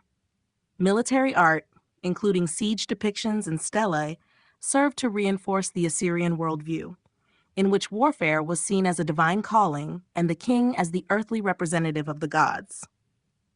The brutal portrayal of military victories, particularly in sieges, was meant to strike fear into enemies and ensure the stability of Assyrian rule by projecting an image of unchallengeable power. These works of art were more than historical records. They were tools for consolidating royal authority and emphasizing the centrality of military conquest to the Assyrian Empire's identity. Through vivid imagery, the Assyrians used military art to communicate the message that their empire was unstoppable, guided by divine will, and destined to dominate. The use of relief sculpture in Assyrian palaces. Relief sculpture in Assyrian palaces was a powerful form of artistic expression, playing a significant role in projecting royal authority, religious devotion, and the empire's military might. These intricately carved images adorned the walls of the grand palaces built by Assyrian kings, such as Ashurnasirpal II, Tiglath-Pileser III, and Sargon II, and they functioned as both decorative elements and vehicles of political propaganda. Relief sculpture in the Assyrian context was not merely an aesthetic endeavor. It was carefully designed to convey messages about the king's divine right to rule, his military conquests, and the empire's strength. One of the defining characteristics of Assyrian relief sculpture is its narrative quality. These reliefs were often large, spanning entire palace walls, and depicted scenes from the king's life, especially his military victories. One of the most common themes was the depiction of royal hunts, battles, and sieges. For example, Ashurnasirpal-Teket's palace at Nimrud is renowned for its grand reliefs, which show the king engaged in various activities, from hunting lions to subduing his enemies in battle. These scenes were not intended to be realistic depictions, but rather symbolic representations of the king's heroic deeds and the power of the Assyrian military machine. The king was often shown in a larger-than-life scale, emphasizing his superiority over both the forces of nature, in the case of the lion hunt, and his human adversaries. Relief sculpture was also a medium through which the king's relationship with the gods was demonstrated. Many reliefs show the king making offerings or engaging in religious rituals, asserting his role as a divinely chosen ruler. In these depictions, the gods often appear as larger figures, emphasizing their superior power and the king's role as the intermediary between the divine and the earthly realms. These works reinforce the idea that the king's victories were not just the result of military might, but also the will of the gods, affirming the sacred nature of his rule. The relief sculptures served as constant reminders of Assyrian power for those who visited or lived within the palaces. They were designed to impress visitors with the king's military successes, divine favor, and the grandeur of the Assyrian Empire. The walls of the palaces were transformed into visual propaganda, reinforcing the message that the Assyrian king was not only a powerful ruler, but also a divine agent tasked with maintaining order and justice through military conquest. The scale, detail, and high craftsmanship of these reliefs showcase the empire's wealth and technical expertise, making them a testament to Assyria's imperial might and cultural achievements. In sum, the use of relief sculpture in Assyrian palaces was a multifaceted tool, combining art, politics, religion, and propaganda. Through vivid imagery and careful composition, Assyrian kings ensured that their legacy would be permanently etched into the walls of their palaces, projecting their power to future generations and reinforcing their divine right to rule. These reliefs continue to be some of the most remarkable and informative artifacts from the ancient world, providing insight into the cultural and political priorities of one of history's most powerful empires. Assyrian architecture, fortresses and palaces. Assyrian architecture is a testament to the empire's military strength, administrative power, and divine authority, with fortresses and palaces serving as key symbols of its dominance and ambition. The architectural landscape of Assyria was characterized by grand, imposing structures designed not only for defense and governance, but also to reflect the divine right of the king and the might of the Assyrian military. The construction of fortresses and palaces was an essential aspect of Assyrian statecraft, providing protection, asserting royal power, and enhancing the grandeur of the empire. Fortresses, as vital military installations, were constructed with the primary purpose of defending the empire's vast borders from external threats. These structures were strategically located in areas that were vulnerable to invasions, such as near river crossings or mountain passes. The fortresses were heavily fortified, with thick, high walls made from mud brick or stone, designed to withstand prolonged sieges. The walls of these fortresses were often adorned with sculptures and inscriptions commemorating the victories of the king, reinforcing the notion that Assyria was an indomitable power. The construction of massive city gates, such as those found at Nineveh, was another key feature of Assyrian fortifications. These gates were not only defensive, but were also monumental in design, serving as symbols of royal might and divine protection. Often decorated with reliefs of the king triumphing over enemies, the gates were a dramatic visual reminder of the king's power and the empire's invincibility. In contrast, Assyrian palaces served as the administrative and ceremonial centers of the empire. The palaces, such as those at Nimrud, Khorsabad, and Nineveh, were vast and opulent, designed to reflect the king's supreme authority and divine favor. These palatial complexes often included numerous rooms, courtyards, and grand halls used for state functions and royal audiences. The walls of the palaces were richly decorated with bas-reliefs depicting royal hunts, battles, and religious rituals, reinforcing the idea of the king as both a military leader and a divine agent.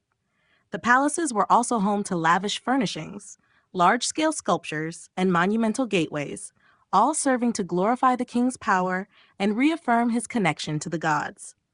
Both fortresses and palaces were designed to leave a lasting impression on visitors, demonstrating Assyria's strength, wealth, and religious devotion. While fortresses were built for protection and strategic military purposes, Assyrian palaces were symbols of opulence and divine favor, reinforcing the king's status as the ruler of the world. The integration of military and royal architecture with artistic expression, such as the use of reliefs and sculptures, created a cohesive narrative of Assyrian power, emphasizing the empire's dominance over its enemies and the king's central role in maintaining divine order. In sum, Assyrian architecture, through its fortresses and palaces, encapsulated the empire's identity as a militaristic, divine, and imperial power. The grandeur and scale of these structures not only served practical and defensive purposes, but also communicated the authority and unyielding strength of the Assyrian state, leaving behind a legacy that continues to impress historians and archaeologists today. The role of art in Assyrian propaganda. Art in the Assyrian Empire played a crucial role in reinforcing royal authority and promoting the ideals of the state. As a highly militaristic and expansionist society, the Assyrians used art not only to document their achievements, but also to project an image of power, divine favor, and invincibility. Through monumental reliefs, sculptures, and inscriptions, the Assyrian kings created a visual narrative that glorified their military conquests, reinforced their divine right to rule, and instilled fear in both conquered peoples and potential enemies. This use of art as propaganda was central to maintaining the stability of the empire and promoting the image of the Assyrian king as a God-ordained ruler. One of the most effective methods the Assyrians employed in their propaganda was the depiction of royal power and military prowess in monumental relief sculptures. These artworks, often adorning the walls of royal palaces, showed the king engaged in heroic feats, such as hunting dangerous animals, leading his troops into battle, or personally executing the enemies of the state. These scenes were meticulously crafted to highlight the king's strength, courage, and divine favor. The kings were often depicted as larger-than-life figures, symbolizing their superiority over both human adversaries and the forces of nature. This emphasized the idea that the king, as the representative of the gods on earth, was invincible and destined to triumph in all endeavors. The reliefs also emphasized the brutal efficiency of the Assyrian military. Depictions of sieges, executions of prisoners, and the humiliation of defeated foes were common themes. These images were not just records of military campaigns, they were carefully designed to instill fear and awe in both the subjects of the empire and its enemies. The graphic nature of these depictions sent a clear message. Resistance to the Assyrian king and his empire would lead to certain destruction. The art, thus, acted as a psychological tool, ensuring that the Assyrians' military dominance was recognized and feared far beyond their borders. In addition to military themes, Assyrian art often highlighted the king's relationship with the gods. The king was regularly shown in religious contexts, making offerings or participating in rituals. These depictions were meant to convey that the king's authority was divinely ordained, reinforcing the idea that the Assyrian ruler was not only a military leader, but also a spiritual intermediary between the gods and the people. This connection between the king and the divine made his actions, including warfare, not only justified but sacred. In conclusion, the role of art in Assyrian propaganda was multifaceted. Through vivid imagery, the Assyrian kings used art to project an image of invincibility, divine favor, and military dominance. The reliefs and sculptures created for royal palaces served not only to commemorate victories, but also to communicate power, intimidate enemies, and legitimize the ruler's divine right to govern. Assyrian art was a powerful tool of statecraft, ensuring the empire's strength was both visually and psychologically reinforced for generations.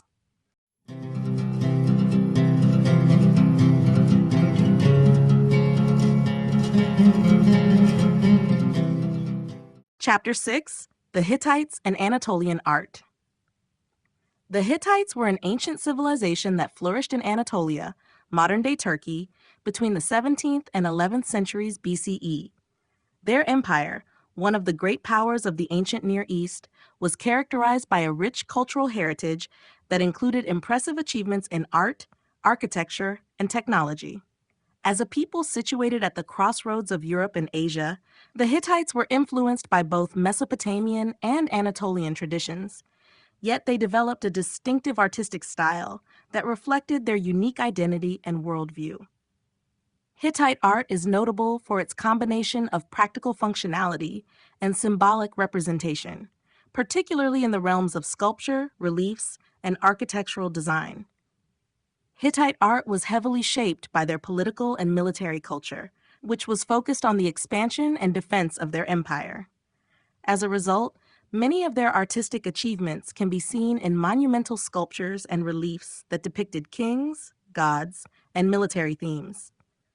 The Hittite kings, for example, were often shown in powerful poses, emphasizing their role as divine rulers and protectors of the state. Some of the most famous examples of Hittite art can be found in the rock-cut reliefs at the site of Yazlakaya, near Hattusa, the capital of the Hittite Empire. These reliefs depict various gods, including the storm god Tarhun, and illustrate the religious and political significance of the king as a mediator between the divine and the mortal realms. The grandeur of these sculptures suggests that Hittite rulers wanted to project an image of divine legitimacy and absolute authority. In addition to religious and royal imagery, the Hittites also created art that celebrated their military prowess. The reliefs at Hattusa include depictions of soldiers, chariots, and battle scenes, often intended to demonstrate the strength and superiority of the Hittite military. These images were not just symbolic, but also served as visual representations of the king's power and the empire's might. The Hittites used art as a tool to communicate their military victories and to reinforce the legitimacy of their rule. The architectural achievements of the Hittites were equally impressive, with fortifications, temples, and royal palaces constructed using advanced engineering techniques. Hittite architecture is characterized by the use of massive stone walls, monumental gateways, and elaborate city plans. The city of Hattusa, for instance, was surrounded by large fortifications and had numerous gates decorated with reliefs of lions and other symbols of strength, which served both protective and symbolic purposes. Overall, the art of the Hittites reflects their complex and multifaceted society. Their visual culture conveyed themes of kingship, divine authority, military power, and the protection of their empire. The Hittites' ability to blend indigenous Anatolian traditions with influences from neighboring cultures, such as Mesopotamia and Egypt, allowed them to create an artistic style that was both unique and influential. Hittite art, with its focus on religious, royal, and military symbolism, remains one of the most important aspects of their legacy, offering valuable insights into the culture and power of this ancient Anatolian civilization. The Hittite Kingdom and Cultural Exchange. The Hittite Kingdom, centered in Anatolia, modern-day Turkey, was one of the most influential civilizations of the ancient Near East, and its impact extended far beyond its borders.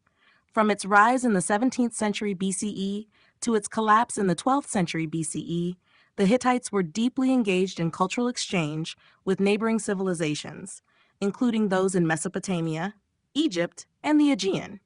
This exchange profoundly shaped their political, military, and artistic traditions, and the resulting fusion of influences contributed to the Hittites' unique cultural identity. The Hittite kingdom was strategically positioned at the crossroads of various ancient cultures, which allowed it to be a key player in regional diplomacy and trade. As a result, Hittite art, religion, and governance were shaped by interactions with these neighboring societies. For example, Hittite kings were often depicted in ways similar to their Mesopotamian counterparts, with elaborate dress and regalia that symbolized their power and divine right to rule. The Hittites borrowed heavily from Mesopotamian and Sumerian religious iconography, but they adapted these influences to fit their own beliefs and practices. The storm god Tarhun, for instance, was a central figure in Hittite religion, and his iconography, with similarities to the Mesopotamian weather gods, demonstrated the exchange of religious ideas across cultures. The Hittites also maintained close relations with Egypt, particularly during the reign of the Hittite king Suppiluliuma I. The famous treaty between the Hittite king Hattusili III and Egyptian pharaoh Ramses II, known as the Treaty of Kadesh, is one of the most notable examples of diplomatic exchange between the two powers. This treaty, which was one of the earliest examples of international diplomacy, was a testament to the Hittites' political acumen and their ability to navigate complex relationships with powerful neighbors. In art, this connection is reflected in the shared architectural forms, such as monumental gateways and reliefs depicting royal figures, which bear similarities to Egyptian designs. Furthermore, the Hittites were influenced by the cultures of the Aegean and the wider Mediterranean world. Archaeological evidence suggests that they traded goods such as pottery, metals, and textiles with Aegean civilizations, and this exchange is reflected in the Hittites' art and material culture.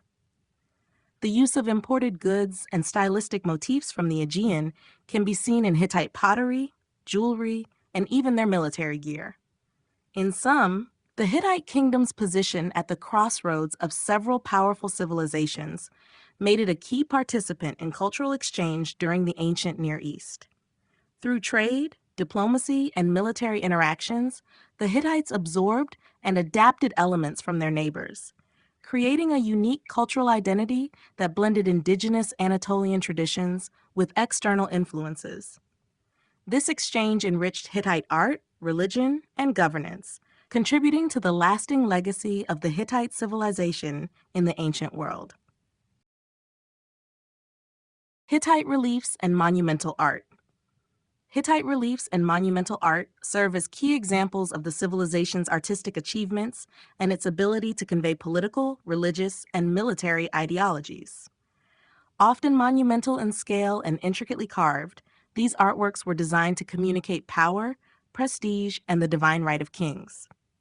Hittite art, particularly in its reliefs, was both functional and symbolic, with a primary focus on reinforcing the authority of the king and the divine forces believed to guide him. One of the most notable features of Hittite monumental art is its focus on religious symbolism and royal authority.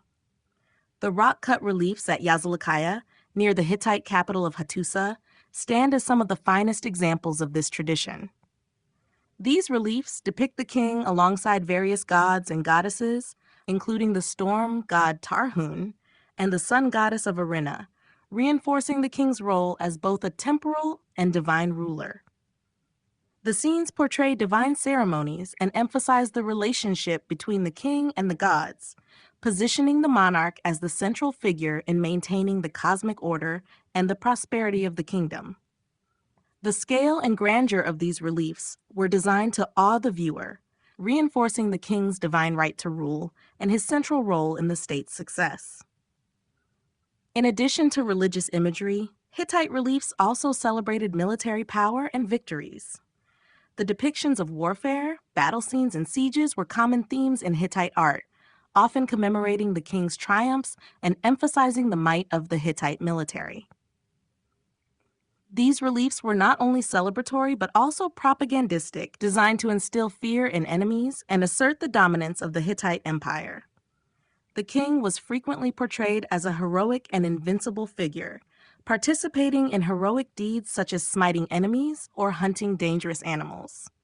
These images were symbolic representations of the king's role as protector and conqueror, enhancing his status as the empire's military leader. Another key aspect of Hittite monumental art is its architectural integration.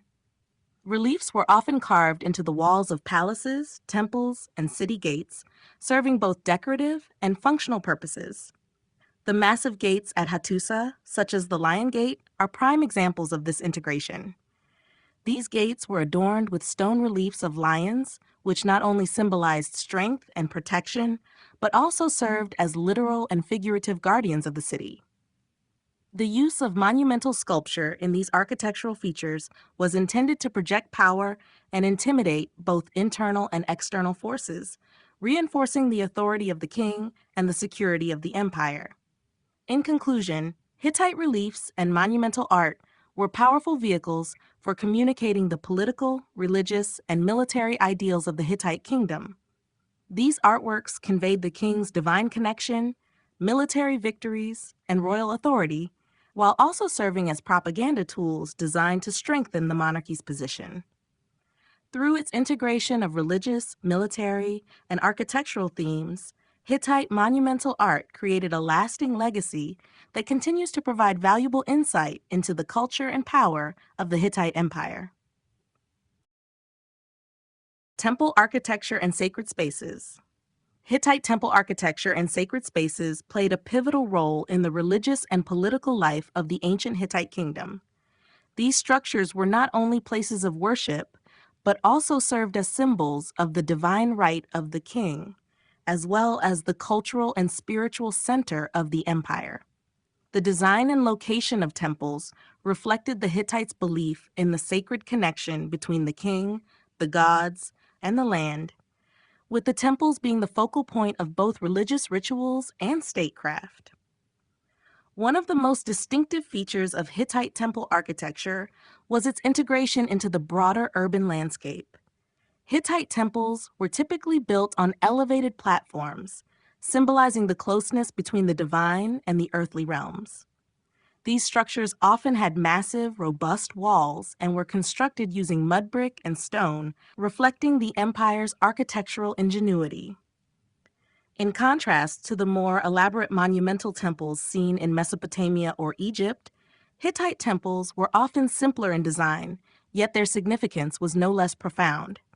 These temples were frequently located within large palace complexes or city centers, reinforcing the idea that the king's authority was divinely sanctioned and that the state's prosperity depended on a harmonious relationship with the gods. The sacred spaces within the temples were specifically designed to house the deities, with a central shrine or sanctuary where the gods were thought to reside. In many cases, statues or reliefs of gods were placed in these sanctuaries, often in the form of large stone carvings that depicted deities like Tarhun, the storm god, and the sun goddess of Arinna. These deities were believed to play a central role in ensuring the fertility of the land and the success of the king's military campaigns. The presence of these deities in the temples was intended to maintain divine favor and protect the kingdom from chaos and invasion. Rituals and ceremonies were integral to the function of these sacred spaces. The Hittites believed that the king had a special role in conducting religious rituals, often performing sacrifices to appease the gods. These ceremonies, which could include animal sacrifices, offerings of food and precious items, and prayers, were thought to maintain the cosmic order and ensure the well-being of the kingdom. The king's participation in these rituals underscored his role as a divine representative on earth, tasked with maintaining the favor of the gods for the prosperity and stability of the state. In conclusion, Hittite temple architecture and sacred spaces were central to the kingdom's religious practices and political structure. These temples were designed to reflect the connection between the divine and the earthly, serving as places of worship, royal authority, and spiritual sanctity. The careful integration of these sacred spaces into the urban and political framework of the empire reinforced the idea that the Hittite king's power was divinely ordained and that the gods were actively involved in the kingdom's affairs. Through their temples, the Hittites expressed their reverence for the gods and sought to maintain the stability and success of their civilization. The art of the Hittite royal tombs. The Hittite royal tombs, found primarily in the ancient city of Hattusa, provide significant insight into the culture, art, and beliefs of the Hittite elite. These tombs, often associated with Hittite kings and nobility, were not only burial sites, but also places designed to honor the deceased and symbolize their divine status and connection to the gods. The art found in and around these tombs serves as a testament to the Hittite people's artistic sophistication, their reverence for the afterlife, and the importance of the royal family in maintaining the cosmic order. One of the most remarkable aspects of Hittite royal tombs is their association with large, highly crafted burial chambers. These chambers were typically constructed with elaborate stone walls, sometimes decorated with reliefs and inscriptions that highlighted the power and legacy of the deceased. The walls often featured images of gods, kings, and important royal symbols, emphasizing the connection between the ruler and the divine. These depictions were meant to ensure the deceased's safe journey to the afterlife and continued protection by the gods. The art within these tombs also served to immortalize the ruler, reinforcing the idea that their authority and divine favor transcended death. The artwork within the royal tombs also reflected the Hittites' belief in the importance of the afterlife. While Hittite tombs were less elaborate than those of Egypt, the art found within them was nonetheless rich in symbolism. Items like burial goods, jewelry, weapons, and pottery were often included to accompany the deceased into the afterlife. These items were not merely practical, but were crafted with artistic precision, demonstrating the Hittites' skill in metalwork, pottery, and engraving. Intricately designed jewelry and finely crafted weapons suggest that the Hittites placed great importance on both the material wealth and symbolic significance of the items they buried with their rulers. The tombs of Hittite royalty also served as a statement of their social and political status.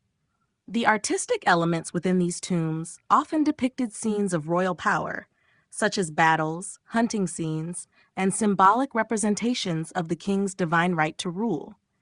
These visual depictions were meant to highlight the deceased ruler's achievements and divine protection. Such art would have reinforced the monarchy's strength and the idea that the ruler was an eternal figure whose power continued even after death. In conclusion, the art of the Hittite royal tombs provides a fascinating glimpse into the civilization's beliefs, craftsmanship, and the role of the king in society.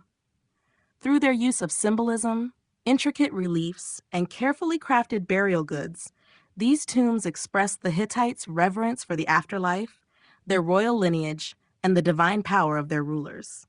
The art found within these tombs not only commemorated the deceased, but also reinforced the eternal bond between the royal family and the gods. Hittite influence on neighboring cultures. The Hittites, positioned at the crossroads of Asia, Europe, and the Near East, exerted a profound influence on the neighboring cultures throughout their reign, from the 17th to the 12th century BCE. As a major power in the ancient world, the Hittite Empire not only absorbed influences from surrounding civilizations, but also left a lasting imprint on their political, military, religious, and artistic traditions. Their strategic location facilitated trade, diplomatic relations, and cultural exchange, making the Hittites key players in the interactions between Anatolia, Mesopotamia, Egypt, and the Aegean. One of the most notable ways in which the Hittites influenced neighboring cultures was through their military tactics and technologies. The Hittites were known for their advanced use of chariot warfare, which was later adopted and adapted by other civilizations, including the Assyrians and Egyptians. The Hittite military, with its highly organized structure and use of iron weaponry, set the standard for other ancient empires. Their military innovations, particularly in siege warfare, were widely recognized and often emulated by their adversaries, especially in the context of large-scale battles such as the famous Battle of Kadesh between the Hittites and Egypt. The Hittites also played a significant role in shaping the political landscape of the ancient Near East. Their diplomacy, including the signing of treaties, had a long-lasting impact on international relations in the region. The Treaty of Kadesh, signed between Hittite King Hattusili III and Egyptian Pharaoh Ramses II, is one of the earliest known peace treaties in history.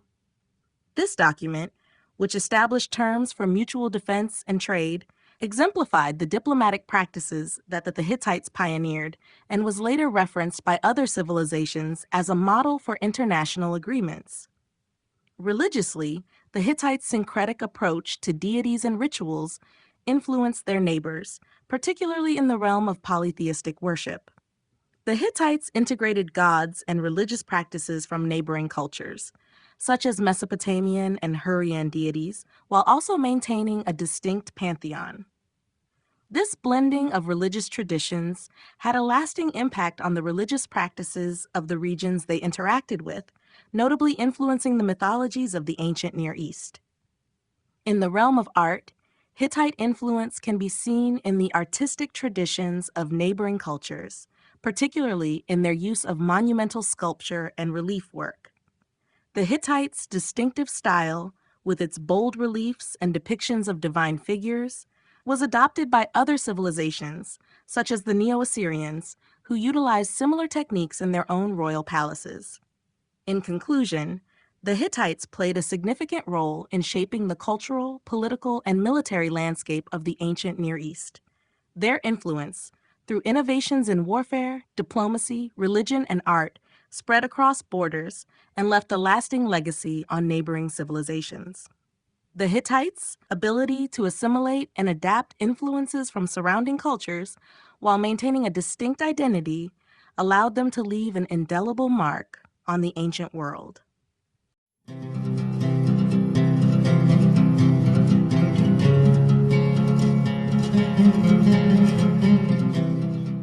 Chapter 7: The Neo-Assyrian and Neo-Babylonian Interlude. The Neo-Assyrian and Neo-Babylonian periods marked a transformative era in the ancient Near East, characterized by powerful empires, intense militarization, and grand artistic and architectural achievements.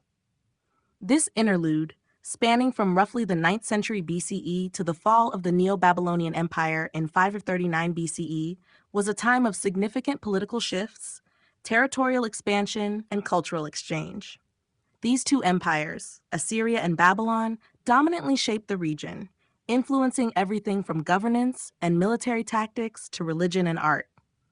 The Neo-Assyrian Empire, rising to prominence in the 9th century BCE, was known for its military prowess, innovative siege tactics, and vast territorial expansions. Under rulers like Tiglath-Pileser III and Ashurbanipal, Assyria became the most dominant power in the ancient world. The empire's military campaigns were often brutal and carried out with a focus on psychological warfare, using displays of force and intimidation to subdue conquered peoples. Assyrian art, particularly relief sculptures, depicted the king as a mighty warrior, celebrating his conquests, hunting skills, and divine favor.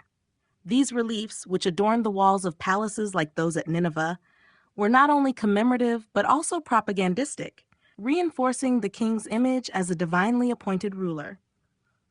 The Neo-Babylonian Empire, which emerged after the decline of Assyria, rose to prominence in the 7th century BCE under the leadership of Nebuchadnezzar II. This period is most famously marked by the rebuilding of Babylon, which became one of the most magnificent cities of the ancient world.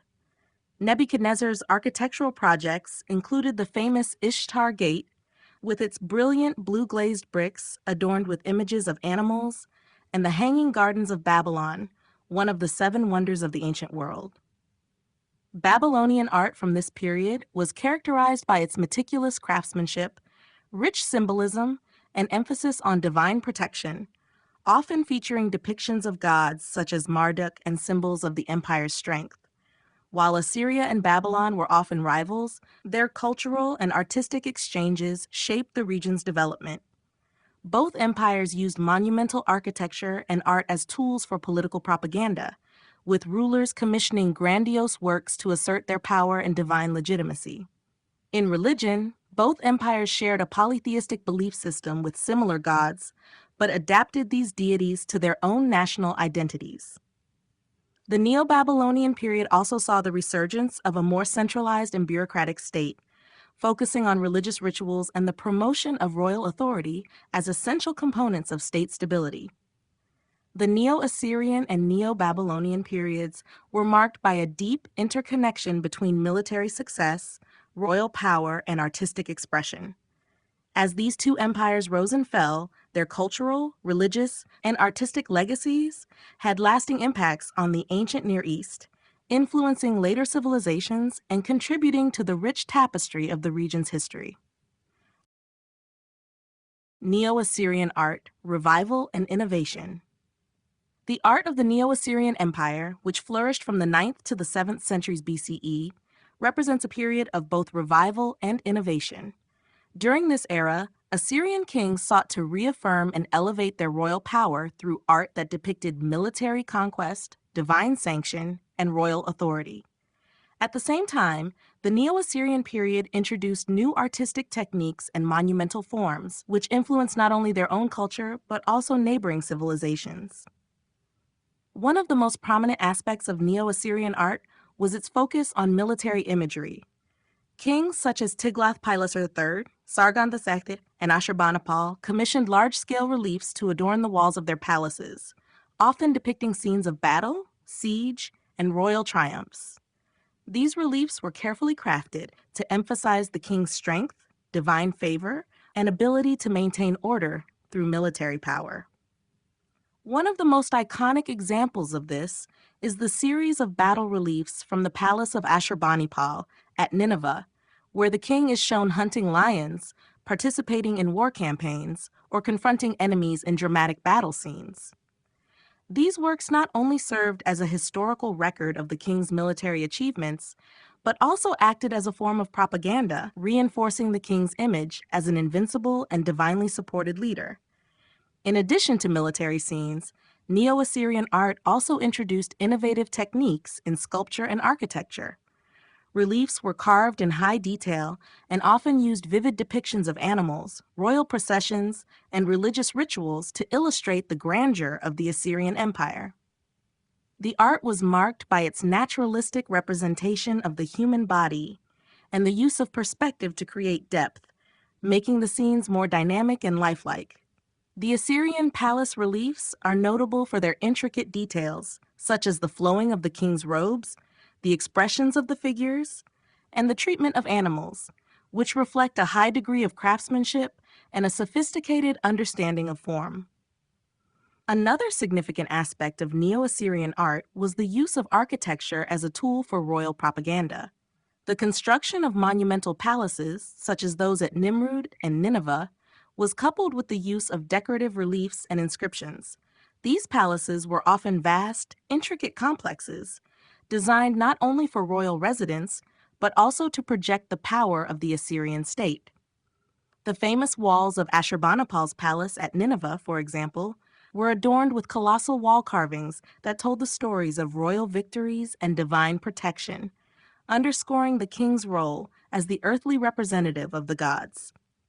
The Neo-Assyrian period also saw the incorporation of foreign elements into Assyrian art.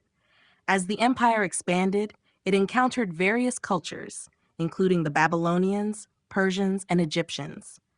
Elements of these cultures were often incorporated into Assyrian art, such as the use of motifs like the winged bull, a creature that became a hallmark of Assyrian architecture, influenced by earlier Mesopotamian and Anatolian traditions. These cross-cultural influences led to the evolution of a more cosmopolitan artistic style, which was also reflected in the materials used for decoration, including glazed bricks, ivories, and precious metals. In conclusion, Neo-Assyrian art was both a revival of traditional Mesopotamian artistic forms and an era of innovation that redefined the relationship between art, politics, and propaganda. Through detailed reliefs, monumental architecture, and the portrayal of royal power, the Assyrians created a visual culture that communicated their dominance, military prowess, and divine favor. Their contributions to art, particularly in the realm of sculpture and architecture, left a lasting legacy that influenced the art and culture of neighboring civilizations. The art of the Neo-Babylonian period. The Neo-Babylonian period, which flourished between the 7th and 6th centuries BCE, is best known for its impressive artistic and architectural achievements, particularly under the reign of King Nebuchadnezzar II.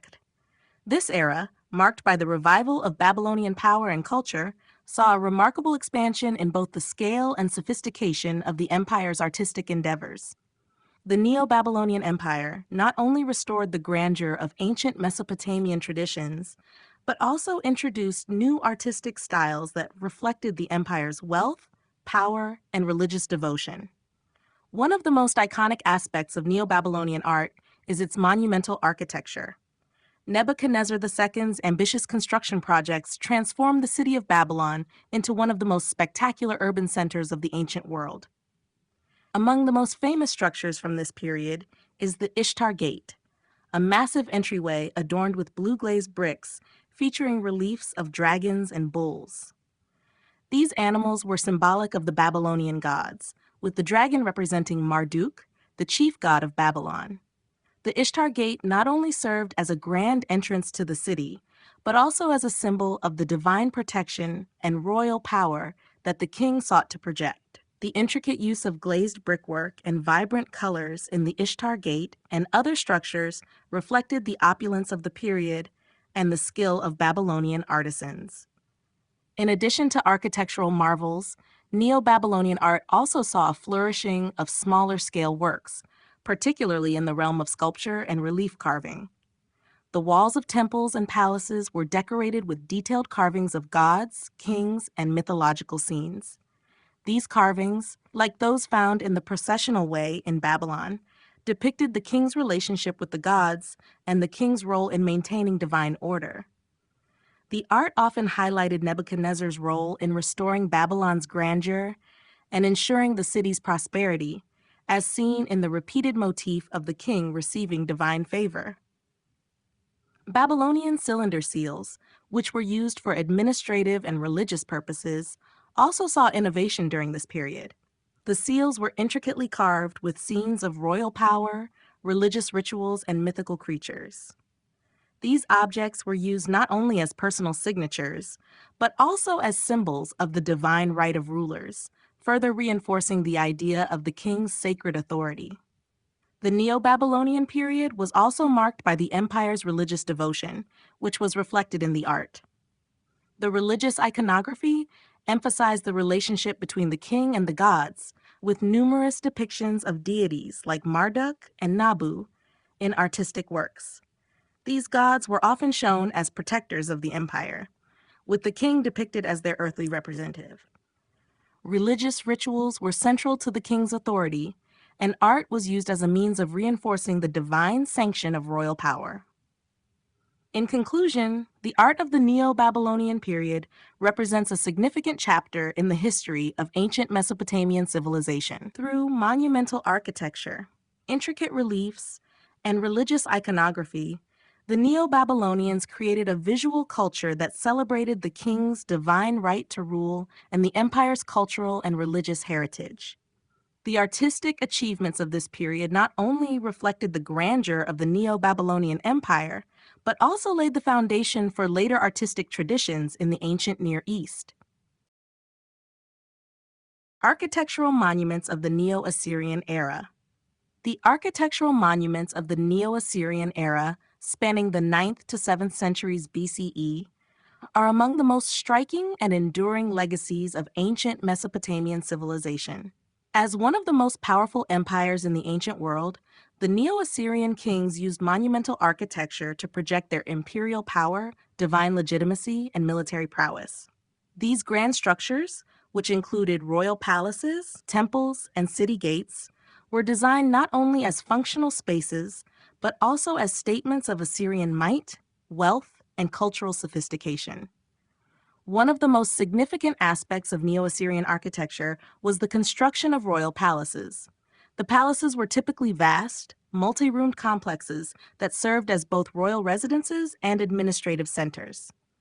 The most famous of these palaces were located in the cities of Nimrud, Khorsabad, and Nineveh.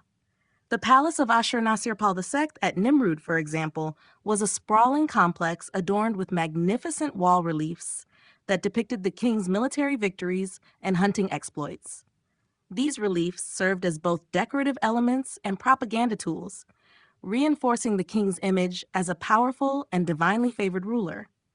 The palaces also featured grand courtyards, gateways, and monumental entrances, all designed to overwhelm visitors with the glory and authority of the Assyrian state.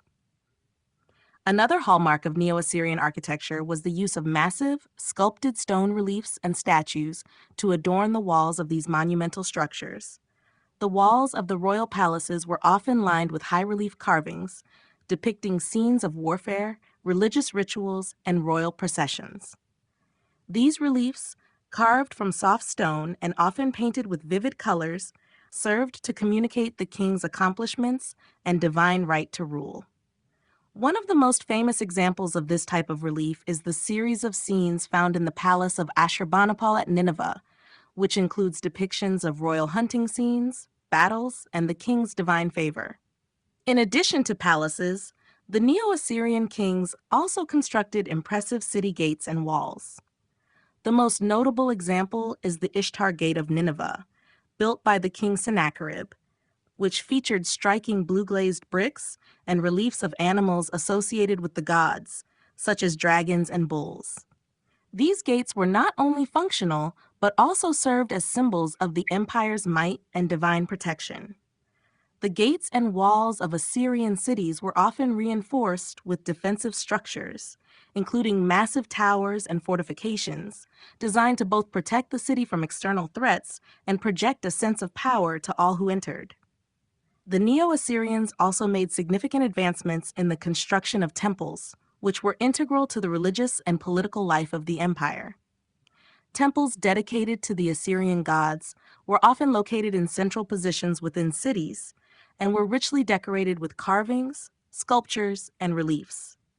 These temples were intended to honor the gods and ensure the king's divine favor, reinforcing the symbiotic relationship between religion and royal authority. In conclusion, the architectural monuments of the Neo-Assyrian era are a testament to the empire's military, political, and religious power. Through their monumental palaces, city gates, and temples, the Neo-Assyrians created a visual culture that celebrated royal authority and divine favor. These structures, with their grand scale and intricate decorative elements, served as powerful expressions of Assyrian identity and left a lasting imprint on the architectural traditions of the ancient Near East. Art in Neo-Assyrian and Neo-Babylonian warfare. Art played a central role in both the Neo-Assyrian and Neo-Babylonian empires, particularly in depicting warfare and military achievements. In these powerful empires, art served as a key tool for reinforcing royal authority, conveying the legitimacy of military campaigns, and celebrating the might of the state. The rulers of both empires used art not only to commemorate their victories, but also as propaganda, showcasing their military prowess to both their subjects and their enemies. In the Neo-Assyrian period, art was closely linked to the empire's military culture. Assyrian rulers were renowned for their military conquests, and the art produced during this time often depicted scenes of warfare in vivid detail. The most famous examples of this are the wall reliefs found in the palaces of Assyrian kings, such as those of Ashur-nasir-pal II at Nimrud and Ashurbanipal at Nineveh. These reliefs were carved into the palace walls, depicting scenes of military campaigns, including the king leading his army into battle, capturing prisoners, and performing ritual acts of submission over the defeated enemies. The art portrayed the king as a heroic figure, divinely appointed to carry out these brutal military campaigns. The detailed depictions of the king's military prowess served as both a historical record and a form of psychological warfare, intended to strike fear into the enemies of Assyria and demonstrate to the Assyrian people their king's strength and divine right to rule. In addition to battle scenes, Neo-Assyrian art frequently portrayed the aftermath of military conquest, such as the humiliation of captives. The reliefs often depicted prisoners being led in chains or subjected to brutal treatment, reinforcing the image of Assyrian supremacy. The emphasis on violence and subjugation in Assyrian art was a key part of their strategy for maintaining control over conquered territories, reminding both their own people and their enemies of the price of resistance. The Neo-Babylonian Empire, though less militaristic than its Assyrian predecessor, also used art to glorify warfare and royal power.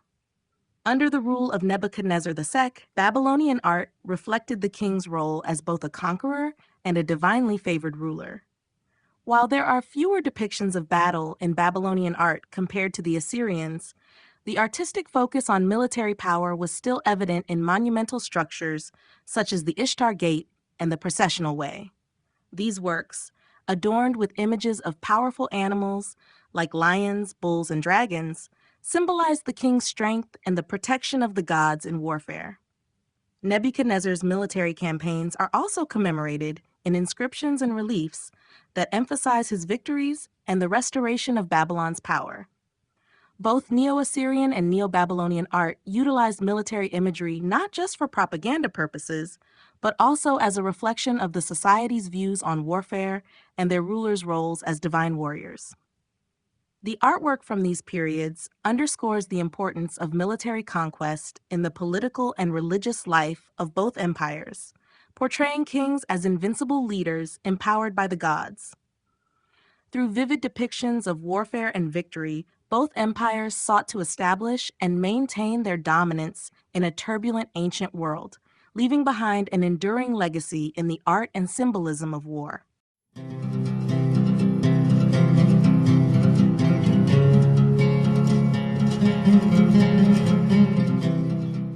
Chapter 8: Persian Empire and the Achaemenid Art.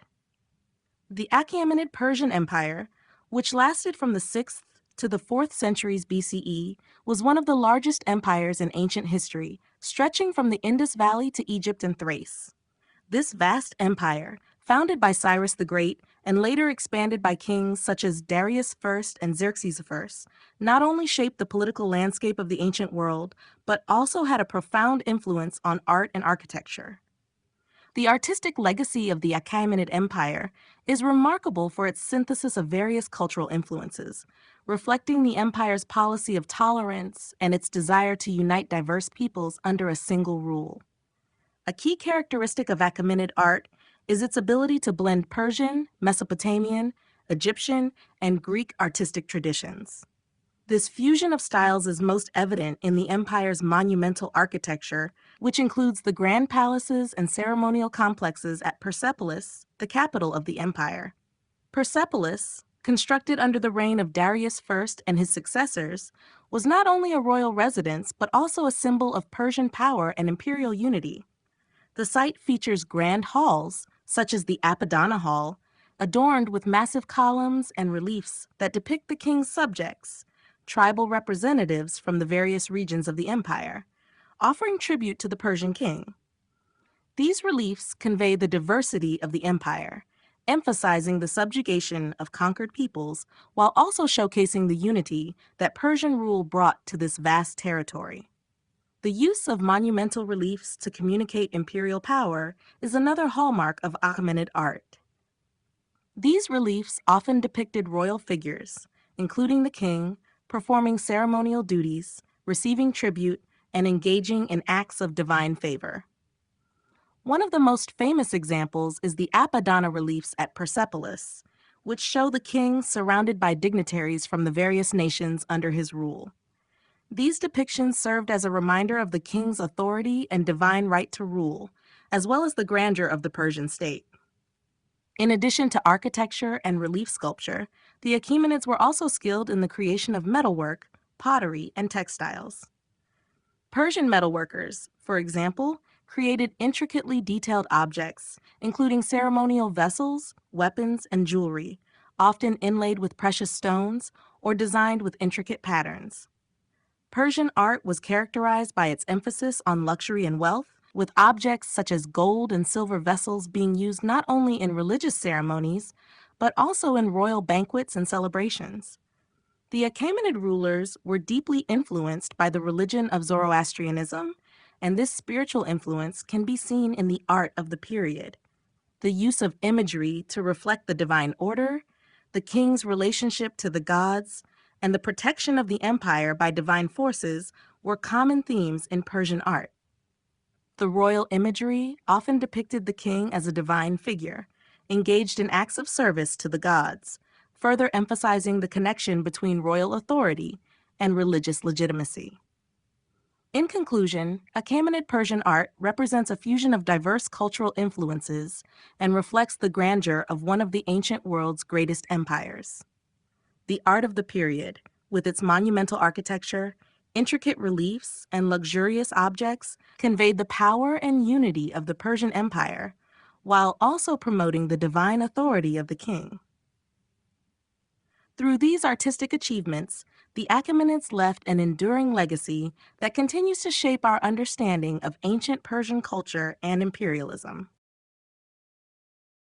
The rise of Persia and its cultural contributions. The rise of the Persian Empire, particularly under the Achaemenid dynasty, marked a significant turning point in the ancient world, not only because of its vast territorial expansion, but also due to its remarkable cultural contributions. Founded by Cyrus the Great in the mid-6th century BCE, the Persian Empire grew rapidly, ultimately stretching from the Indus Valley in the east to Egypt in the west, encompassing an array of diverse peoples, languages, and cultures. Despite the challenges posed by such an extensive empire, the Persians managed to create a cohesive political system that celebrated diversity, tolerance, and cultural exchange, which is reflected in their lasting cultural and artistic legacy. Cyrus the Great's conquest of Babylon in 539 BCE is often viewed as a defining moment in the rise of Persia. By embracing a policy of tolerance toward conquered peoples, Cyrus established the Persian Empire as a relatively inclusive and progressive political entity. His famous Cyrus Cylinder is an early example of Persian respect for the customs, religions, and cultures of the regions they conquered, promoting an image of the king as a liberator and a protector of religious freedom. This policy of tolerance not only helped consolidate Persian rule, but also fostered an environment of cultural exchange that enriched Persian society. Under Cyrus's successors, Darius I and Xerxes I, the empire expanded even further and became a center of cultural innovation. The Achaemenid kings were keen patrons of the arts and sought to create a distinct Persian style that blended influences from Mesopotamia, Egypt, Anatolia, and the broader ancient world. One of the most visible cultural contributions of the Persians was their monumental architecture, most famously represented by the city of Persepolis. Persepolis, built by Darius I and expanded by Xerxes I, was both a royal palace and a symbol of Persian power. Its grand halls, such as the Apadana, were adorned with intricate reliefs that depicted the king receiving tribute from various nations, showcasing the empire's diversity and its imperial reach. In addition to architecture, Persian art was known for its skilled craftsmanship in areas like metalwork, pottery, and textiles. Persian artisans produced luxurious objects, including gold and silver vessels, jewelry, and ceremonial items, often incorporating intricate patterns and designs that reflected both royal prestige and religious themes. The use of materials like precious metals and gemstones demonstrated the empire's wealth and its dedication to craftsmanship and artistic innovation. Another significant cultural contribution of the Persians was the development of an efficient administrative system that allowed for the integration of vast territories. Darius first established the satrapy system, dividing the empire into provinces governed by local leaders, which not only ensured effective governance, but also promoted cultural exchange between different regions. The creation of the Royal Road, a vast network of roads connecting various parts of the empire, facilitated trade, communication, and the spread of ideas, further contributing to the empire's cultural and economic prosperity. In conclusion, the rise of Persia under the Achaemenid dynasty was marked by both political and cultural achievements. The empire's policy of tolerance, combined with its innovations in architecture, art, and administration, contributed to a flourishing of Persian culture that influenced subsequent empires and civilizations. The Achaemenid Persians' ability to integrate diverse cultures into a unified political system left an enduring legacy that continues to shape our understanding of ancient empires and their contributions to global history. Achaemenid architecture and urban planning. Achaemenid architecture, which flourished during the Persian Empire under rulers like Darius I and Xerxes I, is among the most remarkable and influential architectural traditions in the ancient world. Spanning from the late 6th century BCE to the mid-4th century BCE, the Achaemenid Empire was characterized by grand architectural feats that blended a range of regional styles, reflecting the empire's vast territorial reach and its policy of cultural integration. The architectural achievements of the Achaemenid period are most evident in monumental structures, such as royal palaces, ceremonial gateways, and impressive urban planning, with Persepolis standing as the pinnacle of Achaemenid architectural expression. Persepolis, the ceremonial capital established by Darius I, embodies the grandeur and sophistication of Achaemenid architecture. Built on a massive platform, the city was carefully designed to reflect the power and legitimacy of the Persian king, while showcasing the wealth and diversity of the empire. The palaces of Persepolis, including the Apadana, the Hall of 100 Columns, and the Throne Hall, were monumental in scale, with towering columns and intricately carved reliefs that depicted the king receiving tribute from various nations. These structures were not only symbols of royal power, but also served as centers for political and ceremonial activities, reinforcing the emperor's divine authority and political reach. The use of columned halls and grand stairways was a hallmark of Achaemenid architecture, demonstrating both engineering prowess and artistic innovation. The columns themselves were often adorned with symbolic motifs, such as winged bulls or lions, which represented the strength and protection of the empire. The monumental reliefs that decorated the walls of the palaces at Persepolis also depicted scenes of tribute and conquest, reinforcing the image of the king as the protector of the realm and the chosen ruler of the gods. Urban planning in Achaemenid cities was also highly sophisticated.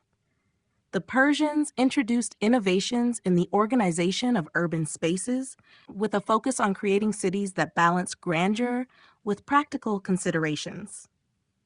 In addition to Persepolis, other key cities, such as Susa and Ecbatana, were carefully planned and designed to cater to both administrative and ceremonial functions. The construction of impressive roads, including the Royal Road, facilitated communication and trade across the empire, contributing to the integration of the vast Persian territories. The road system, along with the construction of caravanserais, roadside inns, and bridges, helped ensure that the empire was well connected, allowing for efficient movement of goods, people, and information. The Achaemenids also placed importance on infrastructure that promoted water management and agricultural production. The creation of qanats, underground irrigation systems, was an essential feature of Persian engineering, enabling the cultivation of crops in arid regions by ensuring a steady water supply. This innovative approach to water management played a key role in sustaining the empire's large population and agricultural economy. In conclusion, Achaemenid architecture and urban planning were central to the identity and success of the Persian Empire. The monumental scale of structures like Persepolis, combined with the sophisticated urban planning and infrastructure projects, underscored the empire's power and its ability to manage vast, diverse territories. The lasting influence of Achaemenid architecture is still seen in the architectural traditions of later empires and cultures, marking the Persians as pioneers in both engineering and urban development. Persian royal tombs and funerary art. The Persian royal tombs, particularly those of the Achaemenid dynasty, offer a fascinating glimpse into the funerary practices, religious beliefs, and artistic achievements of the ancient Persian Empire. These tombs, most notably found at sites like Nakhshe-Rustam, near Persepolis, were monumental in scale and designed to honor the deceased kings while reinforcing their divine status and eternal legacy. Persian funerary art reflected the empire's values of immortality, divine favor, and the continuity of royal power beyond death. The royal tombs of the Achaemenid period were carved into the sides of cliffs, often in remote, imposing locations to symbolize the king's eternal power. The tombs themselves were cut directly into the rock, with chambers that housed the remains of the monarch and their consorts, sometimes accompanied by offerings to ensure a successful journey into the afterlife. These rock-cut tombs often took the form of large rectangular and stepped niches with a high, central space for the king's burial chamber. The tombs were designed to stand the test of time, both physically and symbolically, with their imposing facades suggesting that the kings remained present even after their death.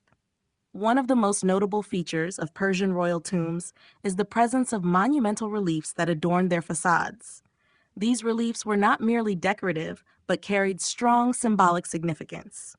At Nakhshe-Rustam, for instance, the tombs of Darius I, Xerxes I, and Artaxerxes I are adorned with images of the kings standing before divine figures, such as Ahura Mazda, the supreme god of Zoroastrianism. These depictions reinforce the idea that the king was divinely chosen, with his power sanctioned by the gods. The tomb reliefs also often show the king in a ceremonial or triumphant pose, emphasizing his role as the protector of the empire and his connection to the divine realm. These artistic representations aimed to immortalize the king's reign and ensure that his influence extended beyond death.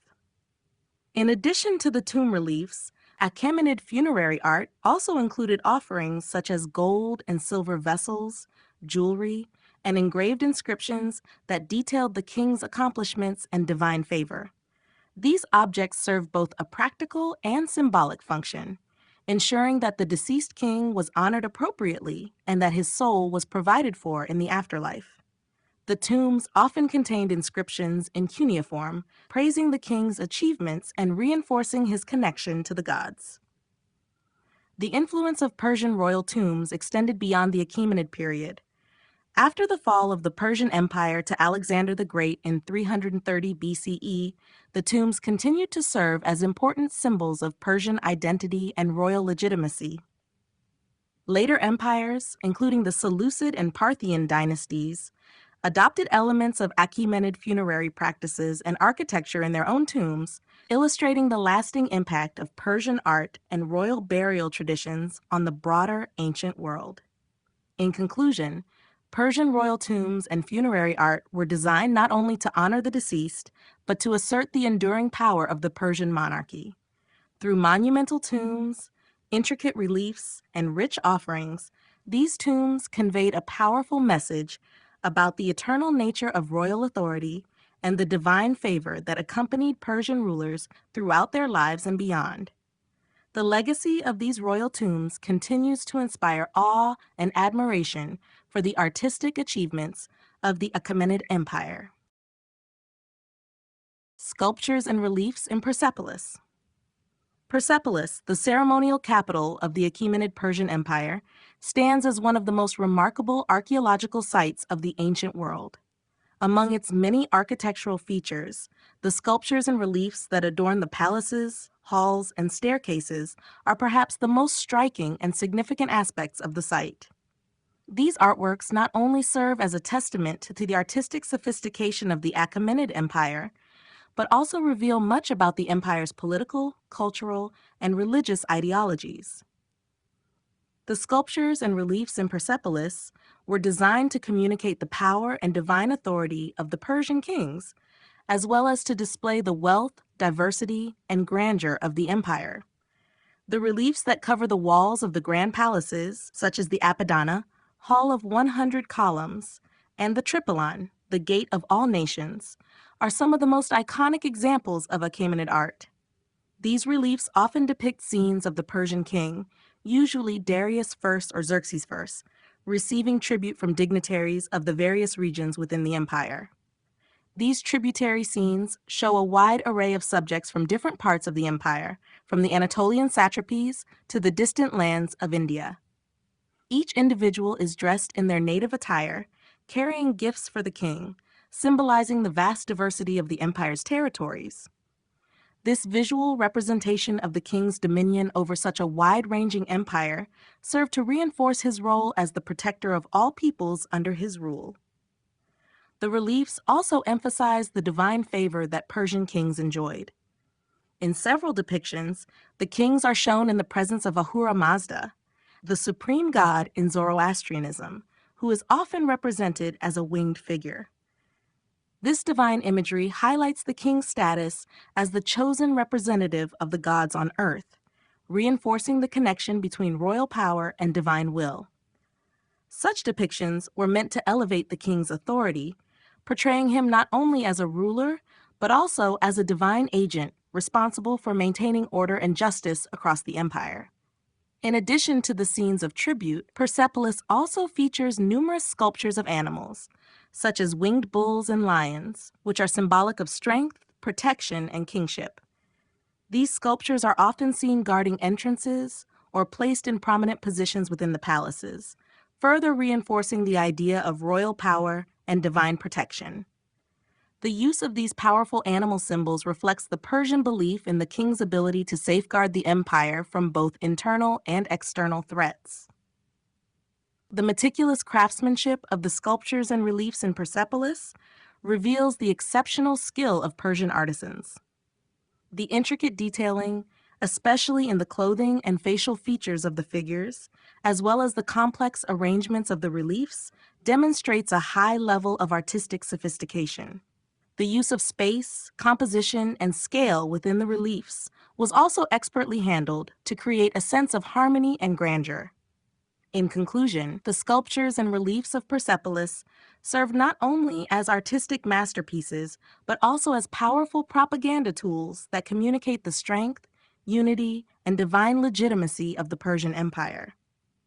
Through their depiction of royal power, religious imagery, and cultural diversity, these artworks offer a glimpse into the ideological and political world of the Achaemenid kings, highlighting their desire to present themselves as both earthly rulers and divine agents of order.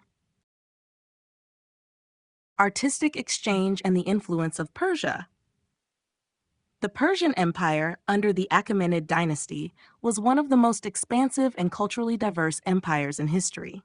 Spanning from the Indus Valley to Egypt, it was a melting pot of various peoples, traditions, and artistic practices. This vast empire not only absorbed artistic influences from its conquered territories, but also spread its own distinctive style across a wide region. As a result, Persian art became a significant force in the ancient world, influencing neighboring cultures and leaving a lasting legacy on subsequent civilizations. One of the key features of Achaemenid art was its syncretism, blending elements from the various cultures within the empire. Persian rulers, particularly Darius I and Xerxes I, were eager to demonstrate their empire's unity by incorporating diverse artistic traditions. For instance, Persian architecture, such as the palaces of Persepolis, showcased influences from Mesopotamian, Egyptian, and Anatolian styles, combining monumental columns, intricate carvings, and ceremonial reliefs. These elements were merged to create a new, distinctive Persian aesthetic that reflected the empire's power and its ability to integrate different cultures. The Achaemenids were also patrons of art and craft, and they employed artisans from across the empire, which facilitated the exchange of artistic techniques and ideas. The Persian court was a hub for the production of luxury items such as metalwork, textiles, and ceramics, often blending Persian, Greek, Egyptian, and Mesopotamian styles. Persian artisans were skilled in creating objects that were both functional and symbolic, such as intricately designed jewelry, gold vessels, and ceremonial objects. These items, often richly adorned with symbolic motifs, were not only used for royal or religious purposes, but also served as valuable trade goods, which helped spread Persian art throughout the empire and beyond. The influence of Persian art was particularly evident in the regions that bordered the empire. In Egypt, for example, Persian rule led to a blend of Egyptian and Persian styles, especially in funerary art and architecture. The use of Persian iconography, such as the winged bull, in Egyptian temples and tombs reflects this cross-cultural exchange. Similarly, in the Eastern territories, Persian art influenced the development of Greco-Bactrian and Indo-Greek art, seen in the Hellenistic style of sculpture and coinage produced in these regions after Alexander's conquest of Persia. Even after the fall of the Achaemenid Empire, Persian art continued to shape the artistic traditions of the regions it once ruled. The Parthian and Sasanian empires, which succeeded the Achaemenids in Iran, carried forward many of the artistic elements introduced during the Achaemenid period. The use of monumental architecture, the emphasis on royal portraiture, and the blending of various cultural influences persisted, showing the long-lasting impact of Persian artistic traditions. In conclusion, the Persian Empire was a major center of artistic exchange and influence in the ancient world. The Achaemenid kings not only embraced the art of the regions they conquered, but also actively promoted the integration of these diverse styles into a unique Persian aesthetic. Through their patronage and the movement of goods and ideas, Persian art spread across vast territories, influencing neighboring cultures and leaving a lasting imprint on the artistic heritage of the ancient world.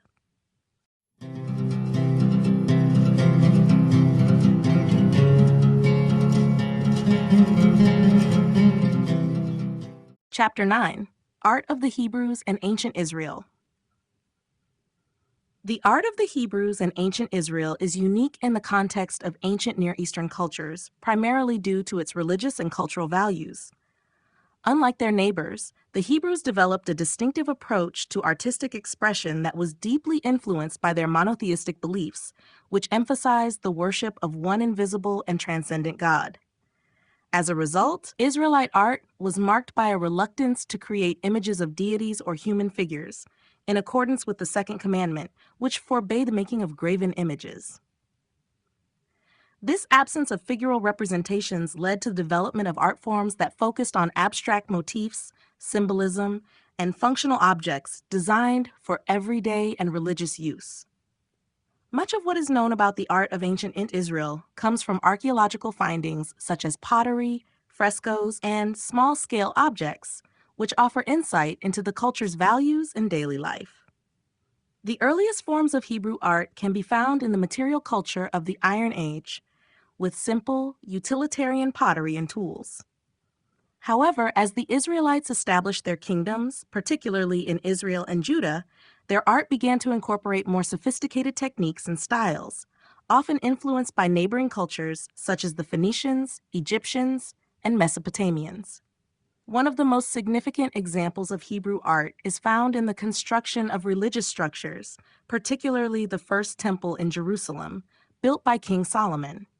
The temple, described in the Bible, featured elaborate furnishings and decorative elements, including gold and bronze items such as the Ark of the Covenant, the altar, and the menorah. These objects, though simple in form, were imbued with symbolic meaning, reflecting the divine presence and the sacred nature of the space. The temple was a central focus of worship, and its artistic elements served as expressions of the relationship between God and his people. In addition to religious art, the Hebrews also produced significant works of art for personal and royal use. The use of seal impressions, particularly the famous King's Seal of Hezekiah, provides evidence of the decorative and functional aspects of Hebrew art. These seals often featured motifs such as lions, palm trees, or inscriptions, and they served as both symbols of authority and personal identifiers. The art of the Hebrew people also extended to metalwork, particularly the creation of jewelry and utensils used in religious and ceremonial contexts. The lack of large-scale monumental art, such as the statues and temples seen in neighboring cultures, meant that Hebrew art was often more intimate and symbolic, focusing on abstract forms and practical objects rather than grandiose displays of power. While the Hebrews did not leave behind the same wealth of artistic monuments as their neighbors, their art nonetheless reflected their unique religious identity and their belief in a transcendent God, emphasizing the sacredness of space, objects, and actions over the physical representation of deities or rulers. In conclusion, the art of the Hebrews and ancient Israel was distinct for its lack of figural representation, driven by religious beliefs that prohibited the creation of images of God. Instead, Hebrew art focused on symbolic and functional expressions, with religious objects, architectural elements, and everyday tools serving as reflections of spiritual values. Though the art of ancient Israel may not have been as widespread or monumental as that of other ancient cultures, it was deeply significant in shaping the identity and practices of the Israelite people. Early Israelite art and religious practices. Early Israelite art reflects the profound influence of the culture's religious beliefs, which were deeply intertwined with its daily life and practices. As the Israelites moved from a nomadic to a more settled lifestyle in Canaan, their religious rituals and sacred practices began to shape their artistic expressions, which were minimalistic and symbolic in nature. The prohibition of creating images of God, as outlined in the Second Commandment, meant that Israelite art lacked the large-scale depictions of deities and rulers that characterized the art of their neighbors.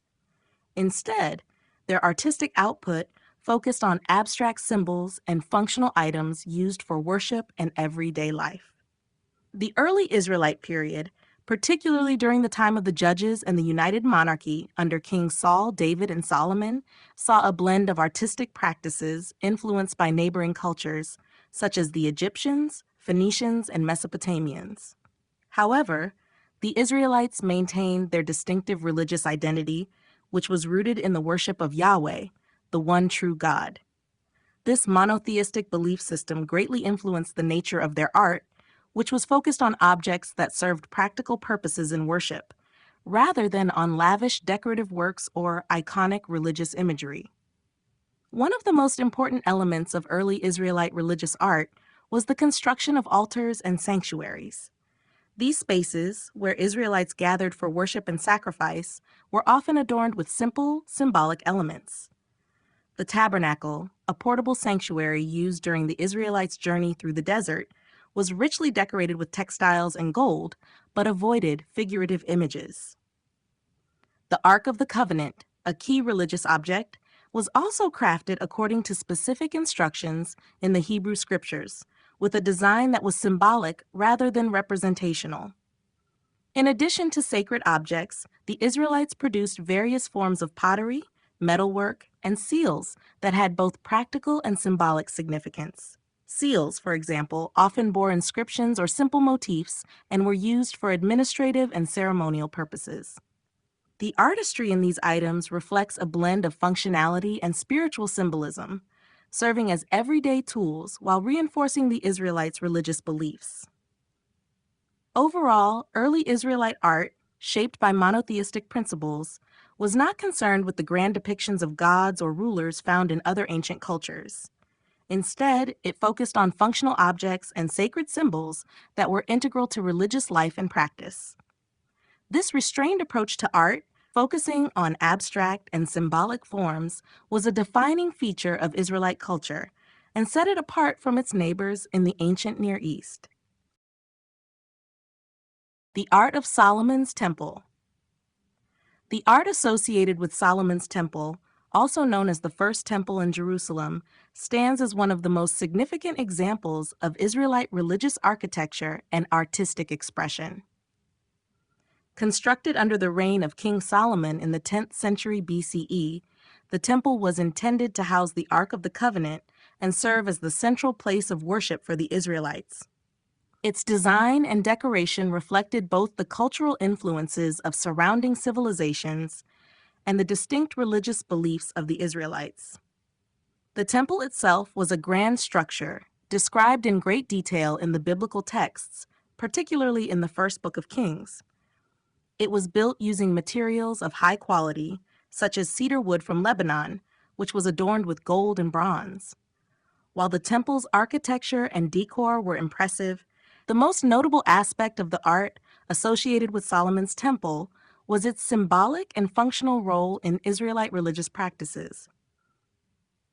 As with much of Israelite art, the emphasis was on creating sacred spaces that communicated divine presence rather than representing gods or rulers through figural depictions.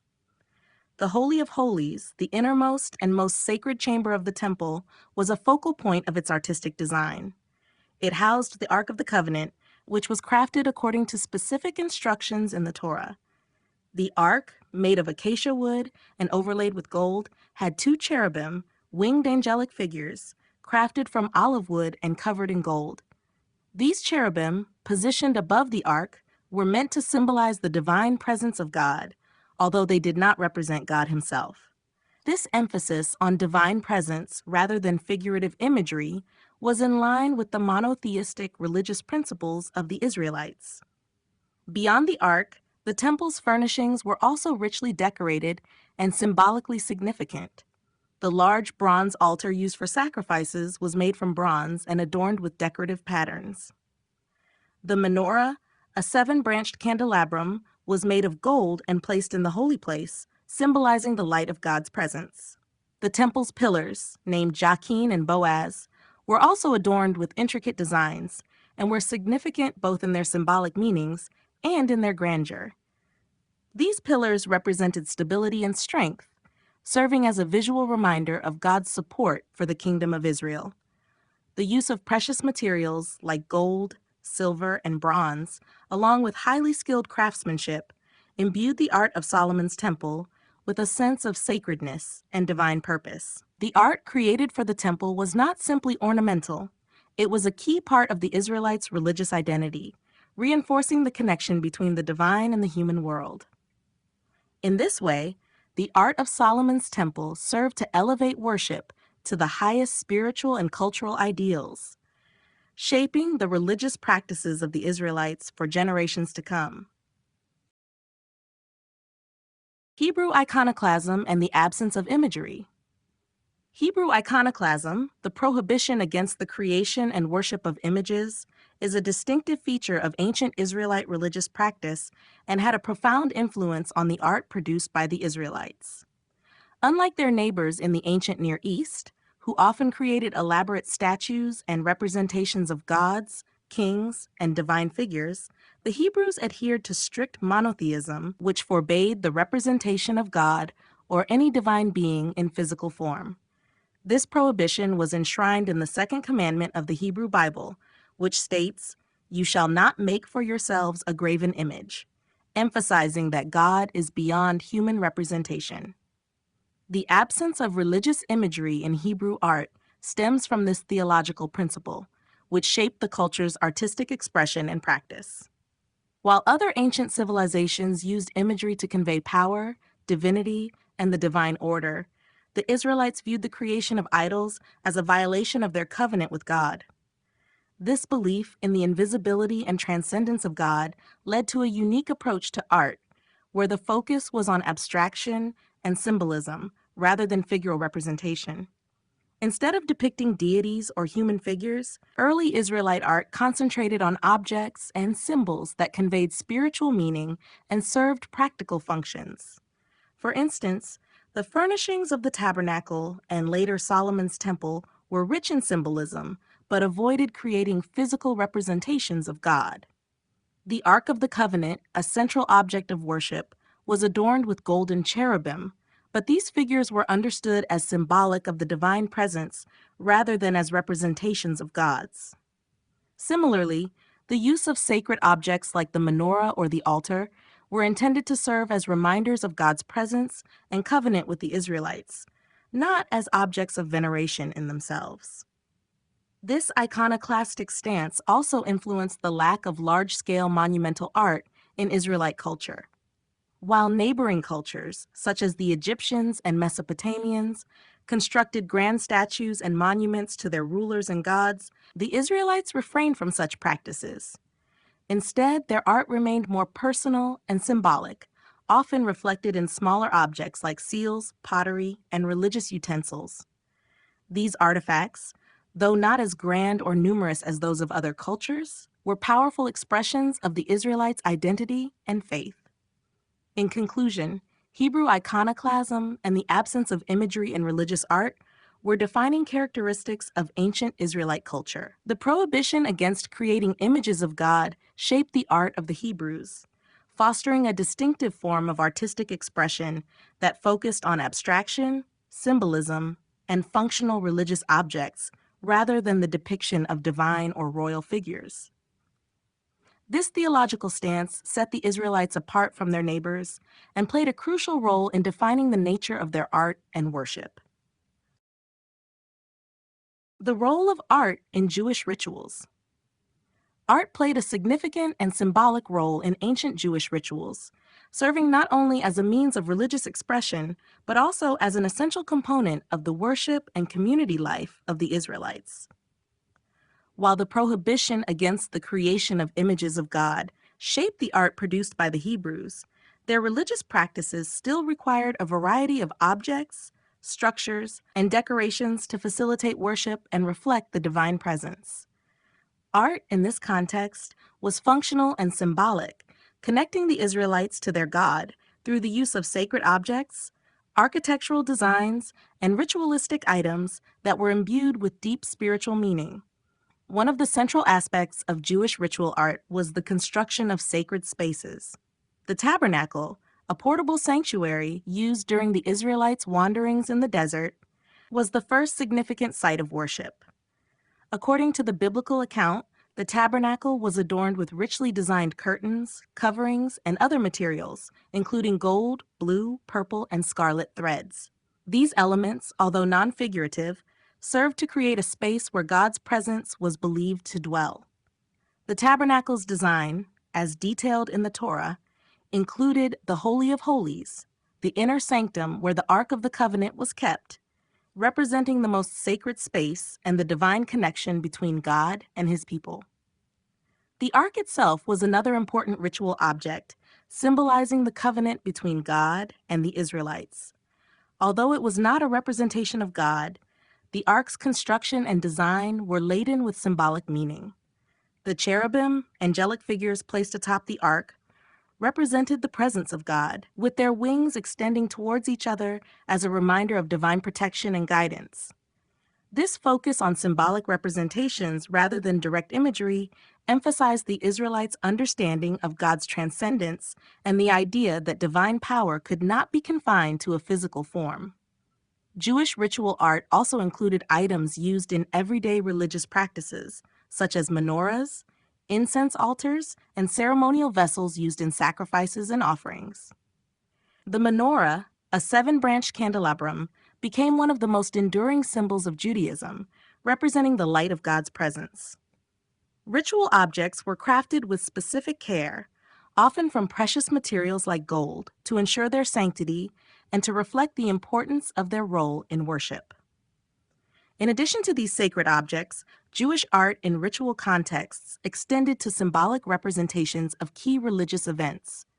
The creation of ceremonial vessels, such as the golden cups for the wine used in religious ceremonies, or the design of the temple's altar, was intended to facilitate rituals in a way that honored God's presence. These items were carefully crafted to not only serve their purpose in rituals, but to reflect the holiness of the acts they accompanied. In conclusion, the role of art in Jewish rituals was to create an environment that facilitated a connection with the divine while adhering to the principles of monotheism and iconoclasm. Art was not used to depict God or divine figures, but was instead a means of enhancing the sacred space and rituals through symbolic, functional, and meaningful objects. Through these forms of art, the Israelites demonstrated their reverence for God and their commitment to their covenantal relationship. Archaeological discoveries of ancient Israelite art. Archaeological discoveries of ancient Israelite art have provided valuable insights into the religious, cultural, and daily life of the Israelites, despite the absence of grand monumental art typical of neighboring civilizations. The Israelite commitment to monotheism, coupled with the prohibition against the creation of idols, shaped the nature of the artifacts uncovered, which are often symbolic, functional, and reflective of the spiritual practices of the time. These discoveries span a wide range of objects, from everyday items to sacred religious artifacts, and they have allowed scholars to better understand the role of art in ancient Israelite society. One of the most significant archaeological finds in understanding Israelite art comes from excavations of ancient sites such as Jerusalem, Samaria, and Megiddo, which have uncovered artifacts like pottery, seals, and inscriptions. Pottery from these sites often displays minimal decoration, with simple geometric patterns or symbolic motifs. While these items were primarily utilitarian, their designs reveal the cultural exchange between the Israelites and neighboring peoples, including the Phoenicians, Egyptians, and Mesopotamians. This blend of cultural influences can be seen in the style of the pottery, as well as in other artifacts, such as figurines and metalwork. Among the most intriguing discoveries are those related to the religious practices of the Israelites. For example, excavations at sites like Khirbet Qeiyafa and Tel Dan have uncovered small figurines, some of which may represent deities, though their presence raises questions about how strictly Israelites adhered to the commandment against idols. These figurines are typically made of clay or ivory and often depict animals or human forms, though they do not seem to represent specific gods, reflecting a more symbolic approach to religious imagery. In some cases, these items might have been used for personal devotion or as part of local shrines, indicating that while the larger religious framework prohibited idol worship, regional practices may have varied. Perhaps the most notable and revealing of Israelite discoveries are the inscriptions and seals that have been found, such as the famous Beth Shemesh inscription and the Isaiah seal, which carry names of figures mentioned in the Hebrew Bible. These artifacts, often bearing royal or administrative marks, give us a glimpse into the bureaucratic and religious life of ancient Israel. They are not merely decorative, but hold significant historical and religious value, providing evidence of the Israelites' belief in their covenant with God and the authority of their leaders. Additionally, the remains of ancient Jewish synagogues, such as those at Masada and Capernaum, provide evidence of early Jewish art and iconography, often in the form of mosaics, frescoes, and inscriptions. These artistic expressions, while mostly focused on abstract motifs, provide a rare glimpse into the visual culture of the Israelites, especially as they transition from the temple worship of Jerusalem to the more dispersed practices of the diaspora. In conclusion, archaeological discoveries of ancient Israelite art offer profound insights into the Israelites' religious practices, artistic expressions, and daily life. While their artistic output differed from the grandiose and figurative works of neighboring cultures, these artifacts, whether pottery, seals, or inscriptions, illuminate the unique cultural identity of ancient Israel and its devotion to monotheism. These discoveries continue to enrich our understanding of how art was interwoven with religious and cultural life in ancient Israel.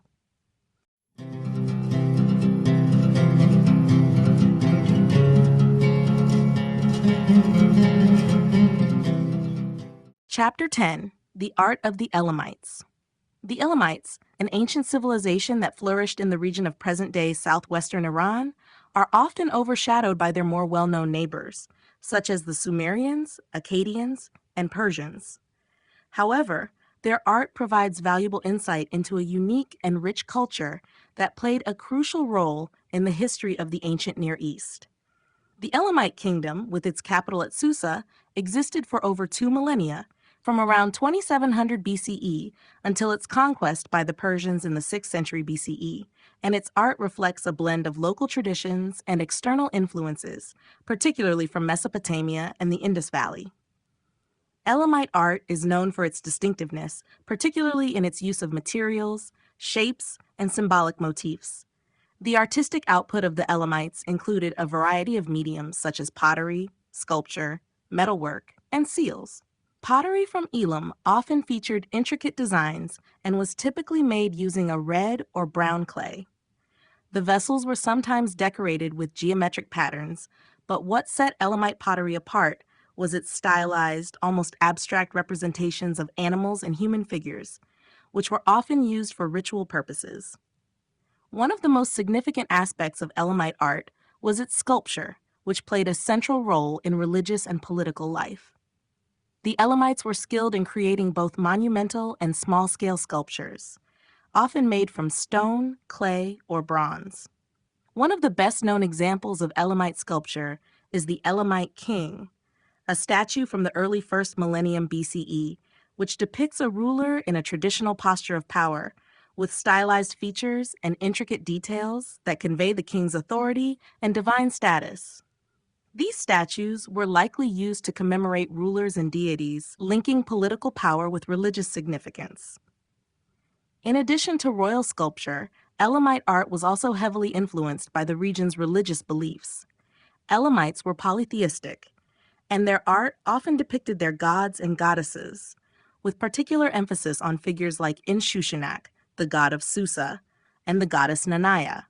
These deities were commonly represented in reliefs and on cylinders or seals, which were used for administrative and ritual purposes. The seals, often engraved with scenes of gods, animals, or mythological themes, served both as a mark of ownership and as a symbolic representation of divine protection or blessing. Another striking feature of Elamite art is its connection to the powerful trade routes that passed through the region. Through its interactions with the Indus Valley and Mesopotamia, Elam developed its own style while incorporating elements from both. The trade of precious metals, stones, and other luxury goods helped the Elamites refine their metalworking techniques, producing intricate jewelry, weapons, and ceremonial items made from gold, silver, and bronze. In conclusion, the art of the Elamites, though often less recognized in the broader history of the ancient Near East, is a testament to the civilization's unique cultural identity. The blend of local traditions and foreign influences created a distinctive artistic style that can be seen in their pottery, sculpture, seals, and metalwork. Elamite art not only reflects the religious and political life of this ancient civilization, but also reveals the dynamic exchanges that occurred between the Elamites and their neighboring cultures. Elamite culture and artistic identity. Elamite culture, centered in the region of present-day southwestern Iran, developed over several millennia, spanning from around 2700 BCE until its conquest by the Persians in the 6th century BCE.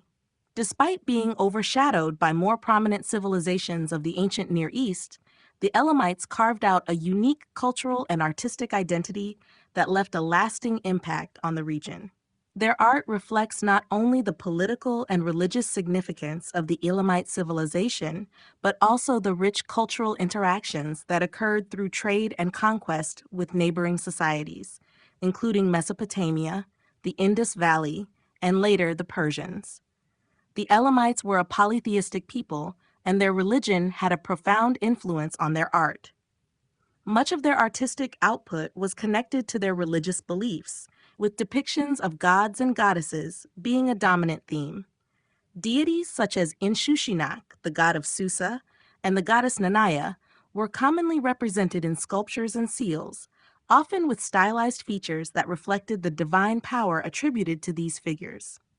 These representations were not only symbolic, but also served a functional role in the Elamite society, marking royal or religious authority and providing protection or blessings.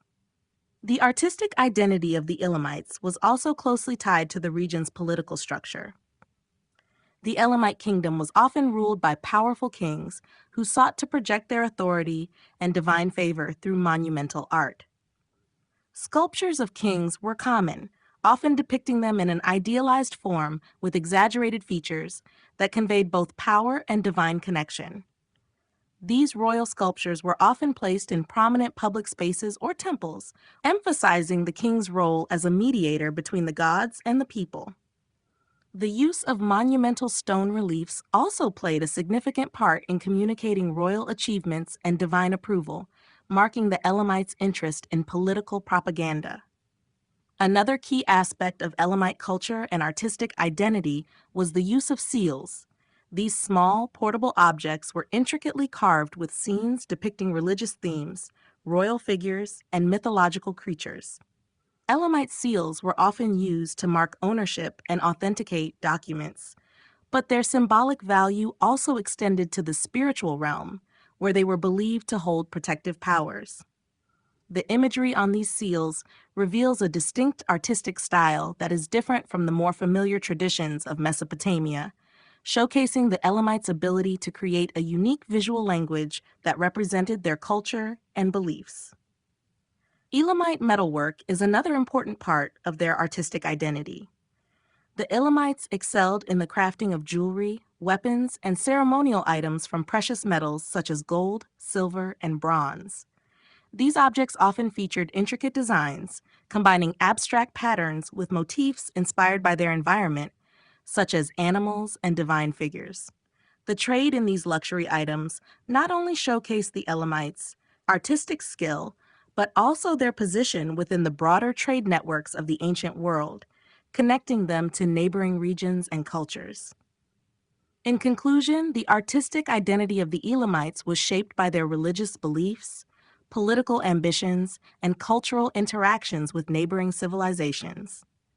Through their sculptures, seals, and metalwork, the Elamites expressed their understanding of the divine, the importance of kingship, and their place in the interconnected world of the ancient Near East. Despite the limited recognition of Elamite culture in comparison to their contemporaries, their art provides invaluable insights into the civilization's unique identity and lasting influence on the region.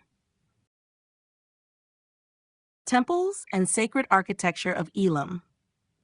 The temples and sacred architecture of Elam reflect the central role of religion in the lives of the Elamite people, highlighting their reverence for a pantheon of gods and the powerful connection between the divine and political authority.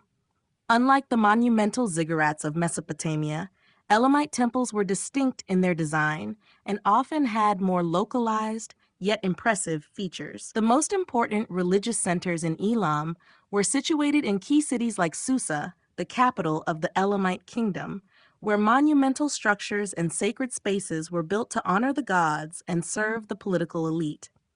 The layout and design of Elamite temples were influenced by the religious and cultural practices of the time.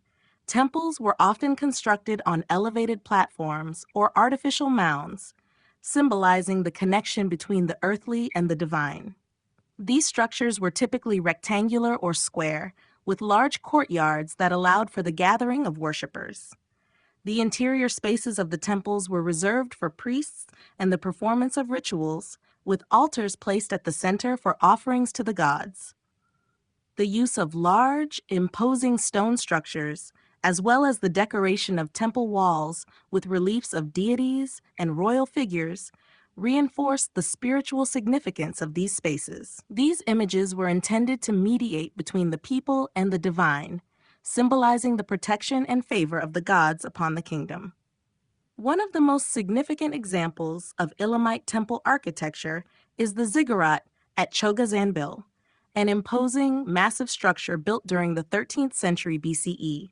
This multi-storied temple complex, dedicated to the god Inshushinak, serves as an example of Elamite architectural prowess and their religious devotion. The ziggurat was constructed with mud bricks, and its monumental scale emphasized the importance of the god to the Elamites.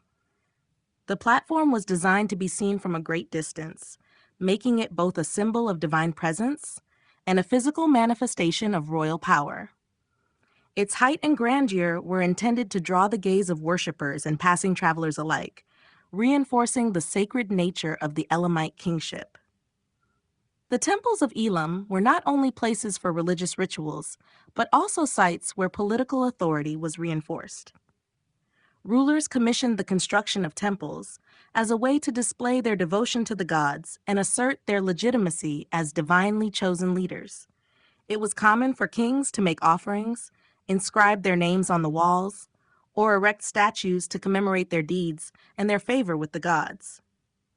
These sacred buildings also served as centers for administrative functions, where royal decrees and legal matters might be overseen by the priesthood.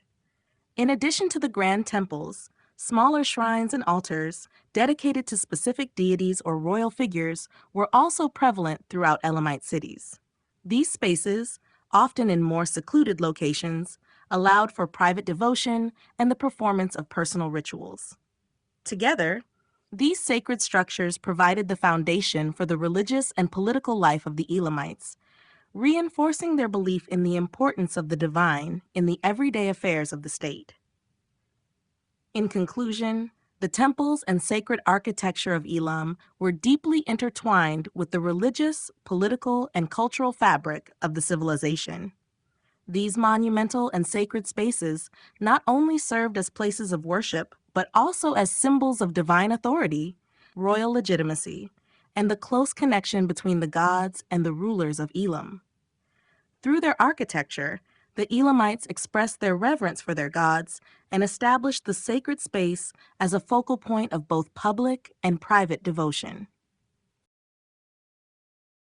Elamite cylinder seals and their significance. Elamite cylinder seals are among the most distinctive and important artifacts of the ancient Elamite civilization, offering valuable insights into the culture, religion, and administration of the Elamites. These small cylindrical objects, typically made of stone, were intricately carved with designs that could be rolled onto soft clay or other surfaces to leave a permanent impression. The seals served a variety of functions, from marking ownership and ensuring authenticity to symbolizing religious or royal authority. The design of Elamite cylinder seals was both functional and symbolic. The motifs depicted on the seals ranged from geometric patterns to detailed scenes of deities, animals, and royal figures. The seals were often engraved with images that conveyed the cultural, political, and religious values of the Elamites. Deities and divine figures were frequent subjects, reflecting the importance of religion in Elamite society. For example, the god Shushinak, the protector of Susa and an important figure in the Elamite pantheon, was commonly depicted. The portrayal of gods and divine beings on seals indicated their role in legitimizing the authority of the rulers and ensuring divine protection. In addition to religious imagery, the seals also depicted mythological scenes, royal hunts, and ceremonial rituals. These motifs were not just decorative, they had significant symbolic meaning. The depiction of the king in hunting scenes, for instance, conveyed the ruler's strength, prowess, and connection to the divine. It was common for Elamite seals to show the king engaged in activities that emphasized his role as a mediator between the gods and the people, reinforcing his divine right to rule. Elamite cylinder seals were also essential tools for administration and record-keeping. These seals were used to stamp documents, contracts, and goods, providing an important form of identification and authentication. The impression made by a seal would often include the name of the person or institution it represented, ensuring the integrity of the transaction or decree.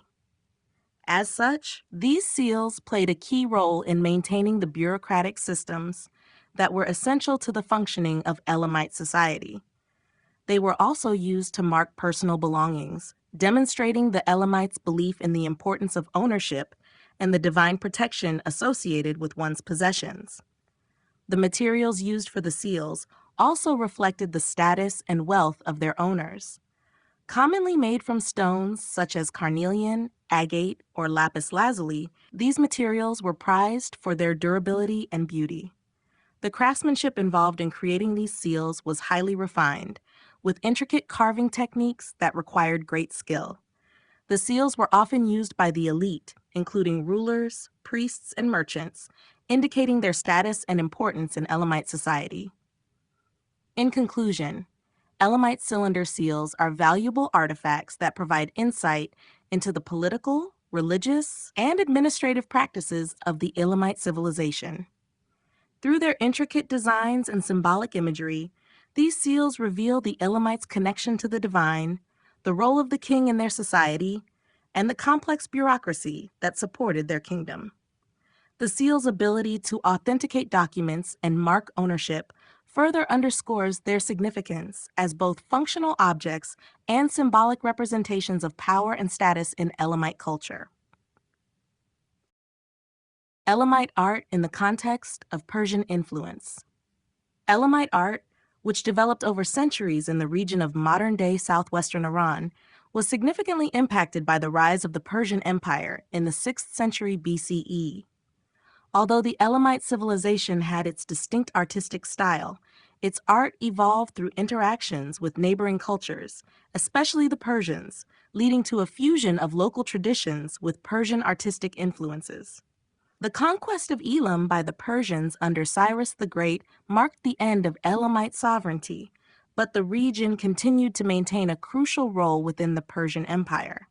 Susa, the capital of Elam, became one of the most important cities in the Achaemenid Persian Empire. Despite the political shift, Elamite culture and artistic traditions persisted, and these continued to influence the artistic expressions of the newly formed Persian Empire.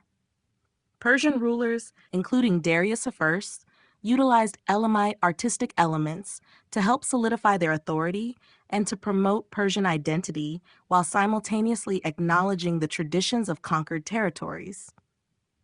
One of the most notable ways in which Elamite art influenced Persian art is through the architectural and artistic designs that flourished in Achaemenid Persia. The grand palaces and monumental structures built by the Persians, such as Persepolis, reflect a blending of Elamite architectural techniques with Persian innovations.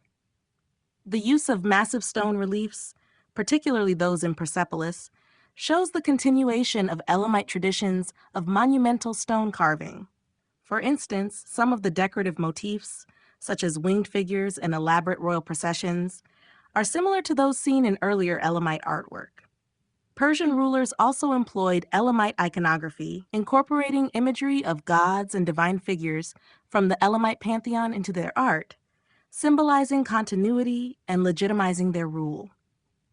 The incorporation of Elamite religious themes, such as divine protection and royal power, helped the Persian kings to assert themselves as successors to the ancient Elamite rulers. This fusion of Persian and Elamite religious symbolism can be seen in both royal reliefs and ceremonial objects produced during the Achaemenid period. In addition to architectural and religious influences, the Elamite tradition of cylinder seals also had a lasting effect on Persian administrative practices. The use of seals continued under the Persians, though the designs became more standardized and incorporated Achaemenid symbols and motifs, reflecting the new imperial order. These seals were used to mark official documents, trade goods, and personal belongings, helping to maintain the bureaucracy and ensure the proper functioning of the vast Persian Empire. Despite the eventual decline of Elamite political power, the artistic legacy of the Elamites endured in the context of Persian imperialism. The Persians adapted and integrated various aspects of Elamite art, reinterpreting them within a new imperial framework. The continuity of Elamite artistic traditions within Persian culture highlights the complex relationship between the two civilizations, where Persian rulers embraced and incorporated Elamite artistic elements to legitimize their rule while fostering a sense of continuity and cultural cohesion within the empire. In conclusion, Elamite art, while distinct in its own right, played an important role in shaping the visual culture of the Achaemenid Persian Empire. The fusion of Elamite artistic practices with Persian innovations reflects both the persistence of regional traditions and the influence of imperial power. The art produced during this period not only symbolized the grandeur of the Persian Empire, but also honored the long-standing cultural heritage of the Elamites, demonstrating the intricate connection between these ancient civilizations. Notable Elamite artifacts and discoveries. Elamite civilization, which thrived in the region of southwestern Iran, has left behind a rich legacy of art and artifacts that provide crucial insights into its culture, religion, and political history. Many of these artifacts, uncovered through archaeological excavations, have shed light on the complexity and sophistication of Elamite society. Some of the most notable Elamite discoveries include sculptures, inscriptions, and ceremonial objects, each offering a glimpse into the lives of the Elamites and their interactions with neighboring civilizations. One of the most significant and well-known discoveries in Elamite art is the Susa treasure, a collection of precious metalwork, jewelry, and artifacts found in the ancient city of Susa. These artifacts date back to the Elamite period and include elaborately designed jewelry, gold ornaments, and intricately crafted vessels. The Susa treasure is considered a testament to the wealth and skill of Elamite artisans, showcasing their ability to work with gold, silver, and other precious materials. These objects reflect the Elamites' sophisticated craftsmanship and their role in regional trade networks, as well as their strong connections to religious and royal practices. Another remarkable discovery is the Stele of Hammurabi, which is closely tied to the Elamite conquest of Babylon. While not purely Elamite, this artifact is crucial to understanding the cultural and political connections between Elam and Mesopotamia. The stele, which records the legal code of Babylonian king Hammurabi, was later captured by Elamite forces. The Elamites added their own inscriptions to the stele, symbolizing their conquest and dominance over Babylon. This artifact exemplifies the Elamites' involvement in the broader political landscape of the ancient Near East. The Chogha-Zanbil ziggurat is another significant Elamite architectural discovery. Located near modern-day Dezful, Iran, the ziggurat was constructed in the 13th century BCE and is one of the best preserved examples of Elamite architecture. Dedicated to the god in Shushinak, the ziggurat was part of a grand temple complex and served as both a religious center and a symbol of royal power. The discovery of this monumental structure has provided invaluable insight into Elamite religious practices, as well as their engineering and construction techniques.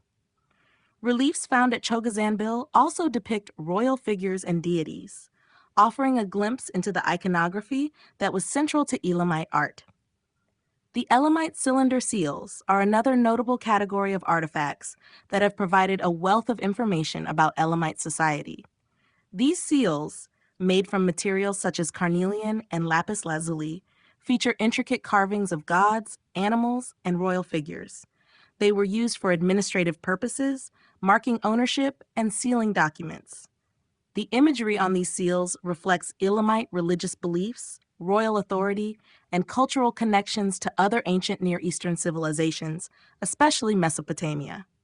In addition to these famous discoveries, ongoing excavations in Elamite sites such as Susa, Anshan, and Chogamish continue to yield artifacts that contribute to our understanding of the civilization's artistic achievements. These discoveries, from pottery to sculptures, provide valuable insight into the Elamites' daily life, religious practices, and their role in the broader context of the ancient Near East. In conclusion, notable Elamite artifacts and discoveries have provided a wealth of knowledge about this ancient civilization. From the gold and jewelry of the Susa treasure to the monumental ziggurats of Chogha-Zanbil, these artifacts reveal the artistry, culture, and religious beliefs of the Elamites. As ongoing excavations continue, we can expect even more revelations about the sophistication of Elamite art and its lasting influence on the ancient world.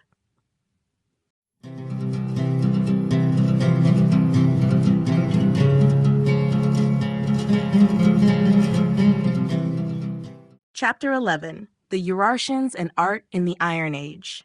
The Urartian civilization, which flourished between the 9th and 6th centuries BCE, was an important cultural and military force in the ancient Near East, especially in the regions surrounding the Van Lake in modern-day Turkey, Armenia, and Iran. The Urartians were heavily influenced by neighboring cultures such as the Assyrians and the Hittites, but they also developed their own unique artistic style, which was deeply intertwined with their religious, political, and military practices. Urartian art is known for its distinctive imagery, monumental architecture, and the use of advanced technological methods in metallurgy and stone carving. One of the most striking features of Urartian art is its focus on royal power and divine protection. The Urartian kings, such as Sarduri-Thesekt and Rusafet, were depicted in a manner that emphasized their military prowess and divine favor. They often commissioned large-scale sculptures and inscriptions to assert their dominance and reinforce their authority. These depictions were typically found on monumental stone reliefs and inscriptions, many of which have been uncovered in the region's ancient capital, Tushpa, modern-day Van. These carvings often show kings in battle or offering sacrifices to gods, symbolizing their role as protectors of the people and agents of divine will. Relief sculptures and inscriptions, including those carved into the stone walls of temples and fortresses, were key features of Urartian art. The reliefs often depicted scenes of royal rituals, military victories, and the interaction between rulers and gods. The Urartians also utilized a rich iconography that included animals, particularly lions, and mythological creatures, symbolizing strength, power, and divine protection. These artistic motifs not only showcased the technical skill of Urartian artisans, but also conveyed messages about the society's values, such as the centrality of warfare, religious devotion, and the divine right to rule. Another notable aspect of Urartian art is its advanced metalworking techniques, especially in the creation of weapons, armor, and ritual objects. The Urartians were known for their craftsmanship in bronze, iron, and silver, producing intricately designed swords, shields, and ceremonial objects. These items were often decorated with intricate geometric patterns and symbolic motifs, reflecting the importance of artistry in both military and religious contexts. The Urartians also produced large, beautifully crafted metal vessels, many of which were used in religious ceremonies and offerings to the gods. Urartian pottery, although less abundant than metalwork or sculpture, also contributed to the artistic legacy of the civilization. The pottery was typically wheel-made, featuring geometric patterns and occasionally depictions of animals and gods. These objects were often used in domestic settings or as grave goods, offering further insight into the everyday life and religious practices of the Urartians. Urartian architecture, particularly in the form of fortresses, palaces, and temples, is another area where the civilization's artistic achievements can be observed. The use of stone for constructing imposing structures, such as the fortress of Tushpa, reflects the Urartians' technical expertise in engineering and their desire to create lasting monuments to royal power. The temples, often dedicated to gods such as Haldi, also featured elaborate sculptures and inscriptions that connected the king to divine forces.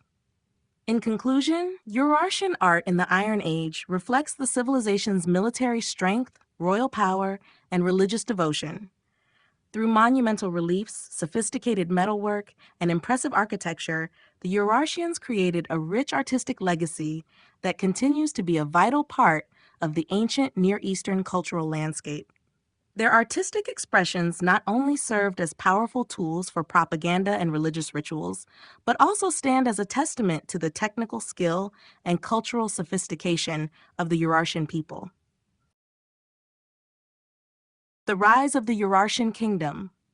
The Urartian kingdom, one of the prominent powers in the ancient Near East, emerged around the 9th century BCE in the highlands surrounding Lake Van, in what is now eastern Turkey, Armenia, and parts of Iran.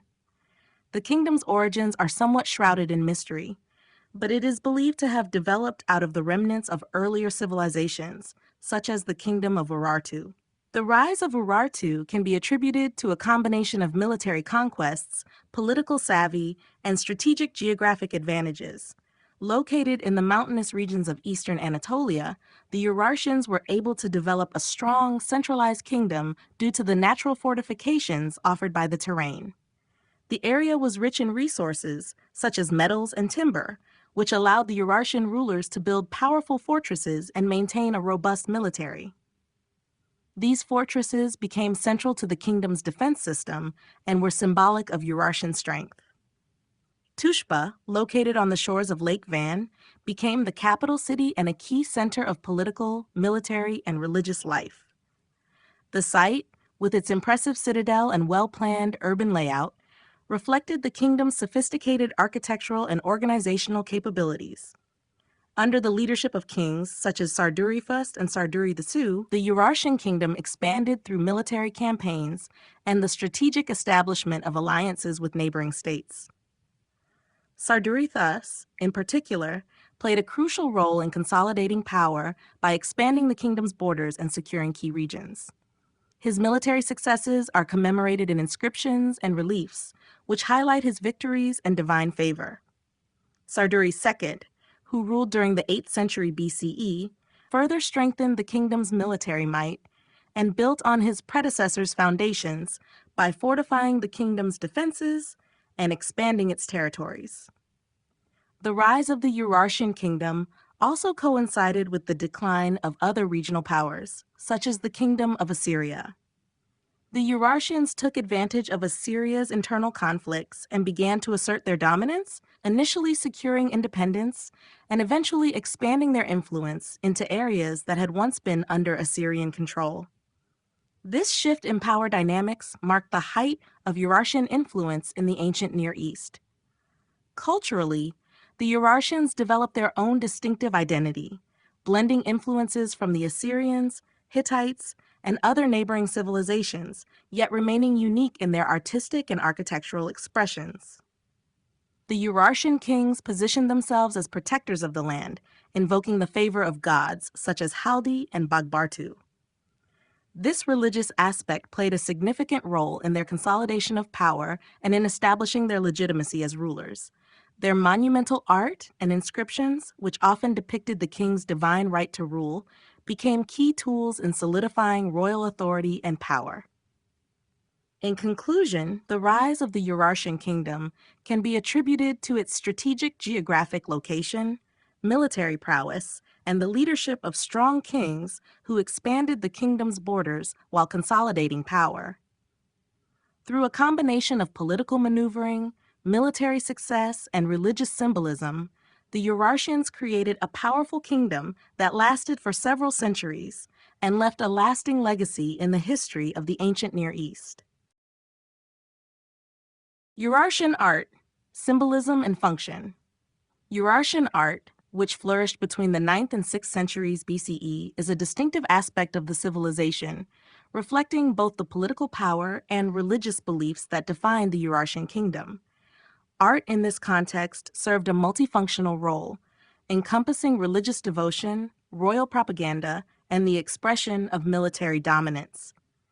Through various mediums, such as sculpture, metalwork, and monumental architecture, Urartian artists conveyed complex messages about authority, divine favor, and the kingdom's strength.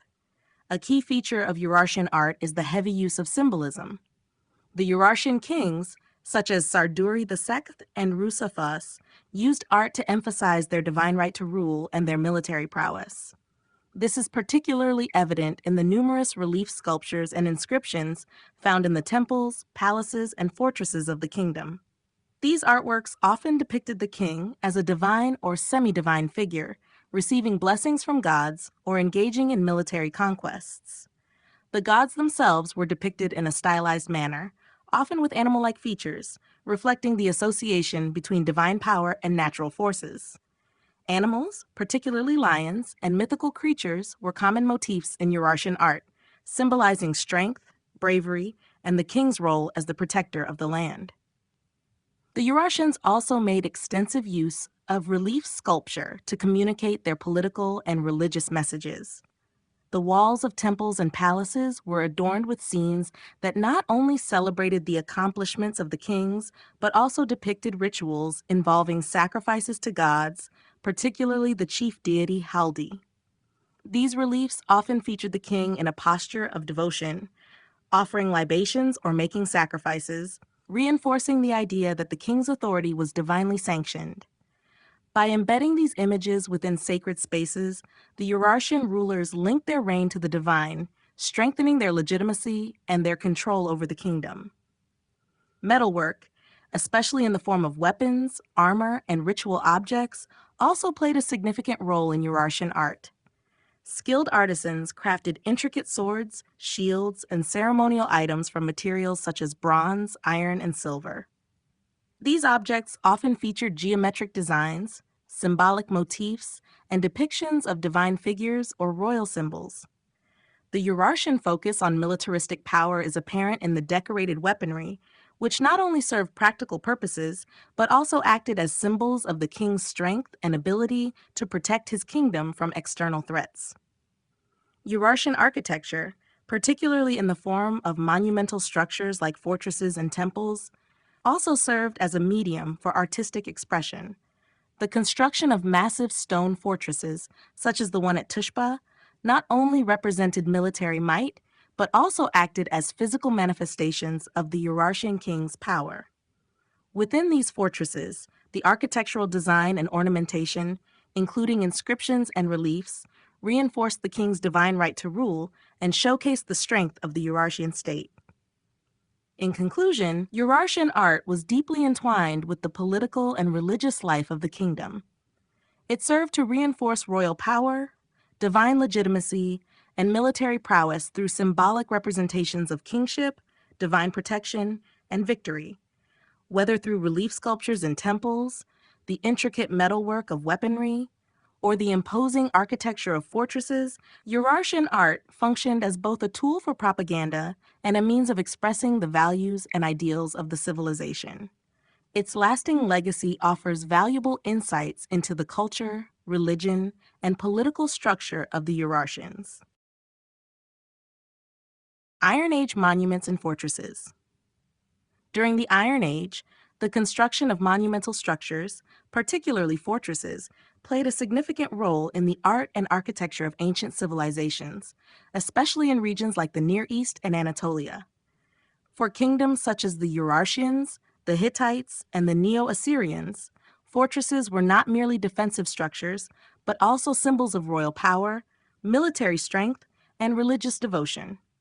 The massive scale and intricate design of these fortresses reflected the political ambitions of their rulers, while also acting as centers for administrative and religious activities.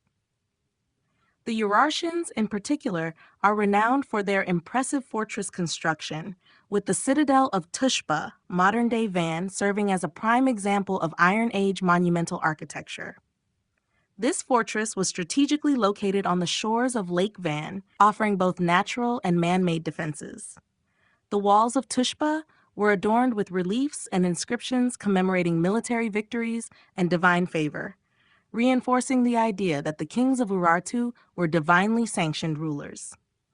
These fortresses, with their massive stone walls, gates, and watchtowers, were designed not only to protect the kingdom from external threats, but also to project an image of invulnerability and strength to both internal and external audiences. Similarly, the Assyrians constructed monumental fortifications to secure their empire's borders and control over conquered territories. Assyrian fortresses, such as those found at Nineveh and Dur-Sharrukin, were elaborate structures that often included palatial areas, temples, and military barracks. The walls of these fortresses were frequently decorated with intricate stone reliefs depicting the king's military campaigns and victories. The purpose of these depictions was twofold: to glorify the king's military prowess and to communicate the might of the Assyrian Empire to both its citizens and enemies. In addition to fortresses, monumental gateways and city walls were common architectural features in Iron Age structures. The most famous example of this type of monumental gateway is the Ishtar Gate of Babylon, constructed by King Nebuchadnezzar II during the Neo-Babylonian period. Although slightly outside the scope of the Iron Age proper, the Ishtar Gate reflects a broader trend in the Near East during this period toward monumental construction. The gate, adorned with images of dragons, bulls, and lions, was a symbol of royal power and divine protection. Its scale and ornamentation represented the strength of the Babylonian Empire, as well as the king's connection to the gods. The construction of monumental structures in the Iron Age was also closely tied to religious and ceremonial practices. Many of the fortresses and city walls had associated temples and shrines dedicated to the gods. These sacred spaces were often decorated with sculptures, reliefs, and inscriptions that reinforced the divine right of kings to rule and protect their people. For example, Urartian kings used their fortresses as centers for worshiping their chief god, Haldi, with reliefs depicting the king offering sacrifices to ensure divine favor. In conclusion, Iron Age monuments and fortresses were not only architectural achievements, but also powerful symbols of authority, military strength, and religious devotion. These structures were integral to the political and social fabric of ancient societies, acting as both physical and ideological fortifications for the kings who commissioned them. The monumental scale and intricate decoration of these fortresses reflect the ambition of Iron Age rulers to assert their dominance and secure their legacies for future generations. Urartian metalwork and ceramics. Urartian metalwork and ceramics are among the most distinctive and lasting legacies of the Urartian civilization, showcasing the kingdom's advanced craftsmanship and its role in both practical and ceremonial life.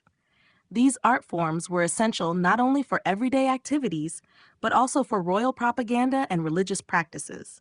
The materials, techniques, and motifs employed by Urartian artisans reveal much about their society, culture, and the broader artistic trends of the ancient Near East.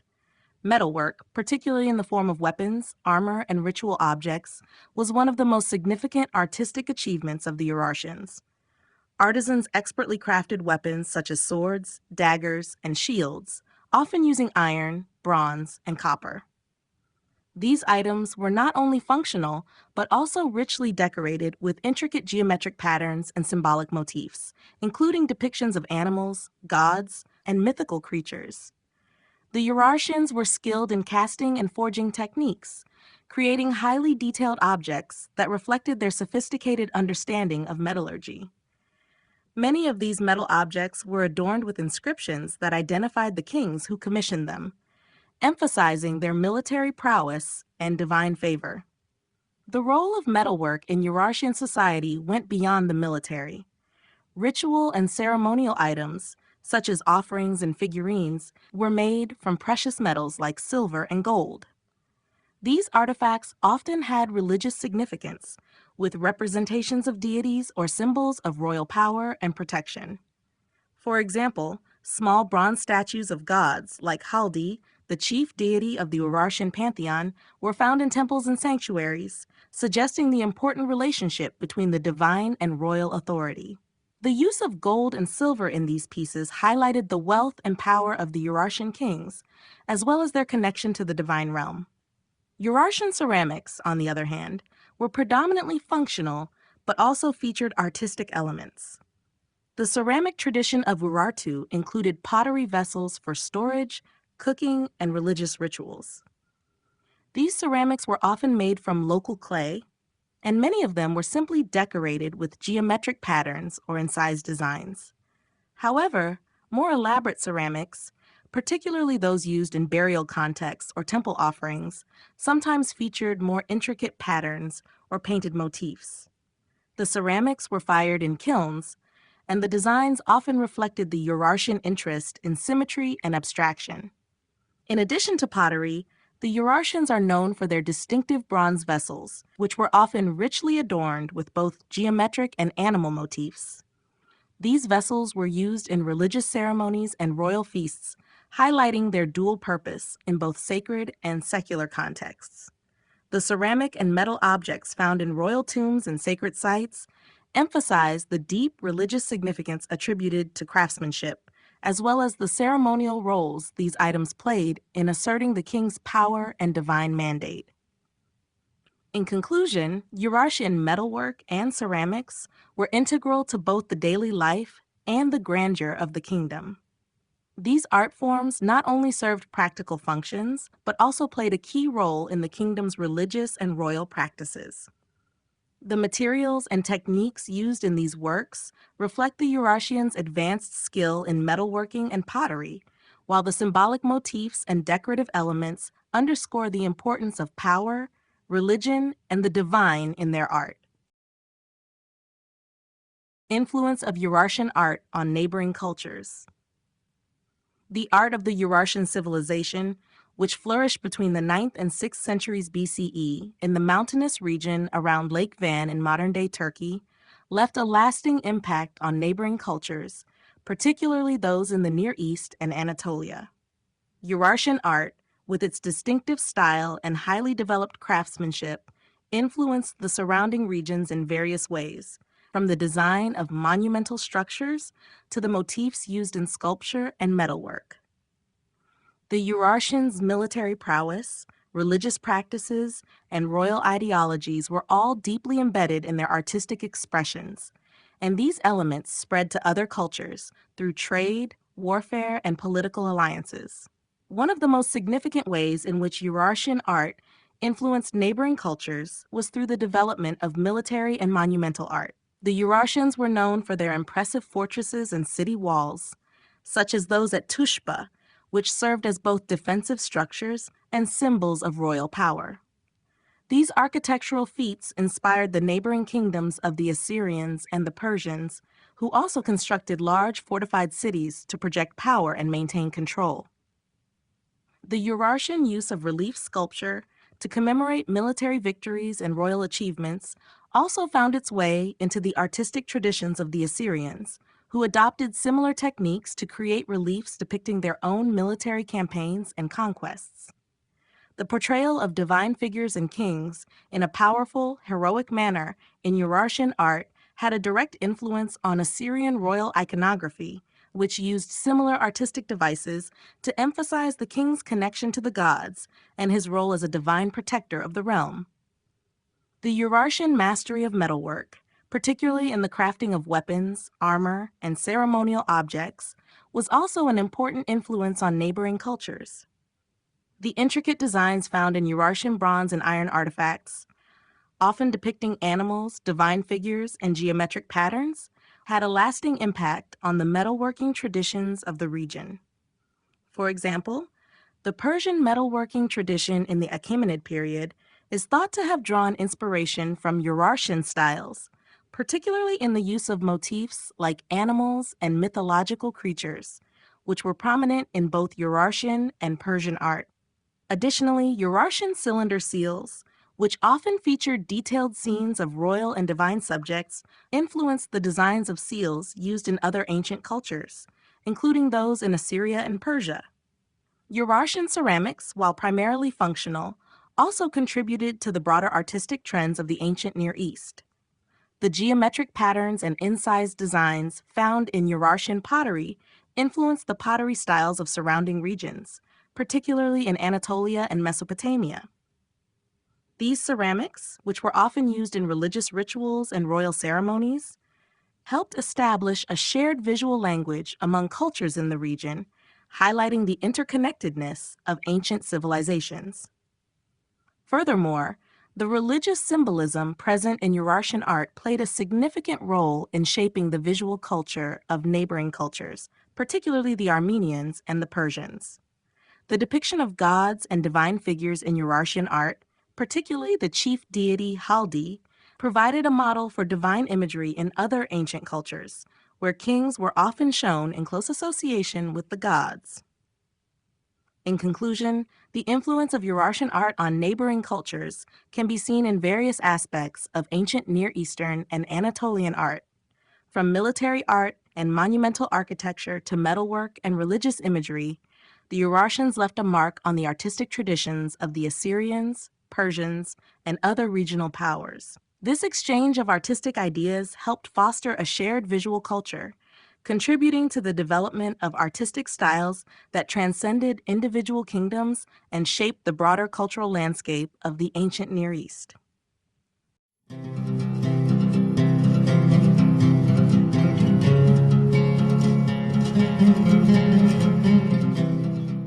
Chapter 12, Art in the Ancient Near East, a Cross-Cultural Perspective. Art in the ancient Near East, when viewed from a cross-cultural perspective, reveals a fascinating interplay of shared traditions, regional innovations, and evolving techniques across diverse civilizations. The region's artistic legacy is not only shaped by individual cultures, but also by the interactions between them, whether through trade, conquest, religious exchange, or diplomatic relations. From the Sumerians to the Persians, each civilization's unique contributions were influenced by the larger cultural currents that flowed through the area, and these exchanges often led to the adaptation and transformation of artistic styles and practices. One of the most significant ways in which the art of the ancient Near East reflects a cross-cultural dialogue is through the use of symbolic motifs and iconography. Across the region, rulers and gods were often depicted in a similar way to convey divine authority and royal power. Iconography, such as the depiction of kings in warrior poses, the association of deities with specific animals, and the prominence of divine symbols in both royal and religious contexts, were common to many cultures. For instance, the winged bull, an image of protection and strength, appears in both Assyrian and Persian art, highlighting the shared cultural themes of divine guardianship. Furthermore, the monumental art of the Assyrians, with its vivid depictions of royal victories, influenced the later artistic traditions of the Persians, who adopted similar motifs of royal power but infused them with their own unique symbolism. Architectural styles also demonstrate a blend of cross-cultural influences. The use of monumental construction, such as ziggurats in Sumer and the massive palaces of the Assyrians, was adopted and adapted by later civilizations. The Persian Persepolis, for example, features elements of both Mesopotamian and Elamite architecture, blending traditions from different regions and reflecting Persia's vast empire, which incorporated a wide range of cultural influences. The use of large stone reliefs, columns, and ceremonial gateways in these monumental buildings was a visual testament to the way art and architecture served as a political tool, displaying the might and divine legitimacy of rulers. In addition to these visual elements, materials used in the creation of art also reveal extensive cross-cultural exchange. The trade of luxury goods such as lapis lazuli, which was highly prized across the ancient world, is a prime example. Artisans in Mesopotamia, Egypt, and the Indus Valley often worked with similar materials, which not only served as mediums for artistic expression, but also as markers of a broader interconnected economy and culture. The evolution of the artistic traditions of the ancient Near East also involved the diffusion of techniques. For example, the advanced metalworking techniques of the Urartians influenced neighboring cultures, while the Sumerians' innovations in cylinder seals became widely adopted throughout the region. The development of cuneiform script on clay tablets was another shared cultural element, seen not only in Sumer, but also in Babylonian, Assyrian, and Persian art, where the written word was often integrated into visual representations of power and authority. In conclusion, the art of the ancient Near East cannot be fully understood without recognizing the cross-cultural influences that shaped it. The region's diverse civilizations, while maintaining distinct identities, engaged in a dynamic exchange of artistic ideas, techniques, and symbolism that transcended borders. Whether in the form of royal iconography, architectural innovations, or the materials used in daily life, the art of the ancient Near East reflects a complex and interconnected cultural tapestry that influenced and enriched the broader ancient world. Artistic influence across borders. The art of the ancient Near East was not confined by borders or isolated cultures. Rather, it was shaped and transformed through a continuous flow of influence across regions, driven by trade, conquest, cultural exchanges, and shifting political landscapes. From the Sumerians to the Persians, artistic traditions in this vast area evolved through mutual interaction and the blending of diverse ideas and techniques. These cross-border exchanges enriched the visual language of the ancient world, leaving a lasting impact on neighboring regions and shaping the artistic heritage of several civilizations. One of the most prominent examples of artistic influence across borders is the widespread use of symbolic motifs and iconography. Throughout the Near East, rulers and gods were depicted in strikingly similar ways to convey power, divinity, and protection. For instance, winged creatures like the Assyrian winged bull, symbolizing protection and strength, were adapted and modified by neighboring cultures, including the Persians, who incorporated these motifs into their art to reinforce royal authority. Similarly, the recurring image of the lion, often associated with kingship and divine strength, appears in various forms across different cultures, such as in Babylonian, Assyrian, and Hittite art, showing the shared symbolism that transcended borders. The diffusion of architectural styles is another key example of how art crossed cultural boundaries. The monumental architecture of Mesopotamia, particularly the ziggurats of Sumer, influenced the construction of later structures in regions like Elam and Persia. The grand palaces and fortified cities of the Assyrians, with their massive stone reliefs and symbolic gateways, left their mark on the architectural developments in the Persian Empire. Persepolis, the capital of the Achaemenid Persians, is a testament to this cross-cultural exchange. Its impressive columns, relief sculptures, and grandiose design incorporate elements of both Mesopotamian and Elamite architecture, creating a unique blend that reflects the diversity of cultures within the Persian Empire.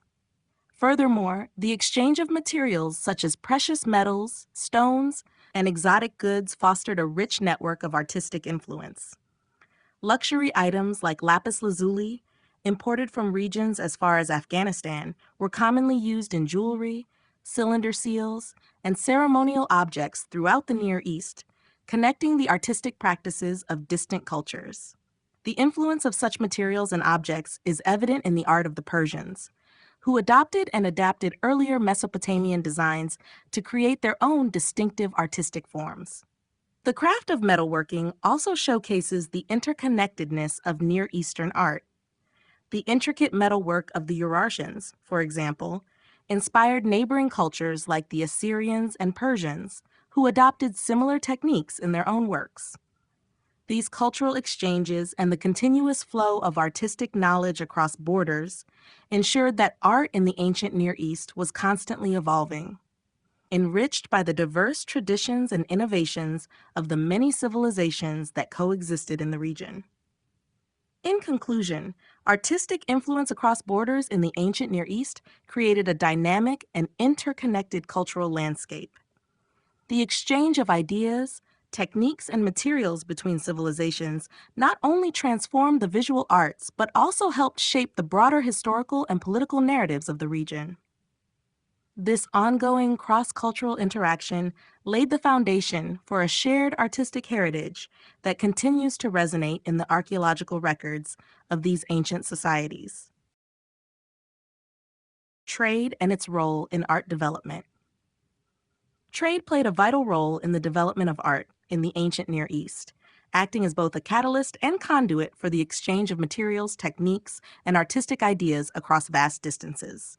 The region's strategic location, bridging Asia, Africa, and Europe, made it a crossroads of civilizations where goods, people, and cultures intertwined. This movement fostered not only economic prosperity, but also a dynamic cultural exchange that influenced the evolution of art in multiple ways. One of the most significant ways trade impacted art was through the introduction of exotic materials and luxury goods. Precious stones like lapis lazuli, imported from Afghanistan, were used extensively in jewelry, cylinder seals, and mosaics, while other materials such as ivory, gold, and silver traveled along trade routes from places like Egypt, India, and the Mediterranean. These goods were highly valued, and their use in artistic creation led to the development of intricate and refined art forms. For example, Mesopotamian artisans employed lapis lazuli to create elaborate inlays and carvings, while the Hittites crafted beautiful ivory and gold artifacts, blending foreign materials into their own artistic traditions. The exchange of these materials, through both trade and conquest, provided artists with new resources that expanded their creative possibilities. Trade also contributed to the dissemination of artistic styles and techniques. As merchants and diplomats traveled across borders, they carried with them cultural practices and aesthetic preferences from their homelands. This exchange was reflected in the art of different regions as local artists incorporated foreign artistic traditions into their own works. The spread of Mesopotamian cylinder seals, for instance, to places like Anatolia and the Indus Valley, shows how art transcended cultural boundaries through trade networks. The shared use of similar iconography, such as the depiction of royal figures and divine symbols, suggests a cross-cultural dialogue facilitated by trade, which allowed these ideas and visual languages to be absorbed and reinterpreted by various societies. In addition to the exchange of materials and styles, trade fostered economic growth, which in turn allowed the development of larger, more elaborate artistic commissions. Wealthier city-states and kingdoms, such as Sumer and Babylon, used their economic power to commission grandiose art and architecture that symbolized their political and divine authority. Monumental works like the ziggurats of Sumer and the Ishtar Gate of Babylon were not only artistic achievements, but also the product of trade-driven prosperity, which enabled rulers to invest in large-scale public works. The movement of ideas also affected the ways in which art was used.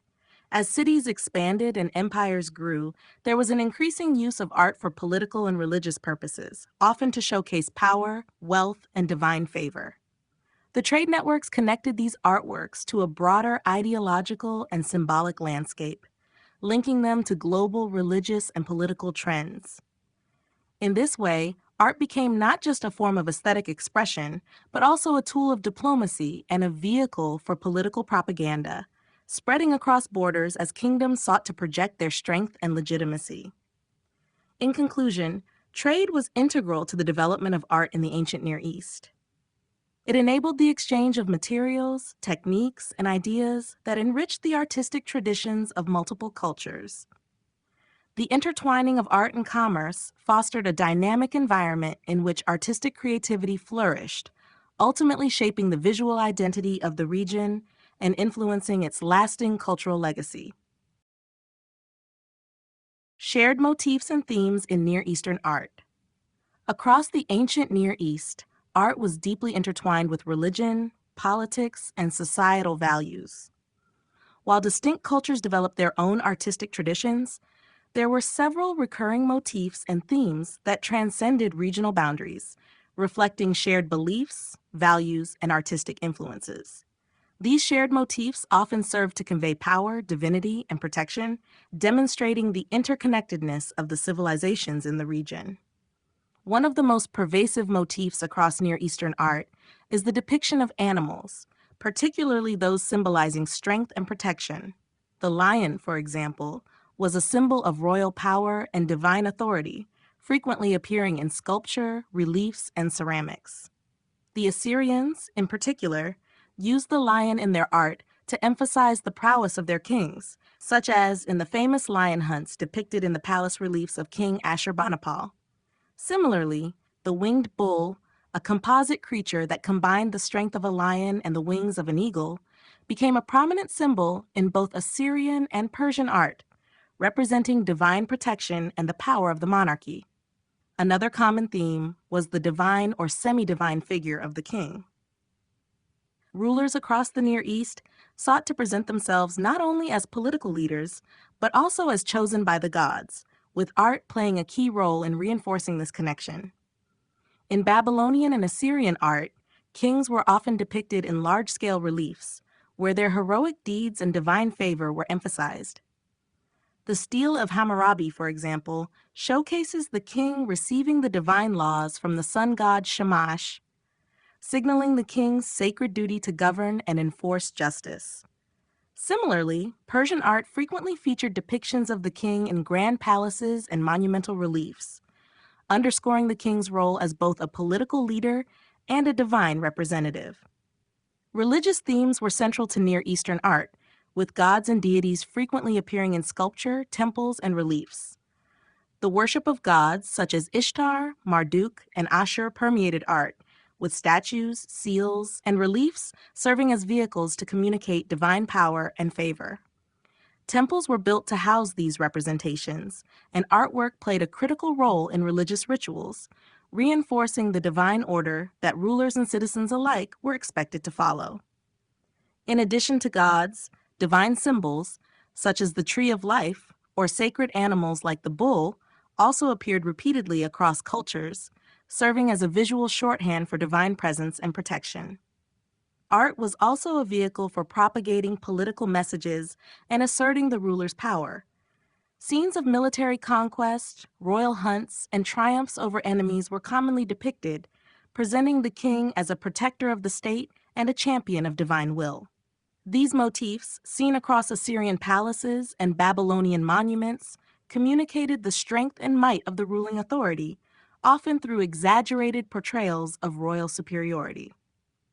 The depiction of military campaigns not only demonstrated the king's ability to conquer, but also reinforced the idea that the king's rule was divinely ordained, further legitimizing their authority. In conclusion, the shared motifs and themes in Near Eastern art reflect the deep cultural, religious, and political connections between the various civilizations of the region. Animals as symbols of power, kings depicted as divine figures, religious iconography, and depictions of military triumph all served similar purposes across cultures, emphasizing themes of strength, divine favor, and royal authority. These recurring elements highlight the interconnectedness of Near Eastern art and provide insight into the shared values and beliefs of the ancient societies that shaped the region's artistic legacy. Art as a tool for diplomacy and communication. In the ancient Near East, art was more than just an aesthetic pursuit. It was a powerful tool for diplomacy and communication, serving as a visual language that conveyed messages of political power, alliances, and religious authority. Rulers understood the persuasive potential of art, using it not only to project their own dominance, but also to communicate with other cultures, both within and beyond their borders. Through monumental sculptures, reliefs, inscriptions, and other forms of visual art, rulers could assert their authority, demonstrate their divine right to rule, and maintain or establish diplomatic relationships. One of the primary ways in which art functioned as a diplomatic tool was through the representation of military victories and royal prowess. Kings frequently commissioned large-scale monuments, such as the Assyrian reliefs depicting siege scenes and the triumphs of kings, to advertise their military strength. These artworks were not just historical records. They were carefully crafted visual statements intended to intimidate rivals and solidify the king's reputation. The depictions were not only displayed in the capitals of their respective kingdoms, but were also shared with other states, allowing for communication through images that transcended language barriers. For example, the monumental stone reliefs of King Sargon II at Khorsabad were not just to commemorate his victories, but were designed to send a message of power and superiority to foreign kings. Art also served as a tool of diplomatic negotiation and tribute. The exchange of gifts and artwork between kings and emissaries played a significant role in establishing and maintaining alliances. For instance, royal seals and luxury goods, often inscribed with the names of kings and deities, were exchanged as symbols of mutual respect and to signify the forging of agreements. These works of art carried messages of peace, trade, and cooperation, but they also worked as visual markers of political relations, with the artistry involved symbolizing the wealth, prestige, and cultural sophistication of the giver. These exchanges were particularly evident in the diplomatic relations between Assyria and Babylonia, as well as with neighboring regions such as Egypt and the Hittite kingdom. Religious art, too, had a significant role in diplomacy. In the Near East, religion was not just a personal matter. It was deeply tied to statecraft and governance. Kings often used religious iconography in their artwork to reinforce their divine legitimacy and to communicate with foreign powers. In Babylonian and Persian art, the gods were depicted in royal imagery, reinforcing the ruler's divine mandate to govern. The use of religious imagery helped foster diplomatic goodwill by appealing to shared religious beliefs and ensuring that the ruler's image was seen as divinely sanctioned, thus creating a sense of respect across borders. In conclusion, art in the ancient Near East was not merely a reflection of the culture's aesthetic values, but also a strategic tool for diplomacy and communication. Through visual representations of power, military success, and divine favor, art helped rulers communicate their messages to both domestic and foreign audiences, solidifying their authority and fostering political and religious alliances. In this way, art transcended cultural boundaries and became an integral part of the political fabric of the ancient world. Continuities and changes in artistic traditions. Art in the ancient Near East was a dynamic force that both evolved over time and remained rooted in long-standing traditions. As different empires rose and fell, Artistic styles, materials, and techniques changed, but certain cultural and thematic continuities persisted throughout the centuries. The development of artistic traditions reflects the social, political, and religious transformations within the region, but it also highlights how deeply ingrained values and symbols transcended individual kingdoms and dynasties. One key continuity in Near Eastern art was the use of monumental architecture and sculpture to communicate political power and divine authority. From the early Sumerians to the Neo-Assyrians, rulers utilized large-scale buildings and statues to assert their dominance and maintain control over their subjects. Ziggurats, palaces, and royal tombs remained central to the architectural tradition, symbolizing both earthly power and divine favor. For instance, the Assyrians continued the tradition of grand palace reliefs depicting royal conquests, a practice rooted in earlier Mesopotamian art. These artworks, particularly reliefs from the reigns of kings like Ashurbanipal, echoed similar motifs seen in earlier periods, such as depictions of kings in combat with lions or leading military expeditions. Similarly, the role of religious art in the Near East maintained a sense of continuity throughout history. Throughout different empires, art was used as a tool to communicate divine favor and strengthen the relationship between rulers and their gods. While the specific deities and their iconography may have changed with the rise of different religions, the importance of religious imagery in art remained a central theme. For example, the prominence of gods in royal reliefs continued to play an important part in legitimizing the authority of the ruler, as seen in the Babylonian and Persian periods, much as it had in earlier Sumerian and Akkadian art. Depictions of gods and goddesses, royal consecrations, and divine symbols remained consistent across different dynasties and regions. At the same time, the art of the Near East saw significant changes, especially with the rise of new empires and shifts in political power. The Achaemenid Persians, for example, brought a distinctive new style of architecture and relief sculpture that differed markedly from the militaristic and propagandistic art of the Assyrians. Persian art, particularly in the palaces at Persepolis, embraced a more harmonious and diplomatic style, reflecting the empire's diverse and multi-ethnic nature. The Persian kings were depicted with more emphasis on their role as benevolent rulers, often shown in scenes of tribute and offering to gods, in contrast to the more aggressive and war-centered imagery of their Assyrian predecessors. The materials used in Near Eastern art also changed over time.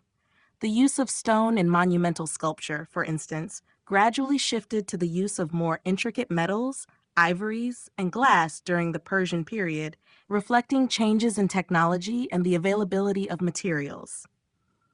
These shifts were not only a result of technological advancements, but also reflected changes in economic priorities, trade routes, and the cultural influences brought about by interactions with neighboring civilizations, such as the Greeks and Egyptians. In conclusion, the artistic traditions of the ancient Near East were marked by both continuity and change. While the thematic focus on political power, divine favor, and religious symbolism persisted across the ages, artistic forms, materials, and styles adapted to the needs and values of successive empires. The result is a rich and diverse artistic legacy that spans millennia, offering a window into the evolving culture, beliefs, and political structures of the ancient Near Eastern world.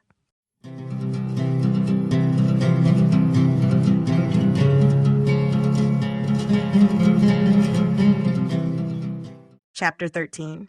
Conclusion. The art of the ancient Near East offers a profound reflection of the cultural, political, and religious life of one of the world's earliest and most influential civilizations. From the Sumerians to the Persians, the artistic traditions of the region were marked by a continuity of themes that revolved around power, divinity, and the relationship between rulers and their gods. Yet, throughout the centuries, these traditions also evolved, adapting to the changing political landscapes, technological advancements, and cultural exchanges that occurred in this dynamic region. At the heart of Near Eastern art was its role in legitimizing authority. Rulers used monumental architecture, relief sculpture, and royal iconography as a means of projecting their power, asserting divine favor, and securing their rule. Temples, ziggurats, palaces, and royal tombs served as both physical and symbolic manifestations of a ruler's dominance and their connection to the divine. Artistic depictions of military conquests, divine interventions, and royal decrees conveyed messages of strength, protection, and order to both the subjects of the empire and foreign states. Another enduring feature of Near Eastern art was its close connection to religion. Art served as a vital tool for the representation of deities, religious rituals, and divine kingship. The continued use of sacred imagery in art reflected the deeply ingrained belief that the ruler's power was divinely ordained, and their actions, both political and military, were sanctioned by the gods. This religious aspect was consistent across various civilizations in the region, from the early Sumerians to the Achaemenid Persians, and helped to unify the diverse cultures of the Near East under a shared belief in divine oversight. However, over time, the art of the region also witnessed transformations. The rise of new empires brought shifts in artistic styles, as evidenced by the more diplomatic and less militaristic approach to art in the Achaemenid Persian period. The Persians, in particular, introduced a more cosmopolitan and inclusive approach to art, incorporating elements from various cultures they encountered. This new approach reflected the diverse nature of the Persian Empire and its emphasis on peaceful coexistence and governance. Ultimately, the art of the ancient Near East left a lasting legacy, influencing not only the cultures of the ancient world, but also the artistic traditions of later civilizations. Its exploration of power, religion, and cultural identity continues to resonate, offering valuable insights into the societies that shape the course of human history. The visual language of the Near East serves as a testament to the creative ingenuity and profound societal values of one of the world's earliest civilizations.